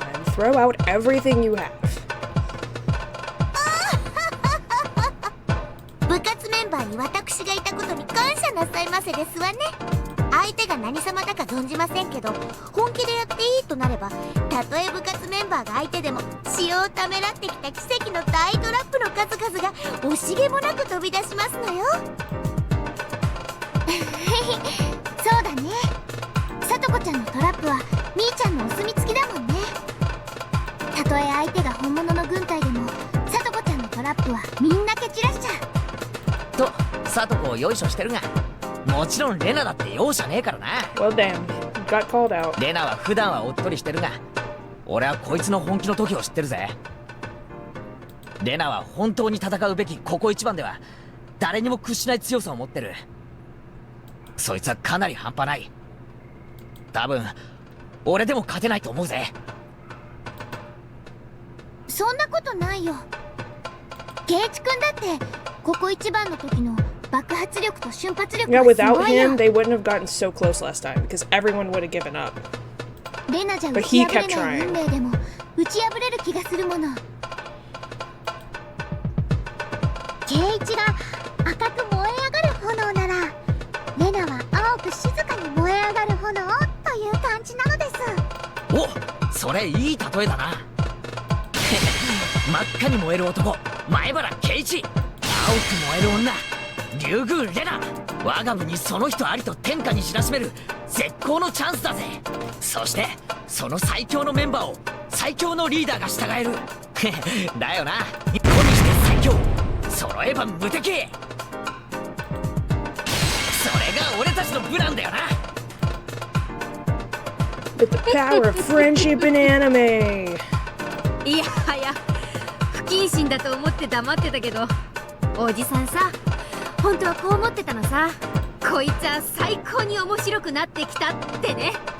今は感謝してるよ、リカちゃん。これだけの獲物をよくぞ知らせてくれた。 I mean, seems kind of weird that you're like thanking her for the opportunity of her, like, you know, planning to get assassinated, but you know. このひなみ沢で我が部に挨拶なしで上等を決めてくれようとはね。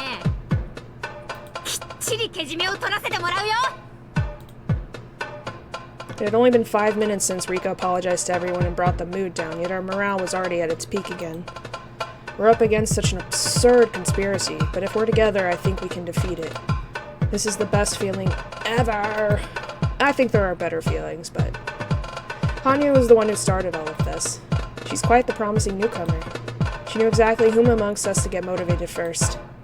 And moreover, while even our senior members were hesitant about taking on such a huge opponent somewhere in their hearts, she alone remained unflinching and raised our spirits. She's likely to grow even more formidable in the future. ありがとうみんな。信じてくれてありがとう。信じてくれるとずっと言ってますし、信じて当然。信じないやつなら仲間じゃないのです。だからお礼なんていらないのですよ、リカ。ああ、そうだな。羽生の言う通りだ。お前いい根性してるぞ。気に入った。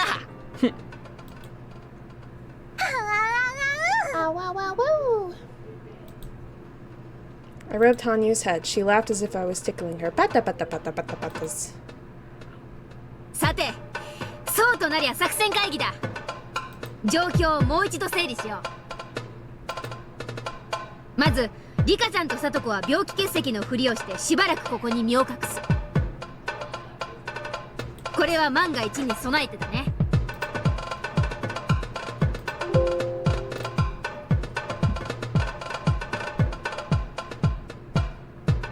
Okay, I was checking something on my thing. まさかここに2人が隠れてるなんて誰も知らないよ。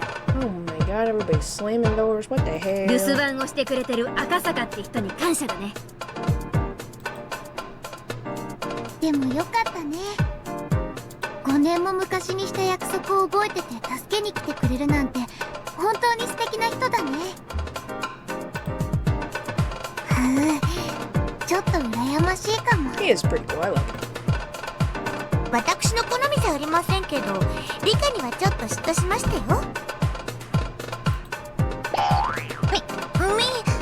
赤坂は別にそういうわけではないのです。しかも東京の警視庁の公安部の人で、それも秘密部門所属なんだろ。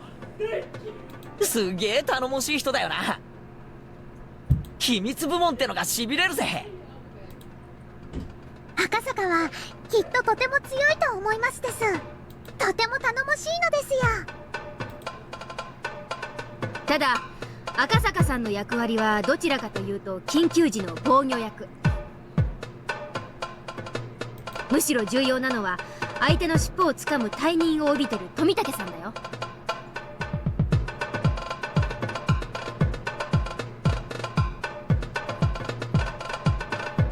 彼こそが真の攻撃役。Son.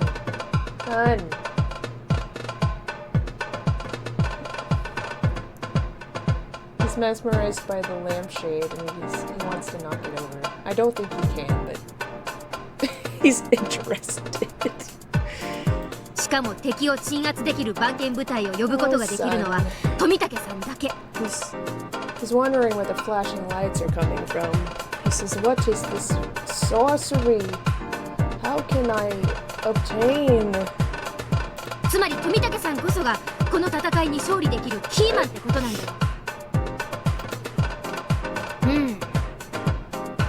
下手くそカメラマンの富武のおじさまが私たちの命運を握っている超重 He's 要 not 人物 just と a は cameraman, 不思議 god な damn 感 it. じ。 Everyone teased her by saying they're going to tell Tomitake she called him that. 富武の頑張りを期待しないわけではありませんが、万が一に備え他の手も考えておいた方がいいと You're 思い right. ま We すで need す。 backups for our backup for our backup. でも羽生、富武に頼る以外に何か打てる手などあるの？いや、羽生の言うのも一理あるよ。何しろ敵から見ても富武さんはキーマン。自分たちを内定していると気づいたら暗殺することだってあるかもしれない。何しろここは彼にとって敵地も同然なんだからね。富武さんだけに頼りきらず私たちに打てる手を探すのも大切だと思うよ。そうですわよ。トラップだってたった一つで綺麗に決めるのは難しいですもの。いくつも仕掛けてあらゆる可能性に対処して初めて完璧になるんですのよ。You can't expect one trap to work. You have to set up traps for your traps for your traps. Chances are, you set up enough of them, one of them's gonna work. そうだね。 That's the logic, I guess. 攻撃の手を一つに限る必要なんてない。富武さんとは違う形で他の攻撃ができないか探してみるといいんじゃないかな。でも東京についてわからない私たちがどんな手を？富武さんの重要性の一つが番犬部隊を呼び寄せることだってんなら、俺たちにも彼らに連絡する方法を教えてもらいたいよな。そうすれば万が一富武さんが敵にやられても俺たちは勝利 You know 条 what 件 I'm を失わず curious? に How 済む。 long have I spent on this game so far?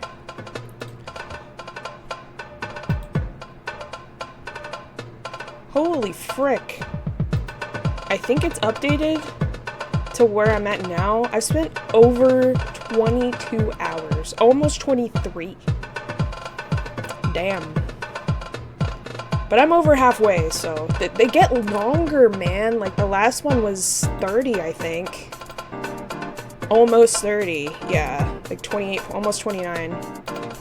Then the one before that was 25, and then 24. The older ones were, the first 4 were shorter. 12 hours, 13, almost 14, and then 12 and a half.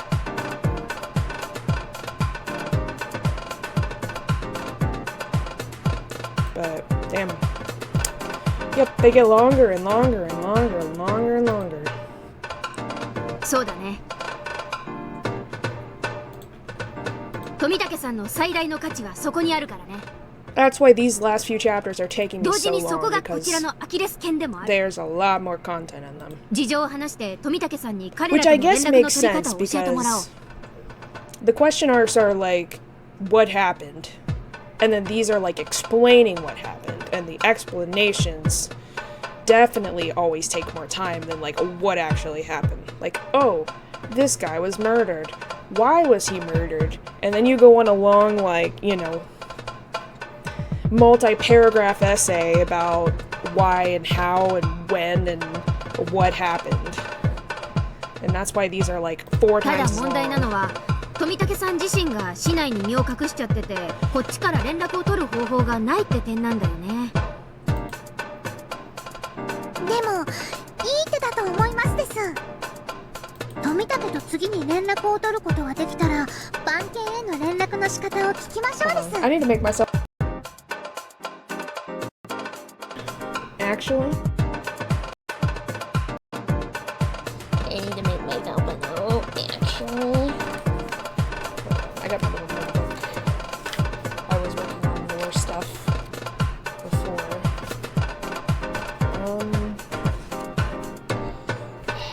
I guess...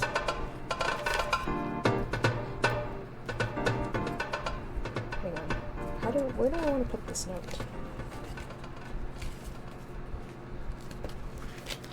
Okay, here we go. Right here. So that way I open right to it. Add new model redeems to stream. Because Alice has been making these new models lately for my lore stuff. So I need to put those available for you guys to redeem. And then what was it? There was another thing. Brain, it was right here. God damn it.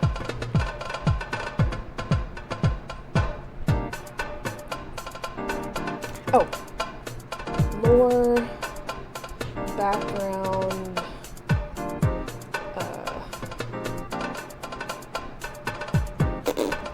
document, I guess. I gotta make that up so I can keep track of everything. I tried to write it all out, but then it got really messy and the pages kept falling out, and I was like, fuck, I need to just...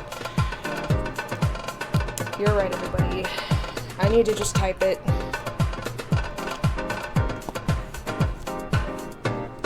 Anyways, I'm gonna leave this out so I can remember. Oh yes, I have to do that later. You're right. Leave it right on my desk so I can't forget it. Oh my god, I'm sorry. The power, it had too much power. Okay. まずこれが一案。他にはないでしょうか。 Before we knew it, Hanyu was making sure we moved along with our proceedings. Rena noticed that too, giving a pleasant smile to the girl trying to be part of our group. She's doing her best there, boy. 今の手は富武さんに万一があった時のための保険だよな。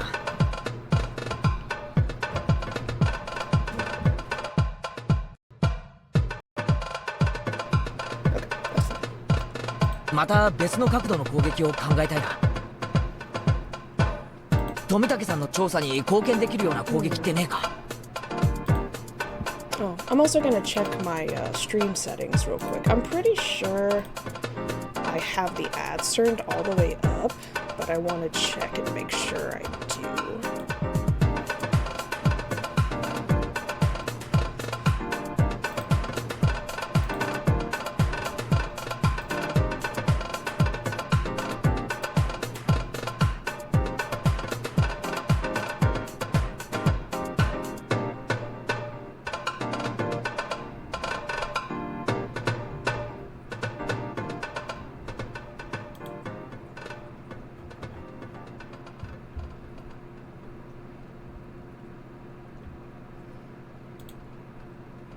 Okay, I did. I was just double checking. Okay. Here we go, we're back. Oh, why is my mouth open all the way? What the fuck? Stop it. Stop it. It looked like I had a shocked face, like, wow. 面白いですわね。何かのトラップを仕掛けて尻尾をつかみ、黒幕に言い逃れできない証拠を突きつける。I'm gonna save this real quick, so I don't forget. Okay. 最高のトラップシチュエーションでしたよ。奴らの狙いが僕なら、僕を何かのおとりにするのはどうですか。危険だけど、高野たちは僕が目的なんだから食いつかざるを得ないのです。かなり危険な一手だね。でも確かに高野さんがリカちゃんを追っているという大きな証拠をつかめる手だよ。わざと姿を見せて騒ぎを大きくして逃走戦にすれば、少しは面白い効果が期待できそうだね。そこで聡子の裏山が役に立つ。あそこに逃げ込めば追っ手は大変なことになりますですよ。 Big trouble. だよな。へへ。こいつは最高の見物だぜ。面白くなってきやがった。でもやっぱりそれは最後の一手だと思うから、裏間にこもれば籠城戦になって状況はだいぶ変わる。この手に訴えるのは本当に最後の This 最後 is だと my 思う。 last resort. Why are my math flaps not moving again? God damn it, I just fixed you. Stop it. Stop breaking. Quit. Enough. そうですわね。裏山のトラップは防御効果が非常に高いでしょうけども、あくまで防御ですわ。敵に対し攻撃するものとは違いますもの。うん。I'm also gonna move my 3D model over. I don't know why she's over there. But there we go. I like better when they're in the middle. It makes me feel better. There we go. 裏山籠城は追い詰められた最後の切り札になるだろうね。これは本当に最後の手段。ここが敵に襲われ、ここを捨てざるを得ない時だけのね。ちなみにうちの地下には隠しトンネルがあって、山中の井戸に抜けられるようになってるんだよ。へえ、すっげえな、ミオンの家。やっべえ。 Yeah, it's also ます very ます面白くなって terrifying きたぜ。 if you're not on their side. 敵は謎の組織の秘密作戦に秘密基地、秘密の地下だ。ほほほほ。 God damn. これで燃えなきゃ男じゃねえぜ。男でなくても燃えまくりなのですよ。さあ、これで2案出ましたです。僕たちはまだまだ思いつきますですよ。もう1案くらい出ないですか？そうだな、もう一案欲しいぜ。今の案もどっちかというと防御的な案だからな。もっともっと攻撃性の高い我が部にぴったりの案は出ないのかよ。 Be aggressive. Be aggressive.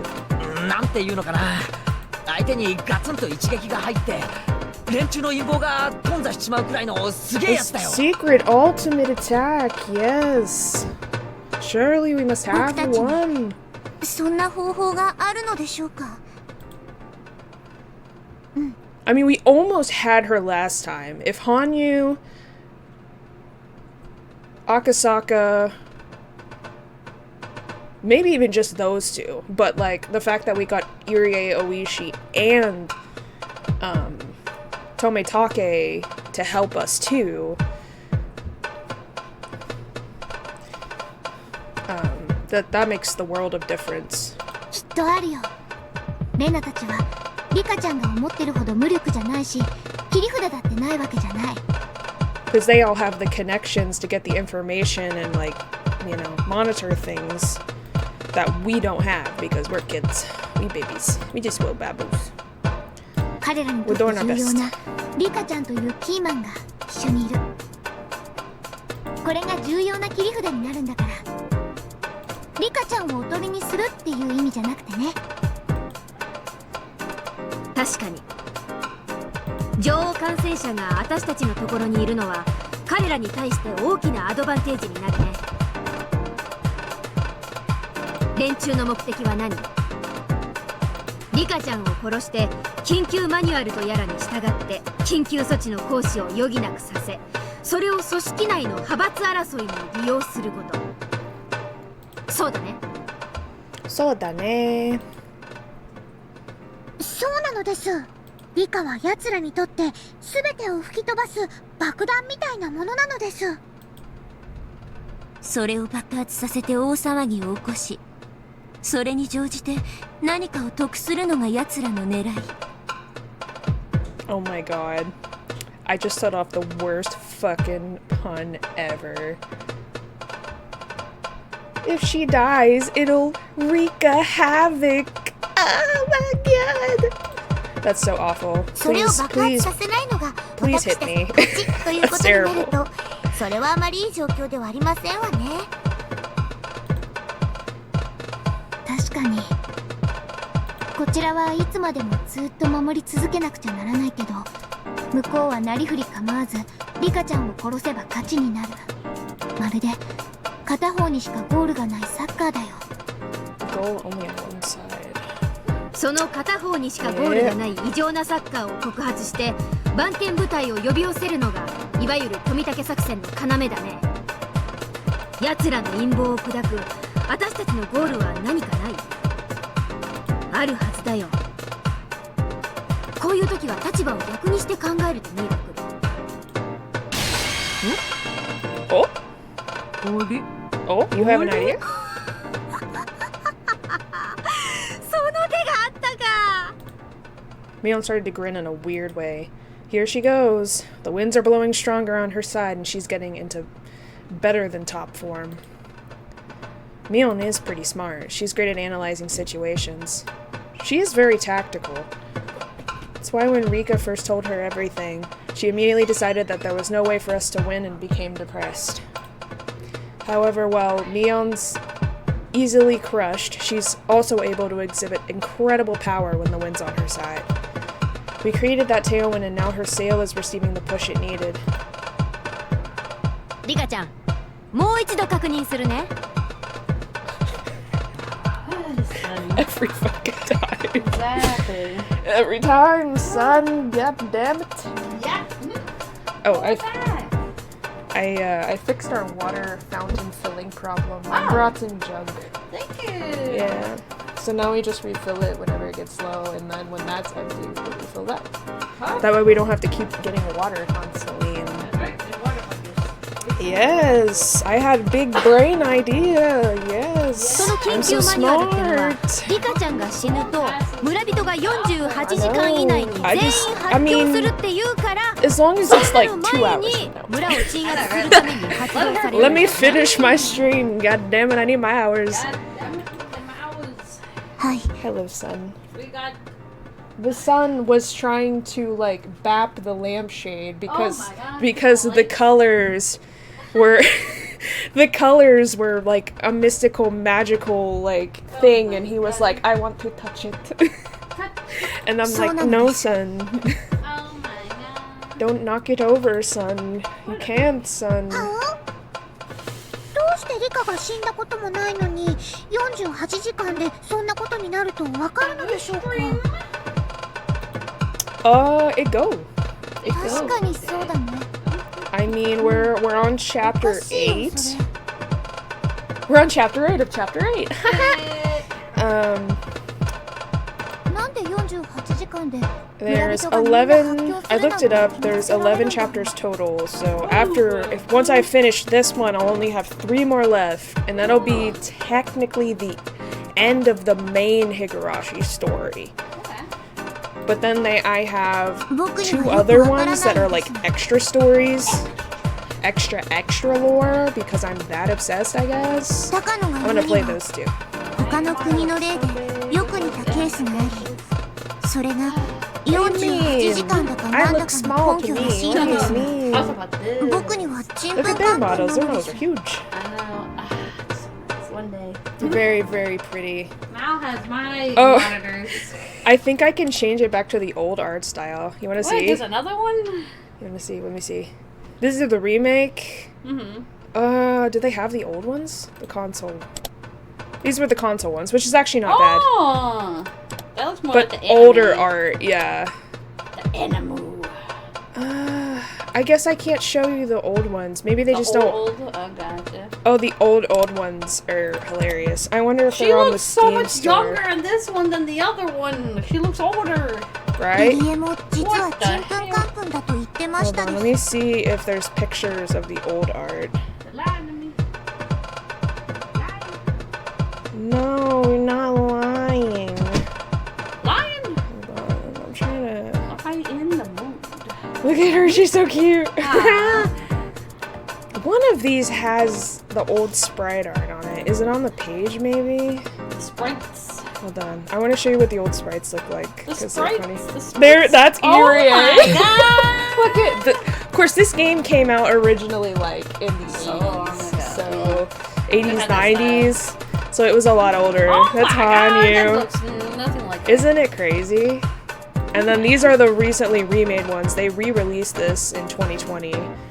So Right, this one gives me this is the Clannad remake art. yes, design. it's very pretty. I don't know who actually made the art for this, but Yes.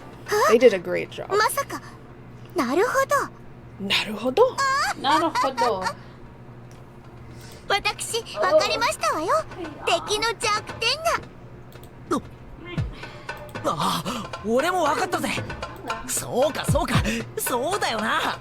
これは確かに盲点だったぜ。Hold on, actually I'm curious. When did that game originally first came out? When did Higurashi Chapter 1 come out? No, it was early 2000s. Okay, 2002. Very early 2000s. Yeah, so that was a long while ago art-wise, when you think about it. I was like right around the PS2 age, when the PS2 was starting to come out. Damn. I feel fucking old, everybody. Yep. We were just wee baboos, Alice. Back when this got released. Back when the Murder Village children got released. For the first time.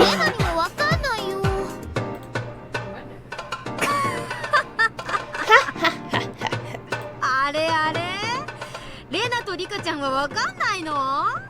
最後までわかんない方は恥ずかしい罰ゲームってことにしようかね。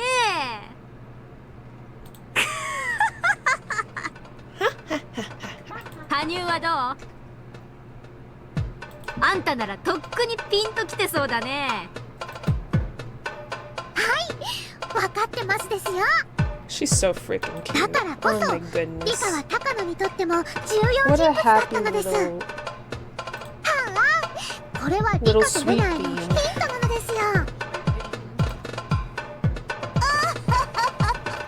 私からもヒントですわよ。敵の狙いは派閥争いのためにひなみ沢で大騒ぎを起こすこと。そしてそのための手段として緊急マニュアルを使おうとしているわけですわ。ということはこの緊急マニュアルこそ敵の陰謀のアキレス腱になるということですわ。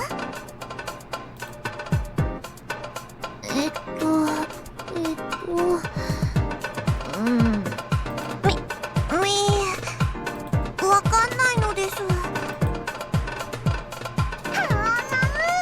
いいか、僕に今まで意地悪してごめんなさいと謝ったら答えを教えてあげますですよ。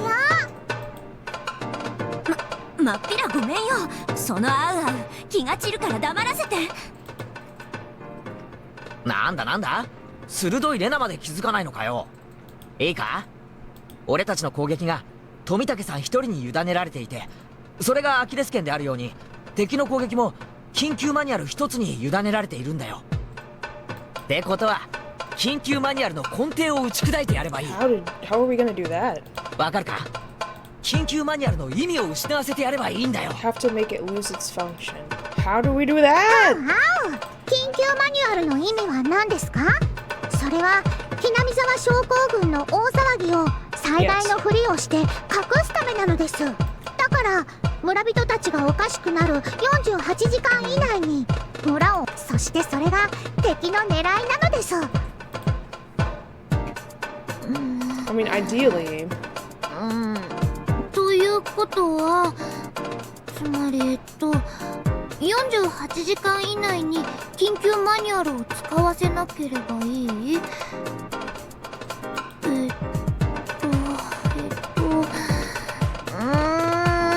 僕を殺さなければその48時間は始まらないんだから、その48時間を逃げ切ればいい？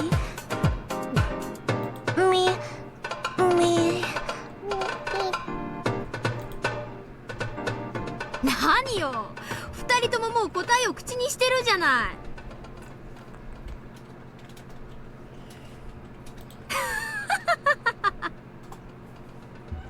いい？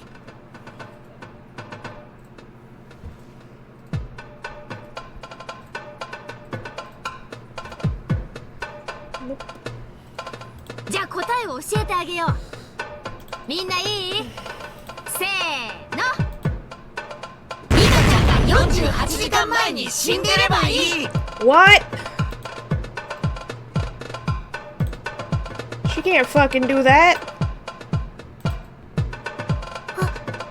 わかったよ。わかった。 We have to fake her death? Question mark? 僕もわかりましたです。 Rena and Riga clapped their hands together. They finally figured it out. Why did it take so long for us to come up with this? やっとみんな思いつきましたです。こんなん1案目でさっくり出してほしいものなのですよ。さっきから後ろ向きな案ばっかりだったので、ひょっとして思いつかないのかと焦ってましたのです。はあ言ってくれるじゃない。羽生、あんたますます気に入ったよ。この功績を認め、あんたには後で我が部近世特別十字章を授与しよう。Or what? まあそれは後に置いといて、今は作戦の奴らのゴールの最大の拠り所である緊急マニュアル。これにはでっかいウィークポイントが隠されてる。それはひなみ沢症候群は女王感染者の死後48時間で村人が全員発狂するから、そうなる前に抹殺せよというそもそもの根拠の部分。つまりリカちゃんが48時間前にすでに死んでいるのに村に何も起こらず平和だったら、このマニュアルの根本が崩れるってことなんだよ。 I get it. Okay. I get it. So, I believe what she's saying is we try to fake Rika's death, and then she survives. We keep her hidden and protected for 48 hours. And if the symptoms don't start within 48 hours and they don't start going crazy, then they don't have to purge the town because everyone's normal. I think I get it. Okay. That's it, to say the least. Nobody really wants to do such a terrifying thing. If they don't execute the manual, the villagers might go mad and spread to the surrounding communities. They're hesitant to execute it, but they want to keep the damage to a minimum. Major permits that the village will lose their minds within 48 hours of the Queen Carrier's death will collapse. 幸い、リカはここに隠れているのですから、リカが死んでしまったという嘘をつくのは可能なのです。リカちゃんが世間に目撃されたのは昨日の学校が最後だから、それから48時間だから、あさっての早朝くらいに死体が見つかったということになるととても好都合だね。そうか、警察の大石さんの助けがあれば、リカちゃん死亡の偽装は可能 You're なんだね。 right. As a police detective, he would know その通りです how わ。 to like fake that. 大石さんに Yeah. うまくやってもらって、リカの死体が見 And つか send り、 out それが announcements 死後 from the 48時間経過してるって police 嘘を発表してもらうんですわ。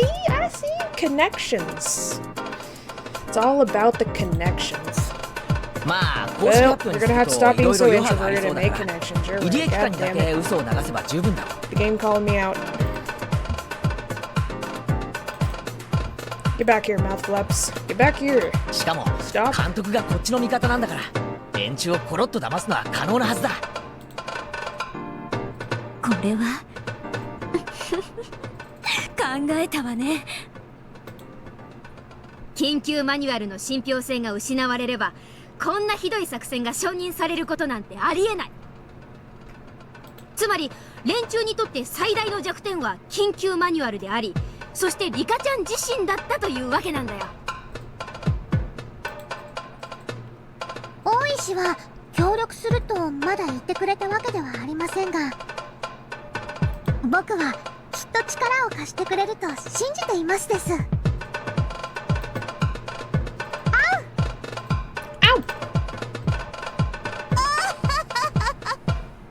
I do like the characterization in this game where each character like has their own little like sound or catchphrase that they do. Some multiple ones. これは愉快なトラップになりましたよ。 Like Satoko does the like princess like high and mighty laugh. The oh ho ho ho ho.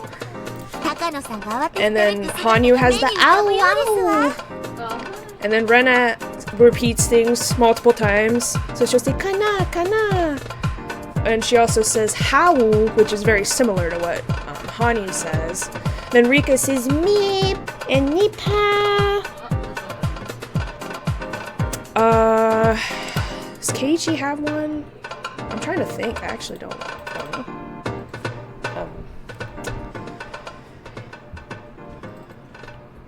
Even the like side characters, like Oishi, he'll go, you're fu fu fu fu fu.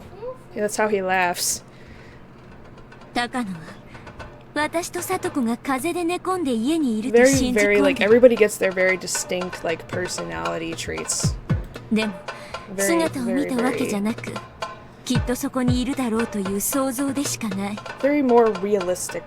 それが実は他にいてそしてあさってに突然私の死体が見つかりしかも48時間前には死んでいたなんてことになったらなんだ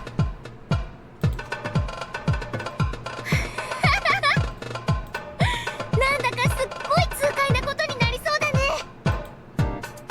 となれば黒幕たちはこの緊急マニュアル作戦が失敗したと判断して撤退するだろうね This is a very complex plan. Molly, get off my fucking desk, goddammit. Get down. Jesus Christ. At least she didn't freak out and jump. ここで私たちの攻守が逆転する fun. It's not like the actual jumping up here that's the problem, is when you try to like pick her up and then she panics and then she's like and then she goes everywhere and I'm like, what? It's not that serious. It's not that serious, homie. It's okay, it's fine. Okay. Why are my mouth flaps not moving? God damn it. God damn it. God fucking damn it.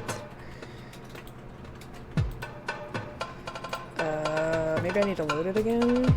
Nope, they're working now. Okay. Just took it a second, I guess. そこまで至ればきっと敵の動揺の隙をついて富武さんが何かをつかむそして陰謀を鎮圧するために富武が番犬のワンワンを呼び寄せて敵をやっつけてくれるのですこれが僕たちのゴールなので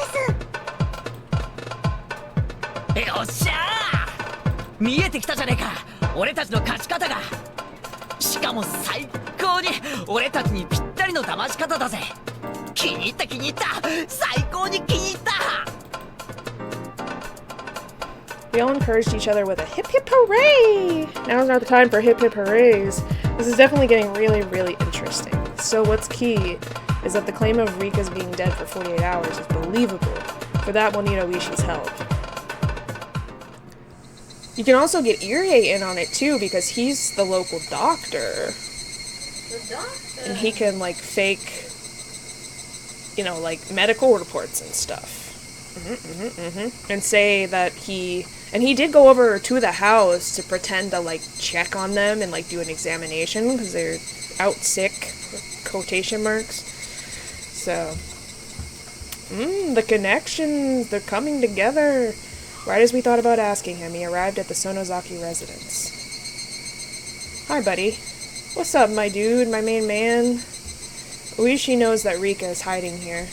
He also knows that some members of the Mountain Dogs have infiltrated the police station. They've even wiretapped Rika's home phone. So the safest way to contact her, he figured, is in person. 先ほど入江先生にお会いしましてね赤坂さんはうまいことやってて無事ですと伝えてほしいと言われました I'm pretty sure a freaking nuke could land on Japan and Akasaka would still fucking survive it. Dude is a one-man army, bro. Like, he's got the one punch thing going on. Like, he will survive everything. Oh my god. That little sequence with his, like, one of his missions was, like, really, really freaking cool. It's like a whole, like, spy Mission Impossible thing. I wish he loosened his tie while drinking his barley tea. I bet he never thought he'd end up drinking a glass of barley tea at the home of his old enemy, the Sonozaki family. それで大石 The enemy of my enemy is my friend. この Or so they 48 say. 時間作戦なのですがどう思いますですか？ But they're not an enemy right now. Right. Not yet. ねえ、なかなか面白い作戦だと思います。敵に対する強力な揺さぶりになるでしょう。おそらく敵は動揺し焦ってミスを犯すはずです。それは富武さんにとって掴むべき尻尾となるに違いありません。いやー、実にうまい作戦ですよ。3人集まればなんとかって言いますが、若い皆さんがこれだけ集まるといいアイデアも出てくるもんです。Uishi laughed in admiration and assured us that the operation would definitely make an impact. However, he hesitated a little too. こいつは大勝負になります。 Yep. You either get it right 勝っても負け or て you も get it very, 私はこの作 very 戦の wrong. うまくごまかすつもりですが、下手をすりゃちょいと痛い目にも合うでしょう。 This side. ちょいと覚悟が必要です。 In our 48-hour operation, Oishi ends up bearing most of that responsibility. And the police are a strict organization. There's no guarantee they won't investigate. Oishi's planning to retire this year. He needs his pension in order to pay off his mortgage. He's at a very delicate point in his life. Dude is old as fuck. He needs to just take a nap for like 3 years. Well, this is a big deal for Rika. It's a lot to ask of Oishi, so he has to risk throwing away everything for our sake. Yeah, he's been in the police force for like freaking 50 years or some shit. And I think he's like in his 60s. I know, right? I don't remember exactly, but that sounds about right. 私ってやつは 大石 You're doing pretty good for an old 難しけ man. れば無理にうなずかなくてもいいのですよ。 God damn it. 僕たちは大石の犠牲を踏み台にして勝利を勝ち取りたいなんて思ってないのです。 Nobody knew what to say to him, but Hanyu broke the silence. She's full of energy, ow-wow-wowing during our club, but at times like this, she also has the power to heal the hearts of those who are hesitating and growing weak. It's like being enveloped in a mysterious embrace. If her appearance matched her level of maturity, Hanyu would probably look like a mother. The same thing about Rika, too, but 僕たちは最強の部活 she's メ a ンバー lot なの older で than す。 Rika. Rika has been through Hinamizawa like 100 times. Hanyu has lived for over 1,000 years. So, not always a repeat, but I mean these last like 48 時 100 間作戦の times ためなら definitely is. もっともっと効果的で面白い I 作 couldn't 戦 imagine をす living ぐに that 考 long. えちゃいますのです。 Could not imagine. ね、ミオン。 ああ、そうだよ。おいさん、無理なら断ってくれて全然 OK。むしろ私たちも大石さんの迷惑も考えず勝手に盛り上がっちゃって悪かったと思ってるもん。そうですわね。困らせてごめんなさいですわ、大石さん。 Brenda whispered to me while watching them talk. I wanna rewatch the old one because I've seen the whole first season, which is like a recap of the question arcs, and then there's the Kai, which I never got to watch actually, but it's like a summary of the answer arcs, which is what I'm finishing now. 羽生ちゃんって結構うまいね。 I don't know where we can watch it. I'm sure it's on a 年 streaming 下の子 site にこんな somewhere. こと言われちゃったら一肌脱がずにはいられなくなっちゃう And の。 then they remade it into the Higurashi Go, I think they called it, and that's like a remake of like the entire series, I think. で、 Like with the 羽 new 生が anime 慰めてる style のっ and て stuff. そういう意味があるのかよ。 I actually like the old style though. It's nostalgic. だって羽生は本当は僕よりずっとタヌキなのですよ。 Yep, there's a lot of that. Yep. As Oishi moaned and groaned, Hanyu looked over and grinned. Wickedly? Question mark? At us. I take it back. This girl, she really is sly. Hanya's more dangerous than I thought. I mean, she has like 1,000 years of experience. Next time we do a club activity, I'll really have to watch out. That's how she's able to read people so well. Because she's 1,000 years old. She's watched people for so long. Oh, are you gonna get Kumagai on board? Your little, his little, protege. 大丈夫。絶対に信頼できる人間です。私も引き受けたなら失敗しましたじゃすみません。Son. It's for drinking, son. It's not to bap. God damn it. なので、やる前に賞賛を図らせてく Why ださ does い。 he like have to stare at it like it's magic? Well, I know, but He also would push that one too, just to make sure it's actually in there. And I'm like, why? maybe it's the silver then. It's like because it almost kind of looks like a mirror. Yeah. I think it kind of makes them like suspicious that it's looks like it's not there. He must investigate thoroughly. Oishi never makes promises unless he's sure he can keep them. That is true. That's why he speaks cautiously, but considering his position, it was certainly a decision that required courage. 大丈夫ですよ、大石。もし退職金がなくなっちゃっても、きっとミオンが何とかしてくれるのです。 Oh, that's right. The Sonozaki family are like rich as fuck. They can just, here you go, buddy. I mean, I don't know if they could do all that. 部活メンバーに協力する以上、そうじゃないと Probably. 大石がかわいそう The なのです。 Sonozakis are basically like the Japanese mafia, but the specific family / organization that's in this area. But they have ties to like everything. Me. And they have a lot of money. And she's the heir. おじさんの家はこう見えてもお金持ちだからね。 She's like, everything's fine. We've got 2 sly foxes. Our club's going to be the epitome of a free-for-all in the future. The meeting ends with that. We'll find out if we can go ahead with the 48-hour operation or not by tomorrow, depending on Oishi's answer. We haven't heard from Tomitake yet, but I'm sure he's started his investigation on Takano. The coach and Akasaka have to wait patiently, each surrounded by the enemy. They're both in very dangerous positions, so I'll just have to pray for their safety. Then there's Takano. I'm still having a hard time believing she's involved in such a vast conspiracy. If someone told me the whole thing was a lie, I might even believe them. That's why I want Tomitake to investigate. That's why when they first realized it was her, they were like so surprised. They were like, what the fuck? Like, that is not what they expected at all. And that's why she was able to win, because they didn't suspect her. She's mysterious and a bit cold, but she can be fun to be around too. She's smart. I'll give her that. She's very smart. Also, I've always thought of her as one of the villagers. Hurts more than a little to suspect one of your own. I can understand what Tomitake is going through. This doesn't have to be an investigation to confirm her guilt.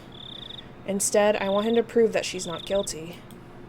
It's too painful for people to doubt one another. You're right. Lock her in jail. No, I'm just kidding. That's what I want to do. I want her to be in prison for the rest of her freaking life. Because of her, Rika had to die over 100 times and watch all of her friends go crazy and freaking kill each other over 100 times. Like, this woman needs to be sitting in a freaking prison cell. Does she have magic Yes. powers? Huh? Does she have magic powers? Which one? The lady that we hate? No.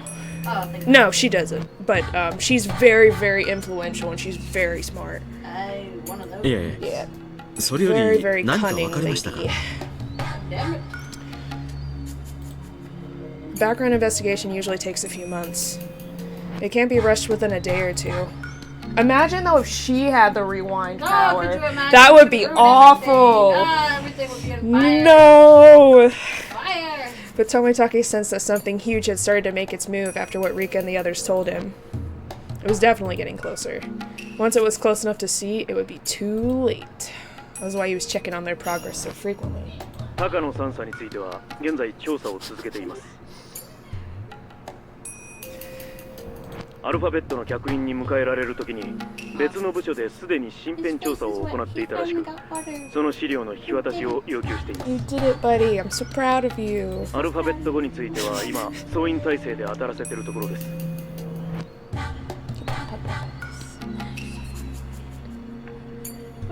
Why do they have to act suspicious like we've hit them their entire lives? Like, what? Why are you so shy and nervous about me? もうしばらくお時間をください。分かってます。ですが事態は切迫しつつあるように感じていますので、くれぐれも緊急にお願いいたします。はい、もちろんです。それから富武任意の依頼とは別に本日付で入江機関への緊急内定が命じられました。優先度最大。 Oh, she also murdered Tometake, who, 命令書は幕僚長命です。 God damn it, this bitch. She basically, like, worms his way. She basically worms her way into his heart. He falls in love with her. And then she fucking backstabs him. What? Yep. And he's a really sweet, honest guy. So, like, obviously, he believes her. And she's like, it's fine, she's fine, everything's fine. Even though the whole time, like, no, she crazy. And she gives signs that she's crazy, but you don't believe that she would go that far. But she does. 私の調査依頼と別に I always thought she was weird, but I didn't think she was the freaking mastermind. はい。 She crazy. あくまでも別件となっていますが、私の見たところ、これは富武任意の調査に対するトップからの強力な後。幕僚長が協力。 So, ideally, we want Tometake to live, and then he's one of the victims that's supposed to happen on the Wada Nagashi, which is like, I think it's the next day after this. What does this mean? The only thing I can assume is that the top members of the the JGSDF have realized the danger of the conspiracy surrounding the Irie Institute. The conspiracy. Like Rika said, if this conspiracy intent is to execute the emergency manual, the opposing camp will try to stop that from happening. My request for an investigation is the first step in putting a stop to their plans. If the masterminds were influencing the chief of staff, he'd probably try to shut my investigation down. But he's supporting it instead, which probably means the chief of staff isn't my enemy. He just gets manipulated, yeah. In fact, he might belong to the opposing camp. Now it's hard to say if he belongs to them or not. He might just be under order from the ones pulling the strings in the opposing camp. If that's true, then the enemy has already noticed something. It's possible they start exerting pressure soon enough. So how much can I find out before that happens? I don't know much about the top brass. Still, for the chief of staff to get involved. Putting aside if Takano is guilty or not, I'm certain that something extremely big is starting to happen around the Irie Institute. Oh, it's almost 10 o'clock. We're doing it, Mr. Krabs. まだ分析は終わっていませんが、入江機関内の予算の動きに不審 We'll があ have る。 to go like 30 minutes Oh yeah, 'cause I more. stole your 30 minutes. Yeah, god damn it. It's okay. Yeah, how's the 単なる書類のミスなのか、何かの工作なのかは現在腕利きに表せています。口座に不審とは何です？ Sus. はい。 Yep. 入江機関の運営資金用に分配口座があるのはご存知かと思います。You wanna talk about those funds or something? そこの数字が微妙に合いません。プール金への流出、もしくは不明金の流入の可能性があるとのことです。また、領収書の日付にも不審な点があり、捏造の疑いが持たれています。Ooh, questionable dates, forgery. They're learning. Funds are usually supplied annually. For example, if a budget of 1 million yen is approved, 1 million is supplied in April, and the facility manages those funds so they can keep things running for 1 year. Oh, I would not know what to do with all that power. Depending on how they use their money, it's possible to have some left over at the end of the year. If they only use 900,000 yen, they will have 100,000 left. For the following year, they'll be told as they needed 900,000 yen, 900,000 should be enough. Furthermore, there should be 100,000 yen left over, so they should only need 800,000 the following year. Therefore, then they only get 800,000 when April comes around, which is 200,000 less than the previous year. Well, goddamn, that don't seem right. just give you the same amount, god damn it. As some of you may have already noticed, the more leftover money you have, the fewer funds you receive the next year. You're right, spend it all. It's smart to use up your entire budget. Or hoard it! You're right, for personal use! Some people try to get by until the end of the year. And if there's 100,000 yen left, they try to make it look as though they've used up the money, even when it is in fact safe somewhere. They report that they've used exactly 1 million yen, and then get another million for the following year. Yet there is still 100,000 yen sitting in a safe. This is 100,000 yen is called a pooled fund or a slush fund. I have heard slush fund before. If they keep running with only 900,000 yen per year, then 100,000 will be added to the slush fund in the safe annually. Only a handful of people will know about that money. This is how public funds get embezzled or turned into private money. Yep, embezzling. A lot of people get thrown in prison for that.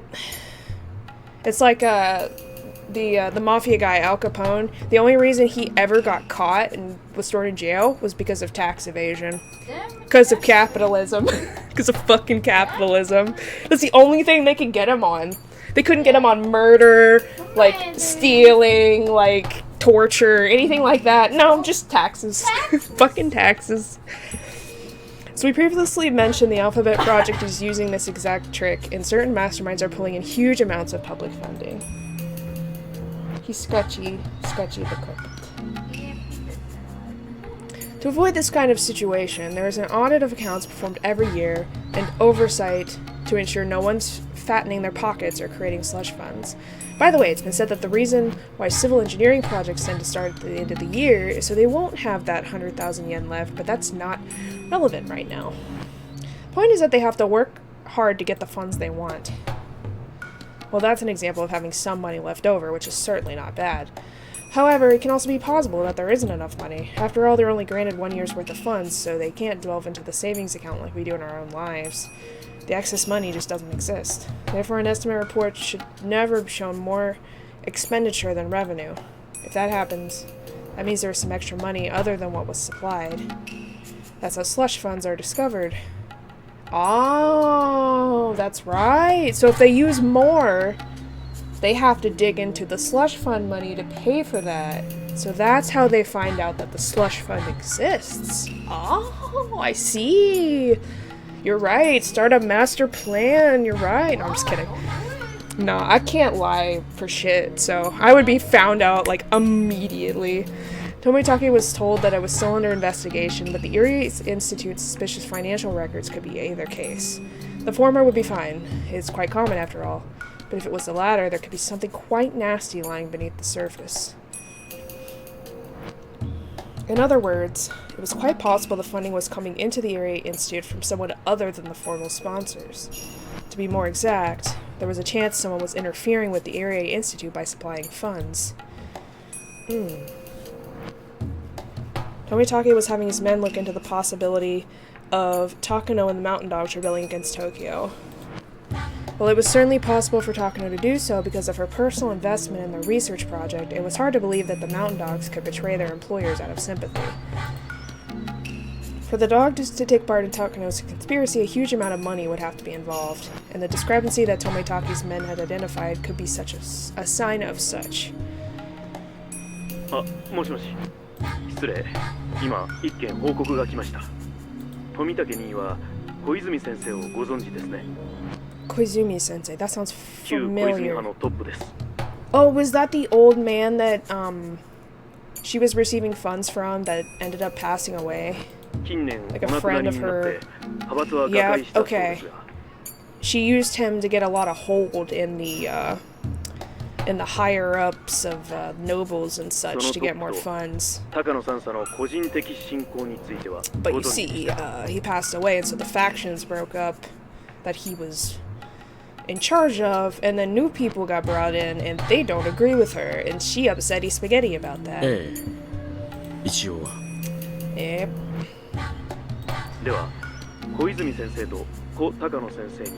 And her actual, well, her adopted grandfather was best friends with this guy, so they shared a similar bond. Similar mind point viewpoint and bond, emotional bond. なるほど。 But once that's gone, you know, it's like, well, now I'm, 小泉先生が back to 高野 square 三佐を one 可愛がっていた理由 at が trying to convince the ようやく government わか to りま do した。 something. Which is terrible. They'll do all the things you don't want them to do. これは興味深い内容です。実は小泉先生の死後、彼の隠し口座の清算が行われたらしいのですが、その際、金庫番の弁護士を通さず、小泉先生がご自身で下ろされた額があることが判明したんだそうです。時期は入江機関の設立がアルファベットで承認される半年前です。それは入江機関設立の根回しに小泉先生が使ったのでは。いえ、その根回しの金は弁護士が管理を任されていました。ですからその支出ではないと思われます。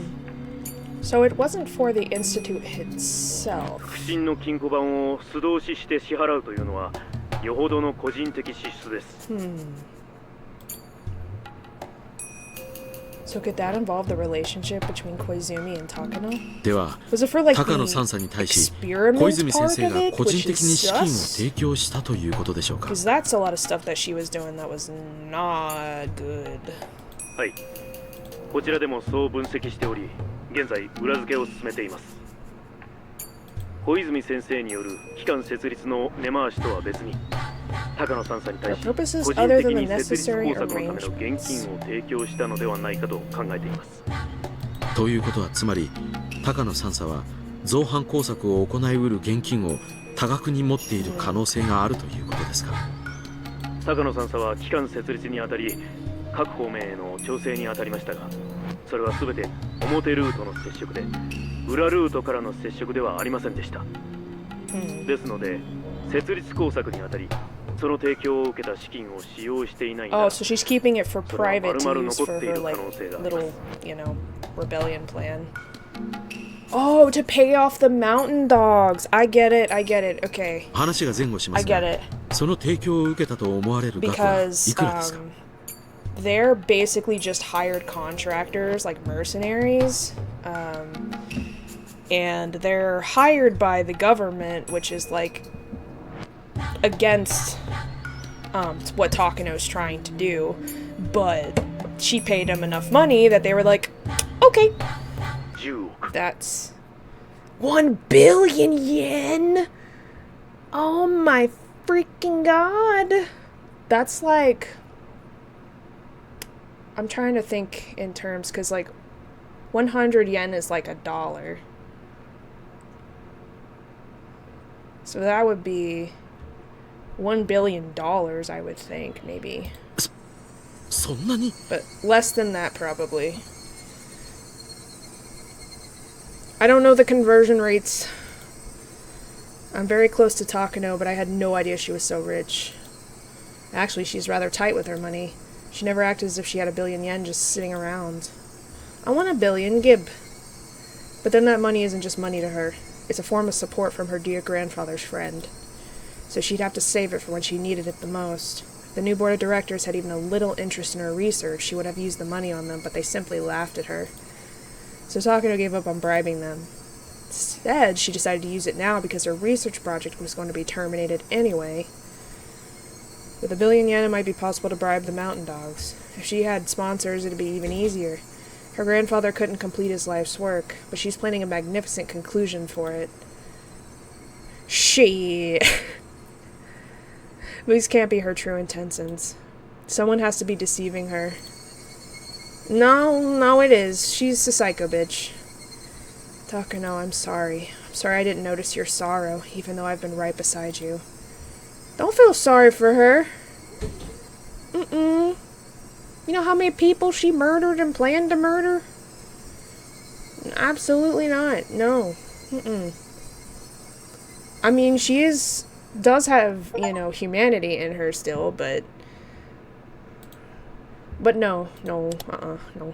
That's not enough. Not enough to explain and condone all of the murder.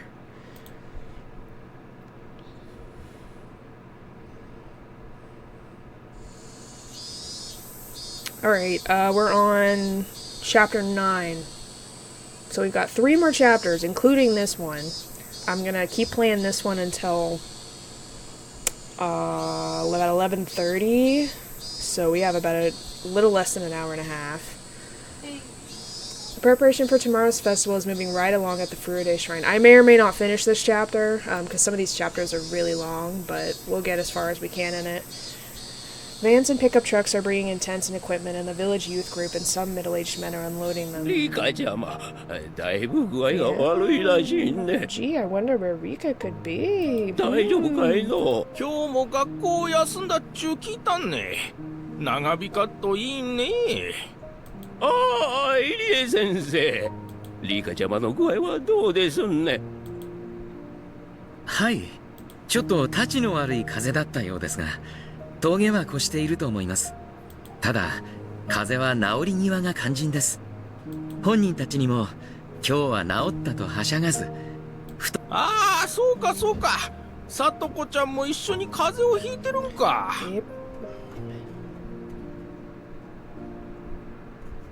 二人で仲良く風邪だもんで、ついつい遊んじゃうんだろうの。風まで一緒とは、リカちゃまとさとこちゃんは本当に仲良しだね。ああ、ちょうどいいところに。What are you doing, son? He's going underneath the blanket.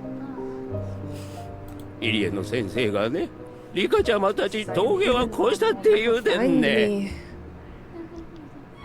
Never find me. そうかいそうかい。それはよかった。よかった。それで明日の炎演舞なんだけど、さすがに無理がねえ。本人はやると言って聞かないんです。皆さんがやってくれと頼めば多分喜んでやってしまうでしょう。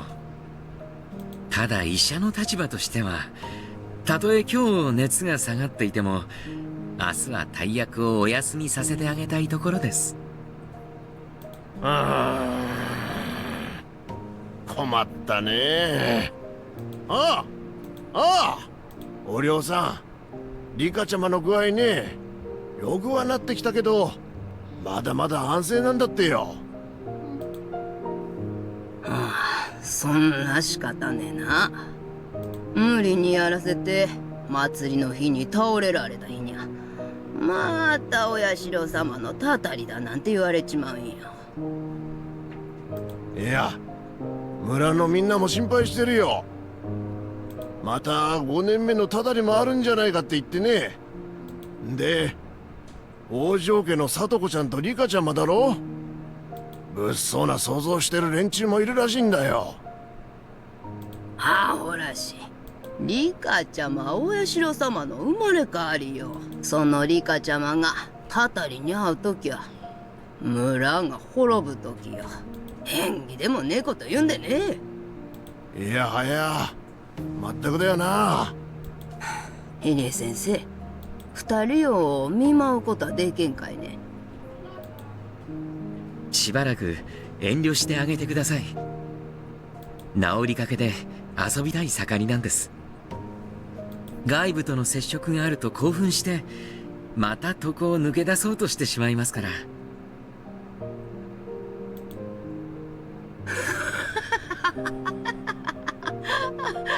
そうかそうか、それなら無理でけんな。入江先生、あの二人を頼むな。リカちゃまだけじゃねえ、さとこちゃんも頼むな。 Really? That's surprising. Oreo always acts as if she doesn't even see Satoko, but she just asked me to take care of her too. もちろん。She doesn't actually hate her, she just thinks she does. リカさんももちろんさとこちゃんも絶対に元気にしてみせますよ。 It's an old grudge that she's holding on to that no longer applies anymore, but habit. もし間違いがあったら、またお社様のたたりなんて言われちまう。ないりえ先生、昭和も50年にもなって人類が月にまで行っちまうような時代にもなってまだたたりなんてアホ臭いとは思うんかいね。思いますね。ダム戦争の頃は確かにうちらはそれを煽ったし利用もした。でもな、ダム戦争はとっくに終わっとるん。いつまでもたたられてばっかりではいつまでたってもダム戦争が終わらんのよ。聡子ちゃんが死ぬとダム戦争のたたりだと言われるからですか？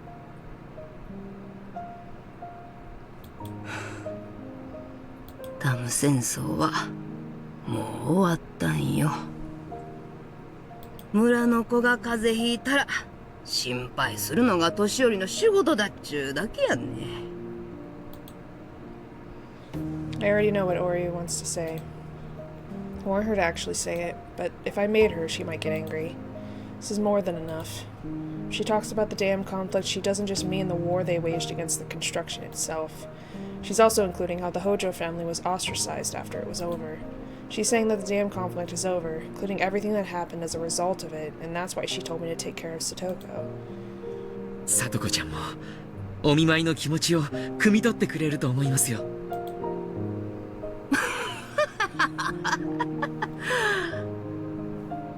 あんないたずらぼんずに年寄りの心なんざわらわら。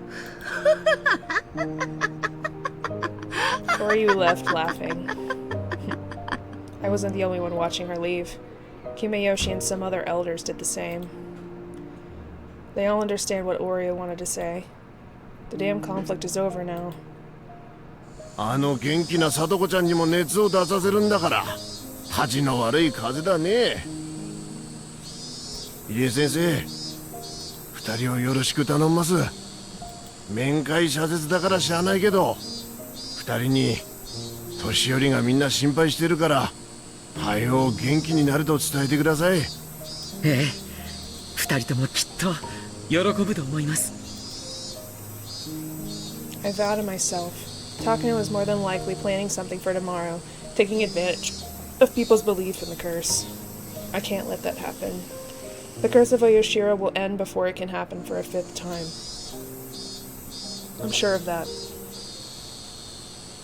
I mean, preferably we would like that to happen.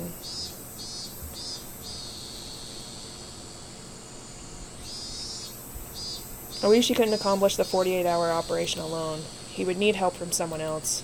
Oishi called up both Kumagai and the old man from forensics and told them everything.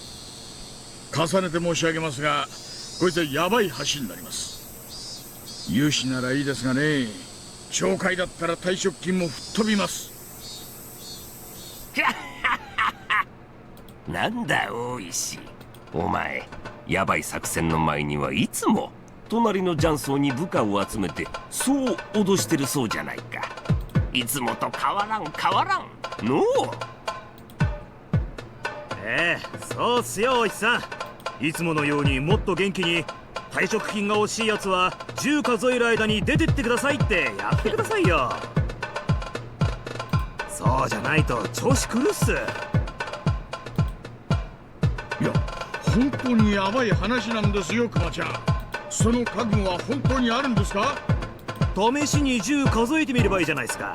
なら今日は俺が数えるっす。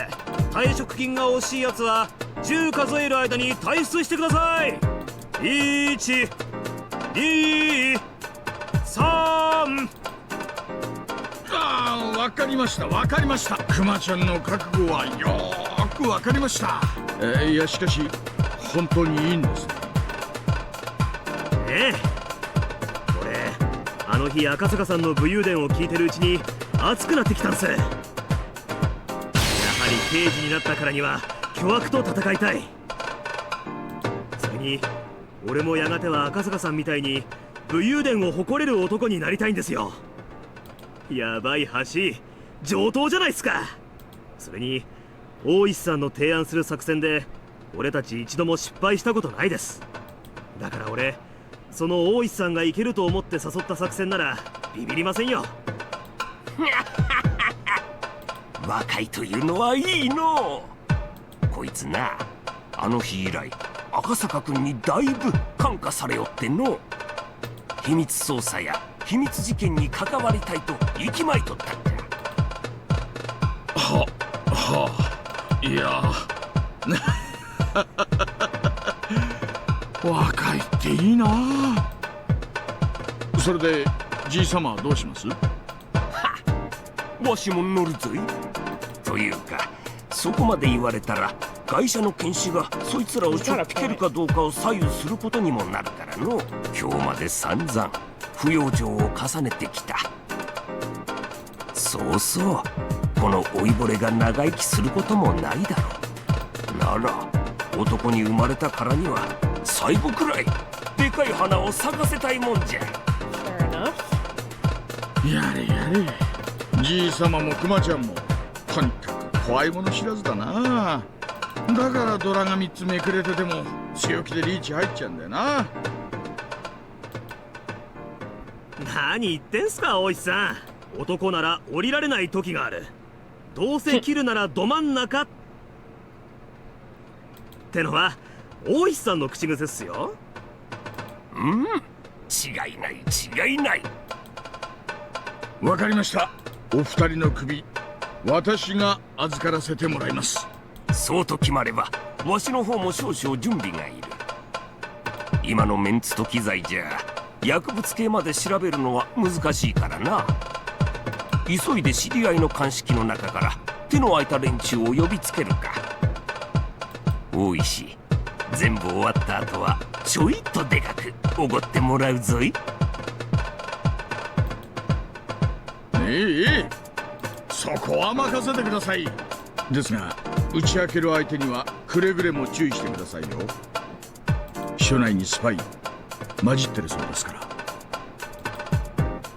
分かっとる。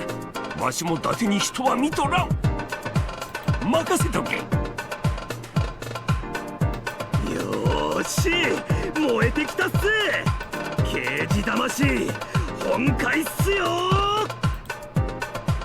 It had taken Higurashi all night to come to a decision, but those two had decided immediately. He couldn't help but question himself. では私はこのままちょいと用事があるんで出かけます。クマちゃんはじいさまを送ってあげてください。今日は非番なのにすいませんでしたね。何、構わん。久々に男の血がうずいてきよった。これほど腕の鳴る大舞台、わしの人生でもこの年になって初めてじゃわい。ビビるどころかここは楽しませてもらうぞい。ありがとうございます、じいさま。クマちゃん。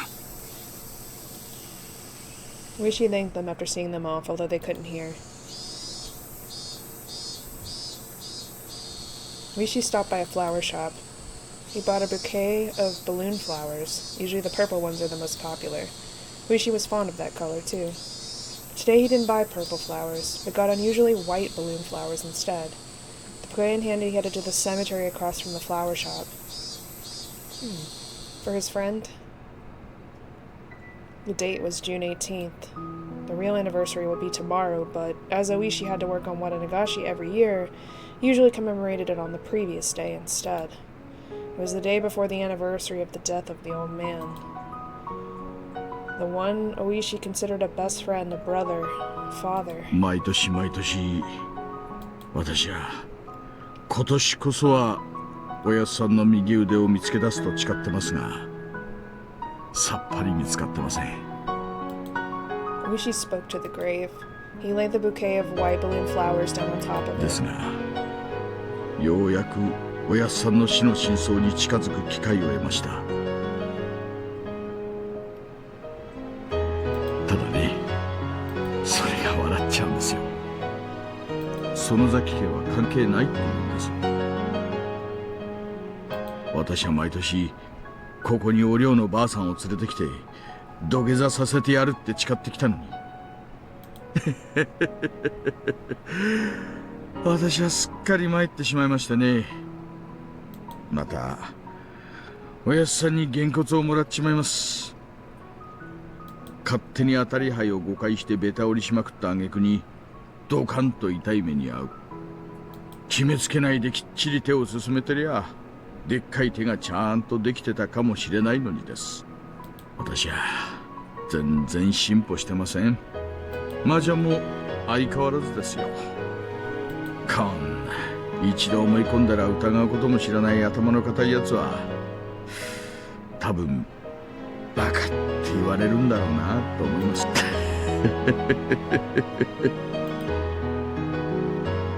She already had a vague idea. The way Irie had phrased it, he could already guess. There was no dark secret behind the old man's dismemberment murder. The events that followed were separate incidents. That particular murder was an individual incident, and it had nothing to do with anything else. Since the main culprit was the only one who wasn't caught, Oishi needed someone to blame, and the mysterious Sonozaki family was the perfect target. The drama of revenge that Oishi believed in never existed. 私は今やばい橋を渡ろうとしてます。リスクの割に大した見返りはありません。Really pretty flowers. せいぜい私というバカの思い込みを解いてくれるだろう真実ってやつを教えてもらえるだけです。This must be the console art. ですが、なんだかやっと私は自分ってやつを許してやれそうな気がします。Happy Oishi. Oishi bowed deeply to the grave, and then he heard footsteps behind him. It had to be someone else who knew the old man. That person can't come on the day of Watanagashi every year either. So they come on the day before, just like Oishi does. They always bring blue hydrangeas. Purple balloon flowers and those blue flowers don't go well together. That's the reason why Oishi always picks the white ones. Usually the hydrangeas are already there by the time he arrives. But as Oishi had a secret meeting with Kumagai early in the morning, he came straight to the graveyard afterward and arrived before this person did. Visiting a grave isn't a race, it's a spiritual matter. Oishi was curious about the other person who brings flowers every year, so he looked up. Oh, it's the Sonozakis! Oh, that's so nice! It's Shion, I believe, and her mom. 皆さんもどなたかのお墓参りですかな? Oishi stated the obvious, but from one glance he could guess everything. Upon seeing the hydrangeas in her arms, it all made sense. おやおや、あんた勤務中じゃないのかい? That's actually surprisingly wholesome. Like, kind of sucks, you know, because he spent so many years, like, hating them and, you know, thinking that they were the ones that killed him, but they've actually been laying flowers on his grave every year. 悪いお人だね、まったく。Akane Sonozaki laughed as she handed a bouquet of hydrangeas to her daughter, Shion. Shion, not knowing what to do, was caught between her mother and Oishi. ほら、いつまでもお墓の前で突っ立ってんじゃないよ。そこをどき。Oishi moved over as told and まさか spoke. あんたが毎年おやっさんにアジサイを? 綺麗だろうちの庭のやつなのさ。やっぱり6月はアジサイさね。あんたの気境も珍しいね。白いのもあるのかい？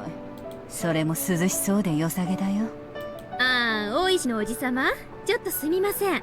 お花いけますんでお邪魔します。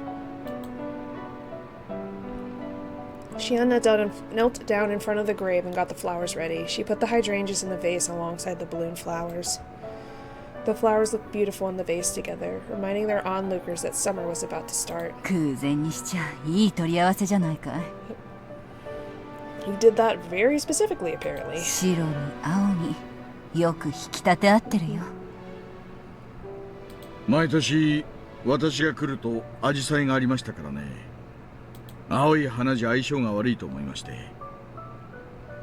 なんだ、なら私たち相性はバッチリじゃないかい。そうですね。どうしたんです、おじさま？レントゲンに妙なもんでも映ってたんですか？なんか今日は嫌にしみおで気持ち悪いですね。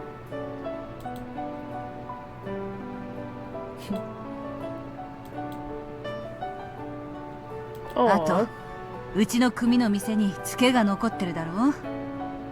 そいつの請求書を備えに来てやるよ。やれやれ、親子揃って口の減らない一家です。あいにくまだ当分お迎えは来ないみたいです。定年までもうラストスパートですが、まだまだ行きますよ。なら結構。沖宮の一市民としては公僕の頼もしい一言で安心だね。Their conversation should have been coded in social courtesies, yet something felt a little off about it. しかし一つ教えちゃくれませんかね。死守同盟と現場監督のおやすさんは犬猿の仲だったはずでしょう。その二人がどうして花を備えてくれるんです？そりゃ犬猿さね。私たちは敵同士。そうです。こんにゃろうはとにかくムカつくじじいでしたからね。噛みついてやったし、溝落ちに肘をくれてやったし、あと車のボディを10円玉で削ってやったり。Very aggressive for a young teenager. Okay. Jesus. Shion stuck out her tongue and hid behind her mother in embarrassment. それだけ仲の悪かったシオンさんまでがどんな経緯でここへ墓参りに来てるんですか？てか、ダム戦争はもう終わりましたし、まあ敵とはいえいろいろシャレにならないこともしましたしね。なんだい、納得いかないのかい？終わった戦争さね。ラグビーだって終わったらノーサイド、敵味方なしなんだろ。 You're right. そういうことさ。Kanye said it as though it was a normal thing, but Oishi just couldn't understand. And actually, after a lot of sports games, they'll line up and like high-five each other and stuff, you know, to show the like sports. That's fine. It's fine. I'm getting tired. Okay. First of all, they hated each other. They hated each other, they spat at each other. Could they even feel like... How could they even feel like bringing flowers to his gravesite? Oh, shit, my bad. That's not the right button. That's the right button. However, Akane said that it was normal. Their moral standards weren't matching up. 私にはあんたの方が理解できないね。私の中ではダム戦争は終わったことになってんだけど、あんたの頭の中ではまだ続いてるってのかい？ Well, he lost someone very important to him, so... まさかちゃんと終わってますよ。あの騒々しいスピーカーが未だ頭の中から鳴りやまないなんて冗談じゃないです。なら園崎家が墓参りしてもおかしいことはないだろう。ほら、どきなどきな。私もお供えを持ってきたんだから。Akane took out a small package from her bag and put it down in front of the grave. その包み、毎年見かけてましたが、中身は何なんです？鬼ババ特製のおはぎです。酒飲みは甘いのは苦手だろうからって砂糖抜きだそうですが。お寮のばあさんがダム監督の命日のためにおはぎを握ったとおっしゃるんですか？毎年握って備えてるよ。Wow. あんた毎年見てるって今言ったでしょうが。Oishi was stunned. Ori was the biggest headliner in the Onigafuchi Guardians, no question about that. Oishi had believed for a long time that she was the mastermind behind the old man's murder. Because of that, he just couldn't believe that she had been making ohagi every year for his anniversary. そんな顔しなさんな。 Yeah, if he did that, if he did know that, things would have went much different. もうさ、そういうのはおしまいにしようじゃないかい。そういうのとは Let's 何 not のことですか？ fight and be at odds. 園崎家がダムの監督の墓前に花を供えちゃいけないとか、そういうのさ。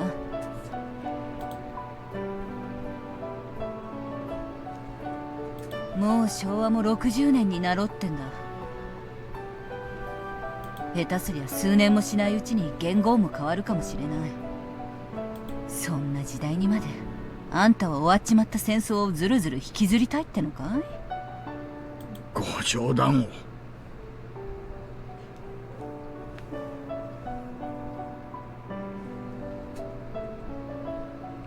もうあんな戦争はごめんです。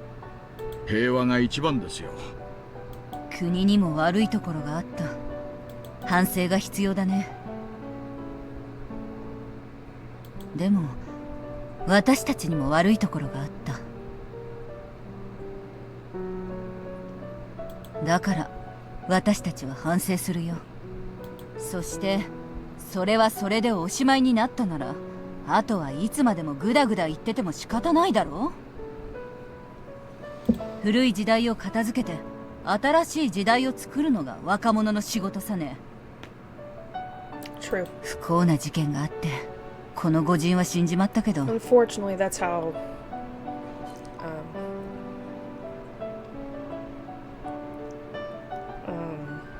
words help.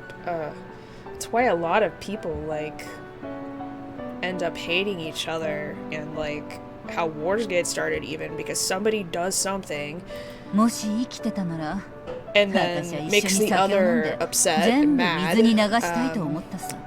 and then they can't forgive them, so they keep like throwing flames at each other, and it's just not healthy, and then it just escalates.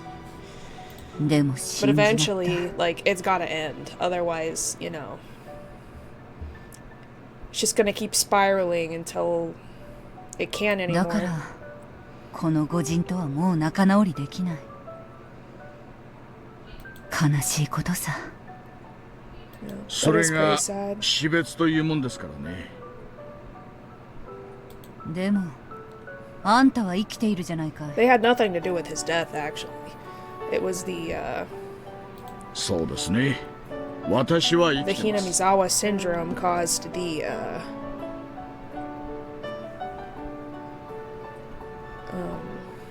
people that killed him to like have a mass panic and like あんたらも生 paranoia. きてます。 And so they like murdered each other. ならあんたともいつか仲良くできる日も来るかもしれないね。There's hope. It can happen. さてどうでしょうね。こいつを住職さんに。その後は表に車を回してきておくれ。Akane took out an envelope from her pocket and gave it to Shion. Shion took the envelope, bowed to Oishi, and ran off. ダム戦争の時は小生意気なお嬢さんだと思ってましたが、いつの間にか成長されたもんです。ダム戦争から何年経ってると思ってんだ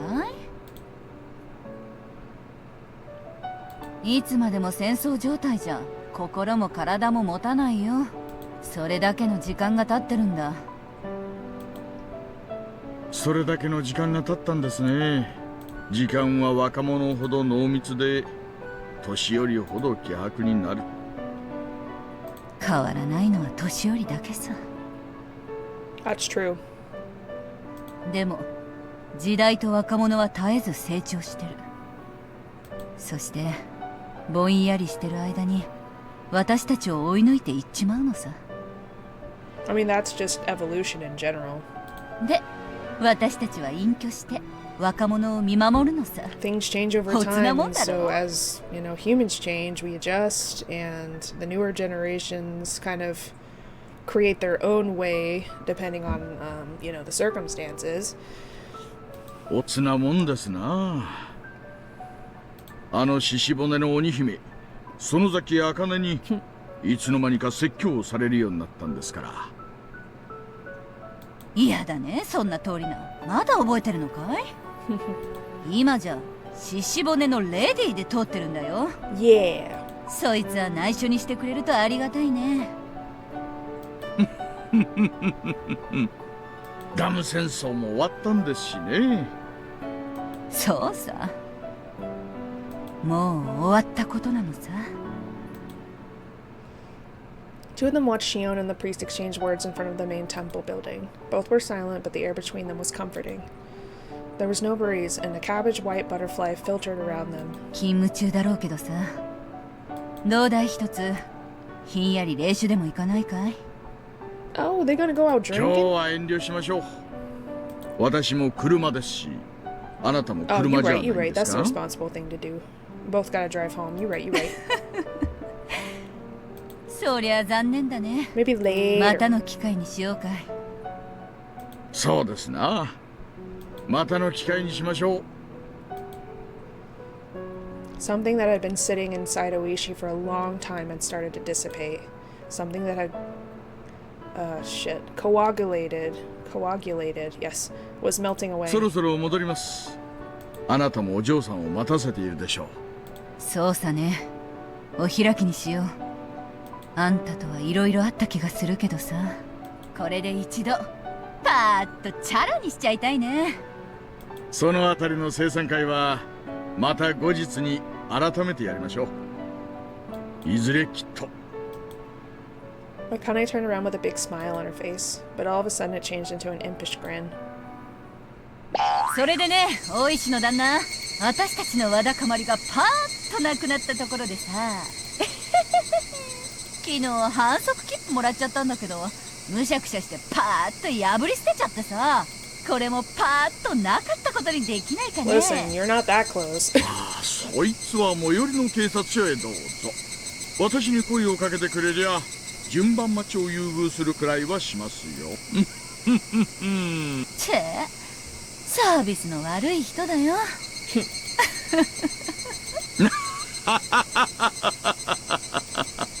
Her laughter echoed under the blue sky. That's so wholesome. I love that for him. He finally lets that hatred and revenge go, because it really wasn't anybody's fault. And that's what destroys relationships is, paranoia and revenge and distrust. And a lot of it is just people just overthinking and overanalyzing and letting their emotions get the best of them, when really things can be solved very easily if we all just sit and talk and rationalize. But no one wants to do that. They have to have the angst. God damn it. I like angst in my stories, but I don't like them IRL. That's too much drama. いえいえ、失礼しました。 At the moment I'm talking to a woman over the phone. その後のお加減はいかがですか？ええ、万事つつがなく、明日が祭りになりますわ。そうですか。それは良かったです。明日の夜、富武兄は哀れな事故に。すべて廃棄したはずの H173 が投与された痕跡を残し、どういう形であれ、哀れな最後を遂げるでしょう。Hopefully we can save him. But that's what happened to him the first time. それはとても楽しそうな幕開けです。こちらではすでに議事録の捏造が終了しています。入江二佐が研究継続を求めて他国に研究を売り渡そうとして独走し始める痕跡です。富武殺しはそれに組み込まれる。Oh, maybe they are separate people. I'm confused. 理事会に対し入江機関への疑問を抱かせる最初の布石になります。I forgot. It's been a long while since I played this, so some things that happened I've totally gone out of my brain. どうかお任せください。There was a scene where she was talking to this lady in the car. That's probably her then. Their voices sounded similar, so I thought she was pretending to be her, but she's the lady in the car that said she would help Takano. I don't remember why. I think for her own agenda. それから例の件ですが、もしもの時とも。いえ、富武兄が買収に応じた場合です。富武兄の買収は作戦には含まれていないのではありませんでしたか？ He's not gonna. いえ、彼は理事会の監査役です。もしこっちの味方になってくれれば、いろいろ利用できることも多いかと。 Once he realizes what you're doing, he's not gonna. こちらの分析では今回の作戦に富武任意が寝返ってくれてもリスクの割に得るものはありません。作戦に不安要素をわざわざ加味する必要は Well, ないので it's personal for her, I guess, because she freaking dragged him along and lied to him and backstabbed him, but for some reason, she actually feels pity against him a little bit. おっしゃる通りです。 Even though she destroyed him. 失礼しました。 Rainer, thank you for the tea time. I'm drinking some water. I hydrate. 何かに使えるかと思ったもので提案しただけです。当初の予定通りに行きます。 Oh, we're almost done, everybody. Got like 45 minutes left. それがよろしいでしょう。 Actually, you're right. I'm gonna... Okay, I did save after that conversation. Okay. それではまた連絡します。失礼しま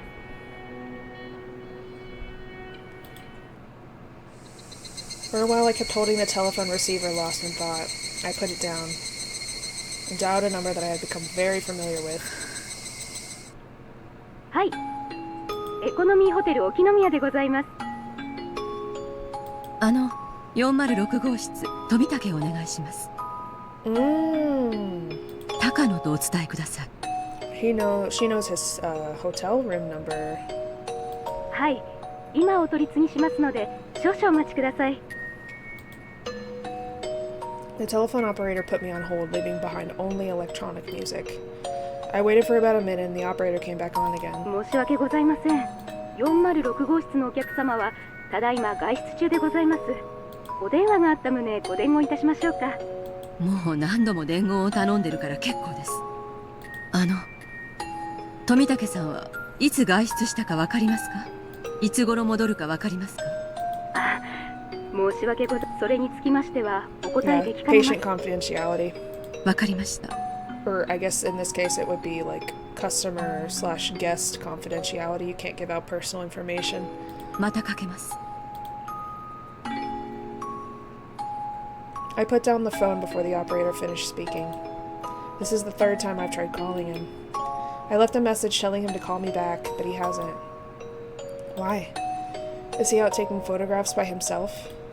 Or is he waiting for me behind the shrine where we usually meet?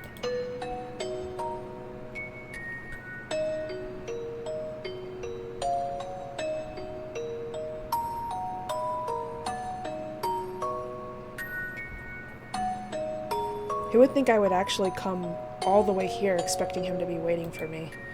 I'm even surprised myself. People are in the middle of setting up tomorrow's festival. Tents are being put up for food stalls and preparations for various events are taking place. It's almost too noisy for me, what with people shouting as they work, plus the noise from the batteries for the stalls.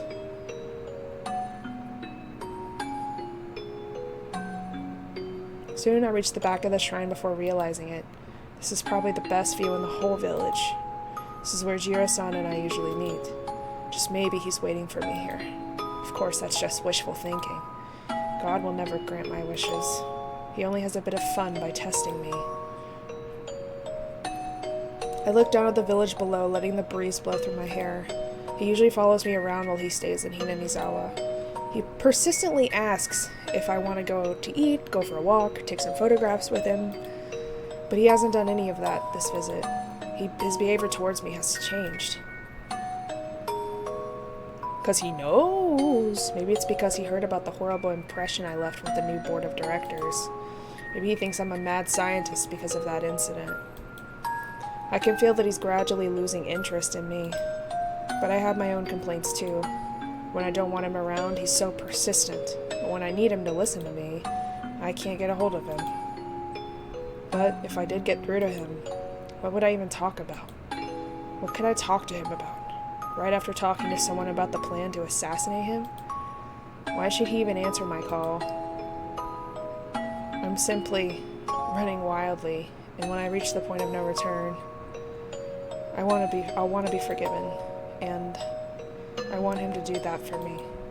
Just because he always does whatever I want him to do and he shows up whenever I need him. He would forgive someone like me, someone who has nowhere to go but hell. Would he forgive me out of sympathy? No way. Well, he'll be surprised, he'll do his job and arrest me. I'm a member of the SDF after all, so what I'm doing is committing treason. You dug this grave yourself. This was your master plan. I've been thinking about him a lot for the past few days. Just now I realized something. He's not attractive at all as well, Jesus Christ, tell us how you really feel, goddamn. He has no sense of humor or good taste. He has nothing, absolutely nothing. Well, he has a belly. What? But there's nothing appealing about him. Dude has muscles for days. What do you mean? He's honest, and he's kind, and he's got muscles, and he's a good photographer, and he listens. What the fuck you mean? He doesn't care about my schedule. He's persistent, and when I treat him nicely because I'm in a good mood, he becomes even more persistent. There really is absolutely nothing good about him. I just listed off like 6 things. You're absolutely crazy.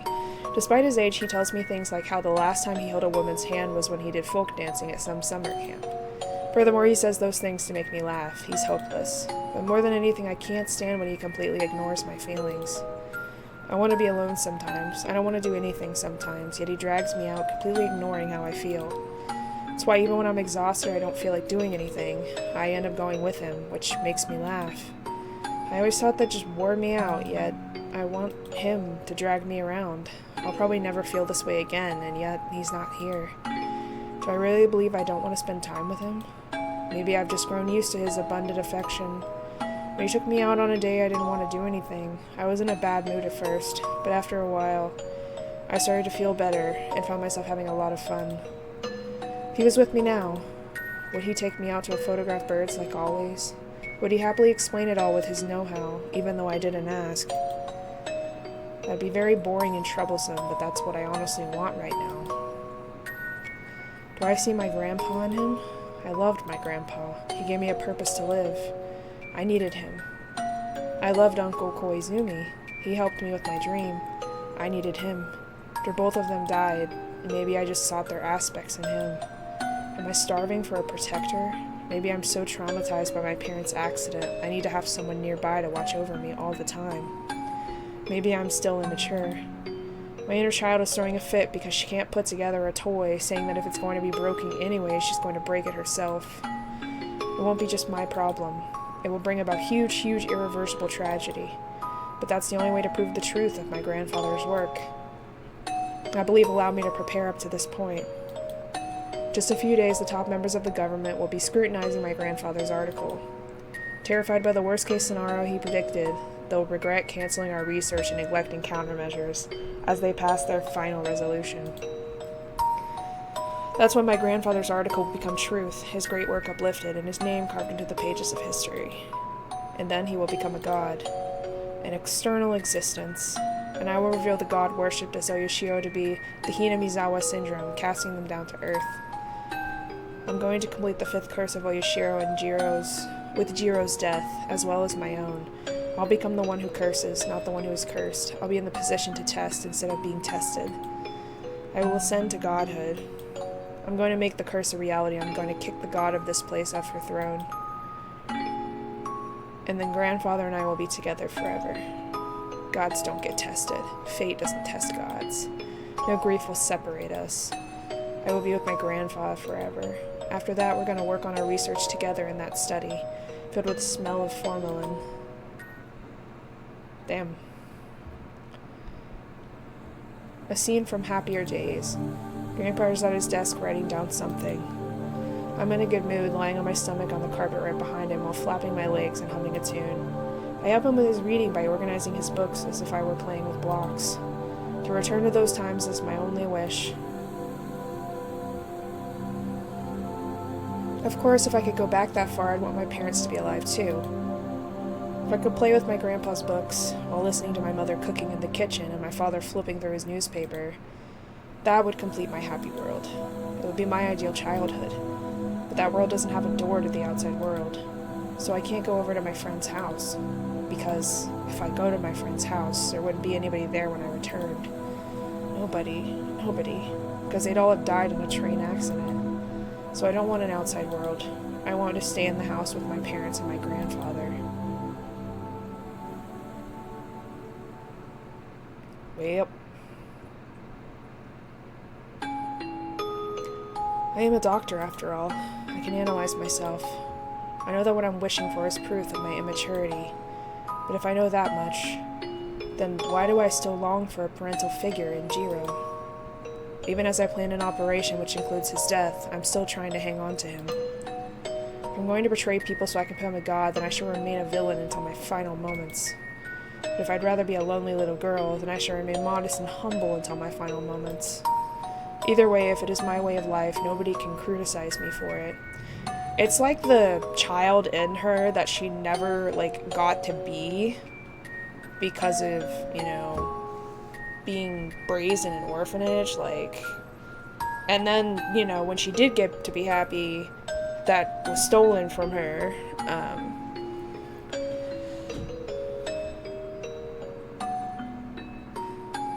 Either way, it is my way of life. Nobody can criticize me for it, but that's coming out now in her personality, and she's struggling with this internally.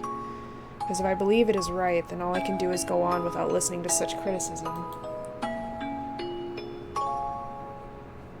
But I still can't decide, so I want somebody to criticize me. Nobody has ever criticized my way of life. That's why I want to hear someone do it. I want someone to tell me my way of life is wrong. I want Jiro to tell me I've done such a stupid thing, and I want him to slap me. Such masochistic desires speak a great deal as to how I'm rejecting my present self. Am I really still longing for a parent? I'm too old to call myself immature. Even if I do, nobody else will. No matter how immature I am inside, people will treat me as a grown person. They will say I possess an adult's responsibility and proper judgment, and that they've brought me this far already. Then I'll be judged before the devil. Will I still plead not to judge my immature self as I grow up? Am I going to act that pathetically even in front of the devil? I'm already going to hell, yet I can't completely become a devil. I hate the idea of hell, yet I refuse to try and repent. My mind can only float in a lake of blood, drifting as I drown. If only Jiro was here, my mind would clear up as I played along with his insensitive chatter. Why isn't he around when I need him the most? It's the last chance I'll have to spend time with him. I hate how immature I am, becoming so insecure just because he isn't around.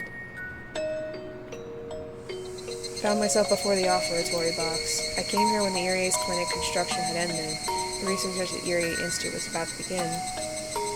Yep, I remember that. I remember how bravely I challenged the god of this place. I was full of hope and ambition. After going through many hardships, I finally came this far. I even vowed I would become a god. I did so in front of the god of this place. I can vaguely recall my grandfather telling me a story similar to that. That's right, it was the story of the Tower of Babel. When there was only one language in this world, all people lived in one place with one will. In a display of their authority, they started to build a tower that would reach heaven. God got angry because these people had forgotten how to show respect to him. He believed all men gathered to commit such an affront because they all shared one language and one will. So their communion was shattered, people were thrown into disorder, and they were given many different languages, so they wouldn't be able to communicate with each other. Well, god damn it! As they couldn't communicate with each other, many left, and the tower which challenged heaven fell to ruin. Something like that, anyway. I'm not sure what the lesson is, but this is what my grandfather explained to me. Building a tower that reaches up to heaven is the greatest challenge for humans, but it is also a challenge to God. To challenge God was truly sinful, but as humans we couldn't help but test that untrodden peak. It's not easy to build a tower that's high enough to reach heaven. While they're building the tower, the people will fall into disharmony and lose the mutual understanding they once started with. Their united will is thrown into disarray. This applies not just to a group of people, but can be said about one person as well. No matter how solid their will, the closer they come to heaven, the more limits God imposes on man. So even iron wills are sure to waver at some point. Is it just too arrogant for humans to think that they can always carry out their original intentions? That must have been what my grandfather was thinking deep down. I'm sure he lost hope many times since nobody ever recognized the value of his research. Yet he believed in himself, and he believed that someday his work would be appreciated. Maybe that was his wish, rather than reaching heaven. Grandfather realized he wouldn't be able to complete his research, and maybe he was trying to find where he could compromise. Humans can't build a tower that reaches heaven, but the story of the Tower of Babel is still around. It didn't reach heaven, but we still tell the story of the tower that challenged God. According to the story, the tower was left behind with nobody to work on it. The incomplete tower stayed in that place for a long time, never achieving its goal. But if someone were to see it, they would realize how great it was that someone accepted that challenge and praised their name. I took over the tower from my grandfather and tried to make it reach heaven, but I ended up succumbing to the same fate. If it's going to be destroyed anyway, I will destroy it myself. What am I doing? Anyway, if I hadn't tried to continue grandfather's research, his work on Hinamizawa would have remained forever. Hinamizawa syndrome, excuse me. Even if it was an empty tower that nobody ever visited, if somebody did come by, they would praise whoever attempted that challenge. They would have praised my grandfather, but I took over his work. I built the tower even closer to heaven, which made God angry. The tower is now going to be destroyed. The tower will become a pile of rubble. When the Eerie Institute is shut down, all of its records will be destroyed. My grandfather's wish for his work to be appreciated by someone will never be granted. I tried to make my grandfather an eternal existence, yet I ended up making that an impossibility. How can I call myself Mio Takano? Instead of inheriting the 1, 2, 3 from my grandfather and continuing to count to 3, 4, I reduced it all to 0. If it wasn't for me, my grandfather's work would have remained an empty tower. It would have stayed in this world forever, but I ruined it. I did that. I can feel myself sweating. The sweat reminds me what I've done something inexorable. When did I make a mistake? Where did I go wrong? It wasn't when I came here. It was before that. I started to walk down the wrong path long before that. If I put myself in my grandfather's spot, I know. My grandfather was working on a great challenge. He built a mighty tower, and it was supposed to continue to stand there and wait for someone to appreciate it. Grandfather definitely said he wanted his work to be valued by someone, even after his death. But I misunderstood. Somewhere along the way, I made a wrong turn. I misinterpreted grandfather's wish, and I ruined it. I ruined everything. I tried to make him an eternal existence, yet I destroyed him. Grandfather built an eternal tower, yet I raised it. Where did I make a mistake? What went wrong? It's obvious. My grandfather counted to 3, and with that it was complete. I simply tried to do more with addition and everything collapsed, and now all of it is ruined. I shouldn't have tried to count to 4. I shouldn't have done anything. Besides, grandfather didn't even ask me to continue his research. A little girl shouldn't play in his dark study. Go outside and play with your friends. I remember my grandfather telling me things like that. But I refused, and I stayed in the study so I can help him. Eventually, he stopped telling me to play outside and just enjoyed having my company while he worked. When we first met, he used to say things like that. Then what? Living with Grandpa was the first mistake I made? Then what? When I escaped the orphanage, I should have called Grandpa. I shouldn't have called Grandpa. I shouldn't have found a 10-yen coin. I shouldn't have asked Grandpa to help me. And now I remember. I know where I belong. Bang. Oh my god, what the fuck? A noise of something metal striking something else is getting closer. It's getting closer and closer. I'm not allowed to fall asleep. I wasn't asleep. I just had my eyes closed, that's all. I'm sorry, I'm sorry, I'm sorry. Damn you. Oh my god, the trauma is coming back. Fuck. Come on, damn it. Jesus. This is trauma from the orphanage. Damn. Don't kick, don't kick. I'm afraid of the metal sound. Please don't kick it. I'm not being kicked, but the noise is kicking me. So please don't kick the metal fence, please.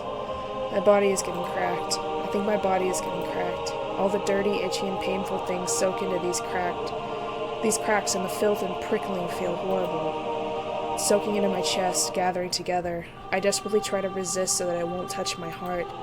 But the dirtiness and itching draw together more and more.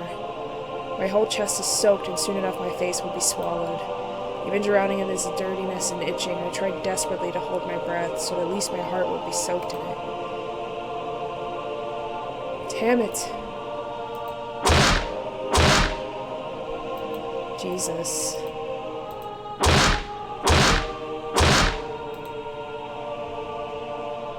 I can't hold my breath any longer. I drown in an ocean of muck, and yet as I'm taking on the muck, my heart desperately struggles not to be tainted by it, to rise above it until my heart, too, sinks into the sea of grime.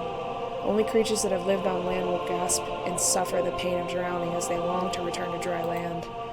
Creatures that have always lived in the ocean never drown. Grandpa won't come help me. That is the best thing for me and him both. I am something. See? When I stop struggling, there is no more noise. I don't have to hear that scary metal noise.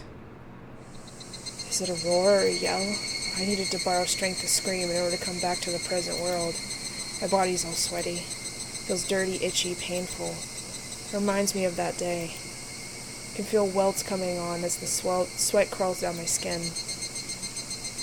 No, it's just a delusion. It can't be itchy, because all of that is long over. I take a bath every day. I scrub my body until it turns raw and red. Not even the slightest drop of that horrible filth could possibly remain. I can't help it. I remember the filth.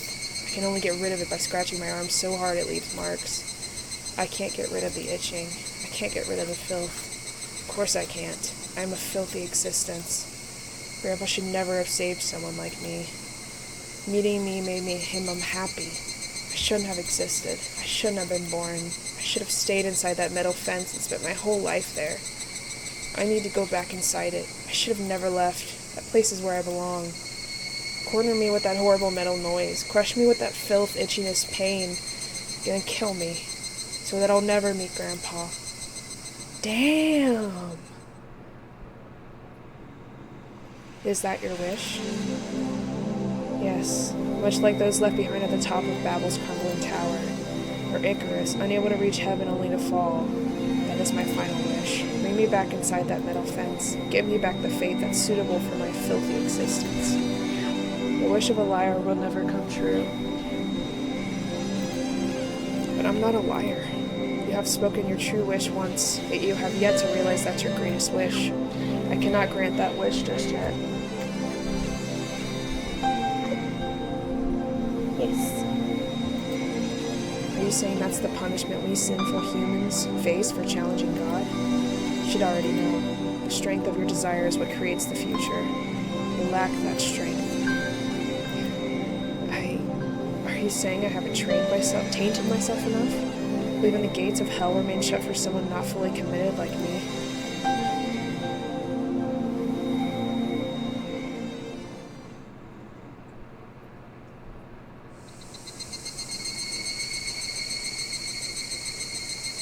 Damn. The fucking internal turmoil. Jesus. Okay, I'm gonna save after that. Jesus. Okay. So we're back at the house.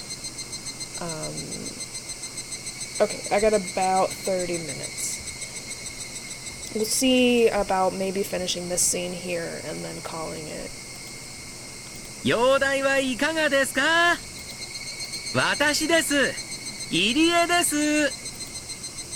As Akasaka warned me, I have to be careful. Akasaka opened the door お silently. 疲れ様です。外は賑やかですね。明日のお祭りの準備で大にぎわいです。これは模擬店部会さんからお見舞いにと持たされたかき氷です。Nice. せっかくなのでいただきましょう。これはありがたい。いただきましょう。 Akasaka is wearing a t-shirt, but he's still drenched in sweat. All the windows have been shut, and he can't even open the curtain, so it's very hot inside. But even accounting for that, he's still sweating like mad. すごい汗ですね。 Should probably put an air conditioning in here or something. 確かにこの暑さでは無理もありません。いえ、トレーニングを少ししていただけです。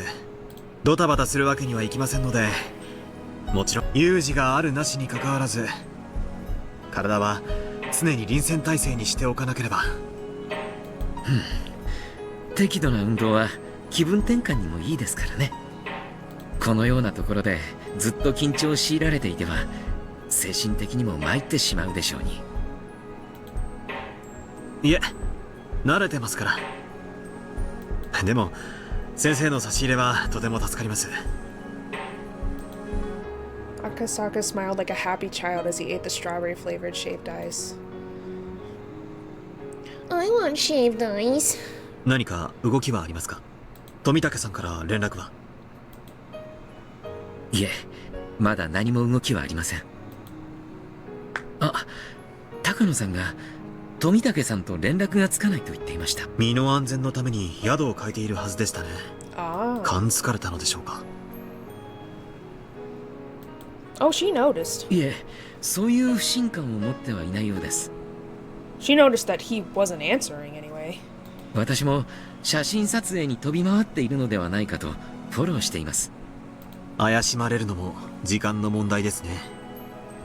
風向きはどちらにせよ、近いうちに強い風が吹きそうです。入江先生、くれぐれもご用心を。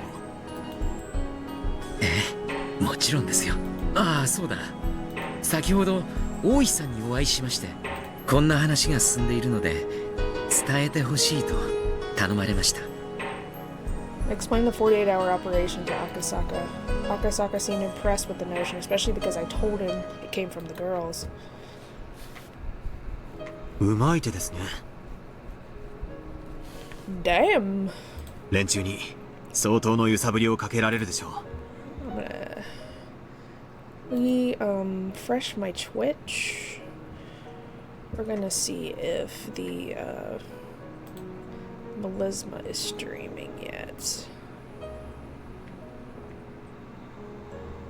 I guess not. Okay. Let me message just to be sure.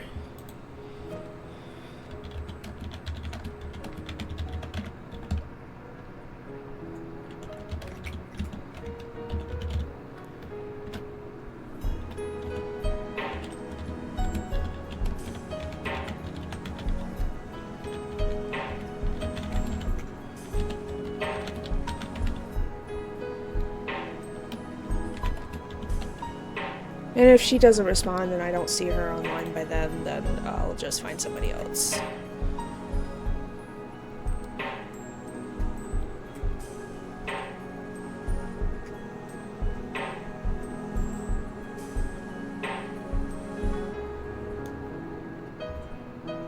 Okay. そのうろたえぶりから富武さんが敵の尻尾をつかめる可能性は十分にあると思います。で、その作戦の指導は？それは今夜大石さんと皆さんが打ち合わせして決めるようですが、やはり時間はかけられないということで、早ければ明日の早朝には決行するそうです。そうですね。長い時間臨戦態勢でいるのはかなりの消耗を強いられます。打てる手があるなら早いうちの方がいい。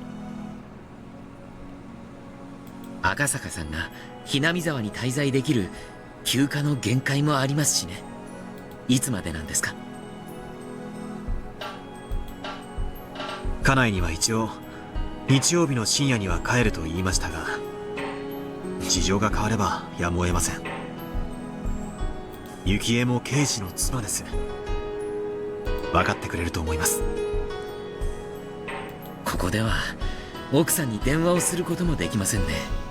それは辛い役を押し付けてしまったものです。 It has to be done. 大丈夫です。新婚時代じゃあるまいし、毎晩電話しなきゃ見下り班ってわけじゃありません。Although he says that it's easy to tell that Akasaka wants to hear the sound of her voice. 赤坂さんの方では何か変化はありましたか？何か必要なものがあれば持ってきますので。必要なものは特にありません。Are you sure?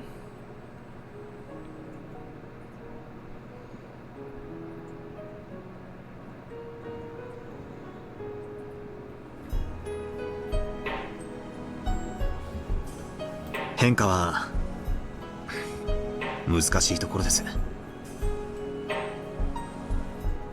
何しろ祭りの準備でこれだけの出入りがありますからね。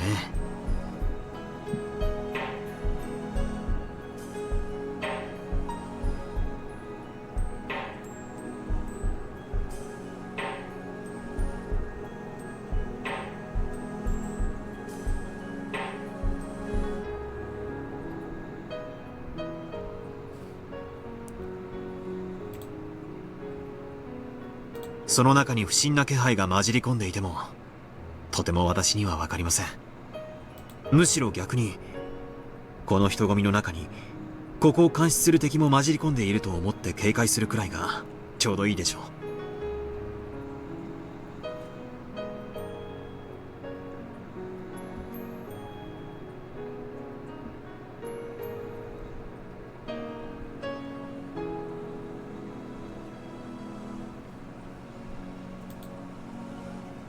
そうですね。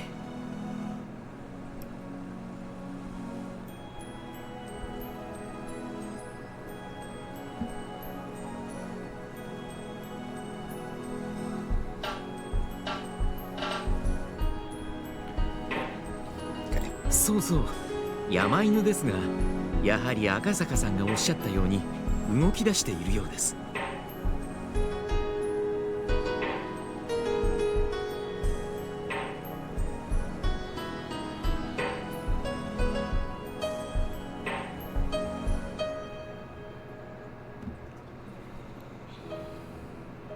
お好みさんに予定を聞いたところ、5年目のたたりに便乗した愉快犯がリカちゃんを狙う可能性を考慮して祭りの前後に警護態勢のレベルを上げたというのです。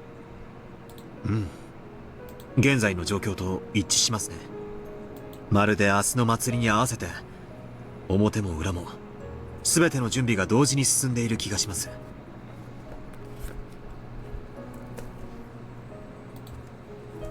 明日はいろいろな意味で祭りになる。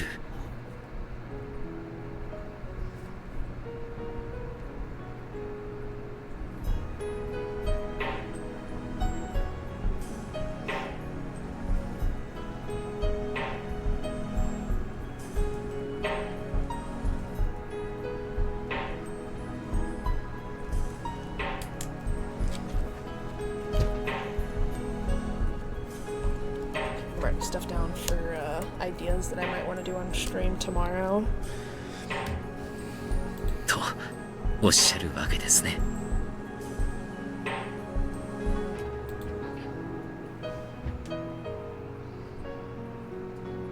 If the 48-hour operation gets underway tomorrow morning, it'll be quite the turbulent day.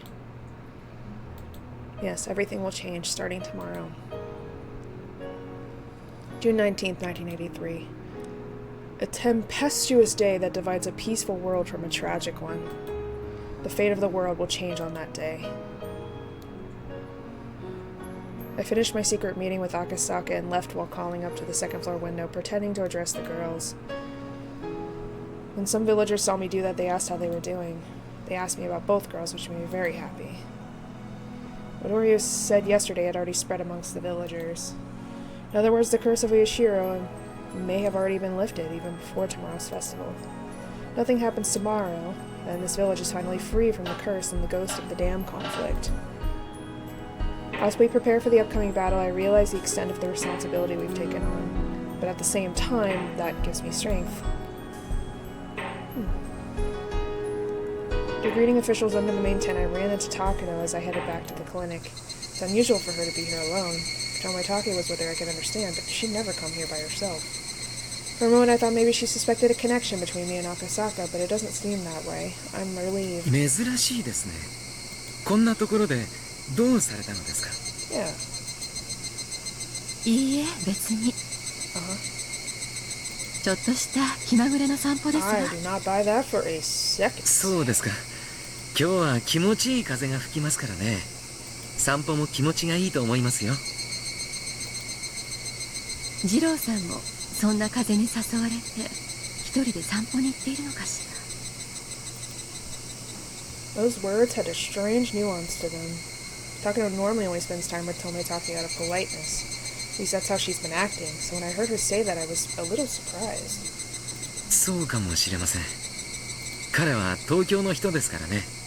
ひなみ沢の自然や空気はとても貴重なものだとわかるのでしょう。所長、二郎さんどこに行かれてるかご存知ありません？ No idea. I don't know what you're talking about. いえ、存じませんが。はて、昨べの会合にも欠席してますわね。他のスタッフが進行してくれたからいいですけど、本来なら二郎さんの役目じゃないんですかしら。職務怠慢でしてよ。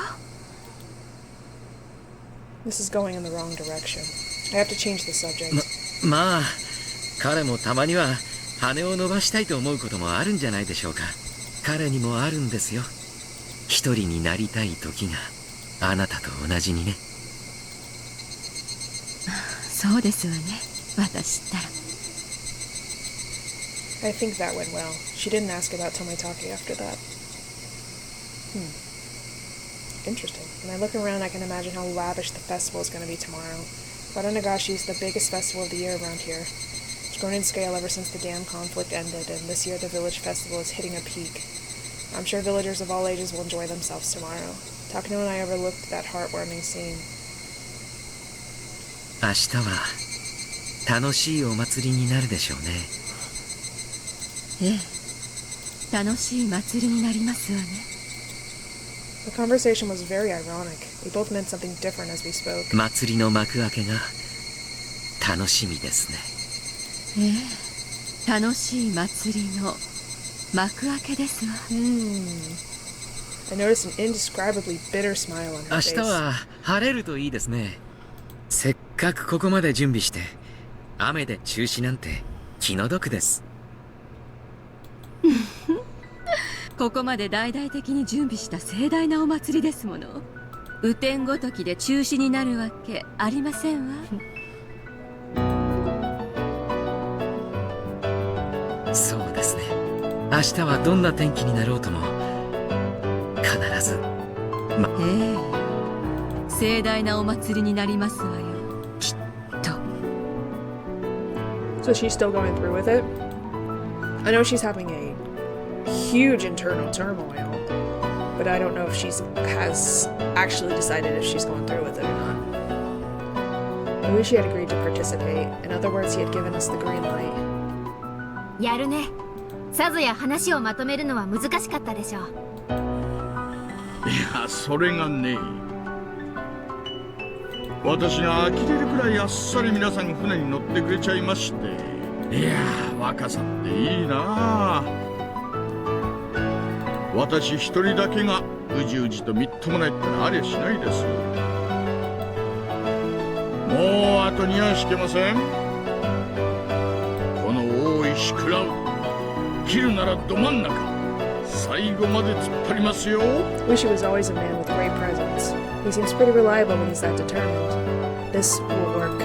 This operation will be a success. The enemy is unthinkably strong, but we're going on the offensive first. It's like in sumo, right? No matter how huge the opponent may be, there's a chance the entire match can be settled in an instant with a quick shift in stance during the opening rush. ね、リカ。味方が多いというのはこんなにも心強いことなのです。もうあんたに口を挟む気はないわ。ほんの数日前まで私は運命に屈しかけていたというのに、それから数日を経ただけでここまで変わるなんて。これは本当に運命をひっくり返せるかもしれない。I have a feeling the chapter is going to end soon, but that's just my wishful thinking because it's almost time for me to end stream. そうね。Let me save anyway, just for the sake of it, because it's been a minute.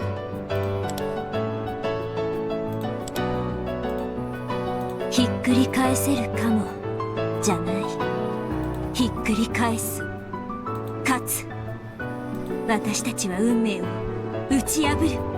Hell yeah. となれば次に重要なのはトラップのタイミングですわね。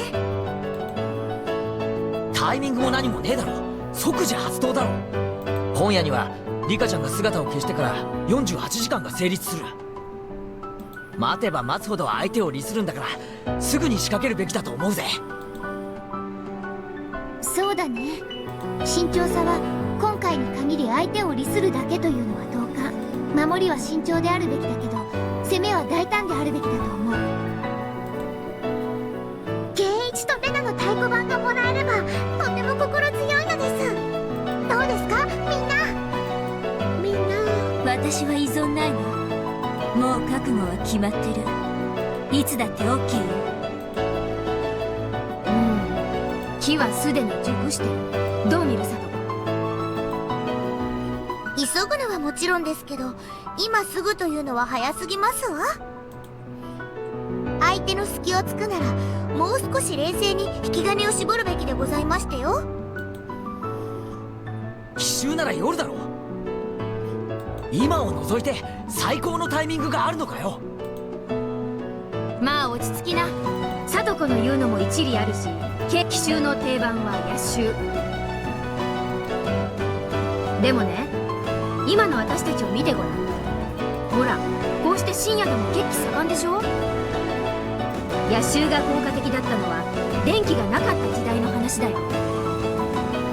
近代戦では深夜は奇襲になり得ない。True. もっと最適な時間帯がある。奇襲により適した時間帯があるのですか？はわわわ。わかったわ。夜討ちの反対、朝がけね。ほほう、難しい言葉をご存知ですね。確かに人間、どの時間に一番電話がもらいたくないかと言ったら深夜よりは明け方です。何しろ寝ぼけているところでは正常な判断ができません。Right. 夜明け前の奇襲、いいタイミングだと思う。私もそれが一番効果的だと思う。高野さんの性格から考えて5年目のたたりを装う形で何かのアクションを起こす可能性は極めて大だと思う。なら今夜はそれの前夜に当たる。前夜ほど流行る心を抑え十分な睡眠をとろうと思うのが人というものなのです。見えてきましたわね、最高のトラップタイミングが。夜明けの奇襲か。なんだよそれ。 We ride at dawn. 男として生まれたからには一度はやってみたいシチュエーション。燃えてきた。前原さんもうちの連中と同じですね。おや、ということは男で燃え上がっていないのは私だけってことですかね。やれやれ。よーし、ならいいですね。Not even he getting riled up. 明日の早朝に48時間作戦を発動します。これで敵がどう動くかです。相手を撹乱し、その出方に合わせて攻撃する。これは遊撃作戦ですよ。よし、部長園崎美音の名において48時間作戦の発動を命ず。決行は明朝4時。 Yes, 4 a.m. 一気に慌 Jesus ただしくなる可能 Christ. 性が高い。総員は何があっても即応できるよう心身のコンディションを最高で保つこと。そして忘れるな、ひなみ沢の後輩はこの一戦にあり。敵の陰謀を許せば村が滅ぶかもしれないんだよ。けっ、なこと我が部の目が黒いうちには許すかってんだ。さあ、相手がどう出るか。鬼が出るか、大蛇が出るか。ニャーニャーが出てくるかもなのです。そうだったら可愛いですわね。それはないです。絶対に大きな動きが起こります。例えるならこれは微震。大きな津波が押し寄せる前の予兆のよう。そうだね、レナもその微震を感じてるよ。さあ、その津波を起こしてやろう。飲み込まれるのは村か連中か。俺たちはその波で波乗りとしゃれ込んでやるぜ。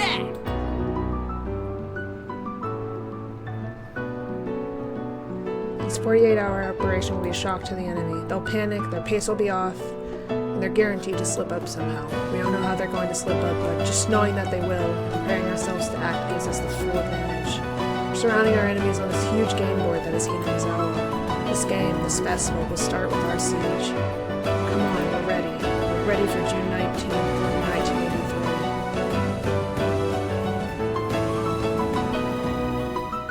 1983. Hey, Rika.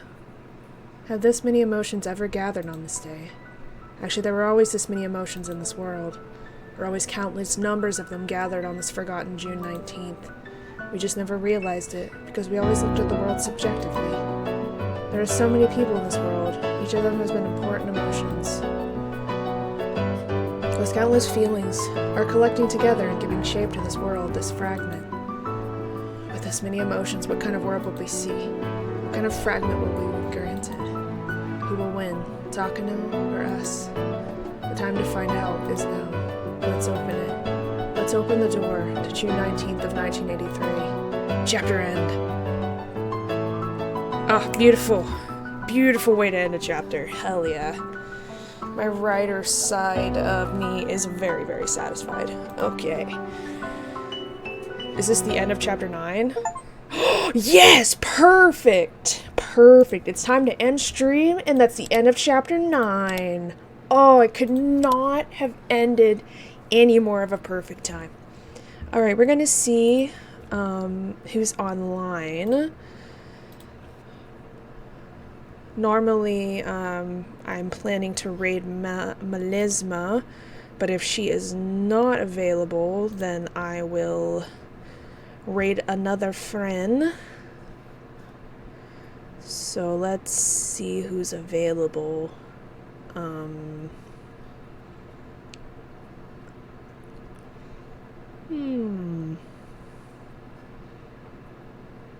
Okay.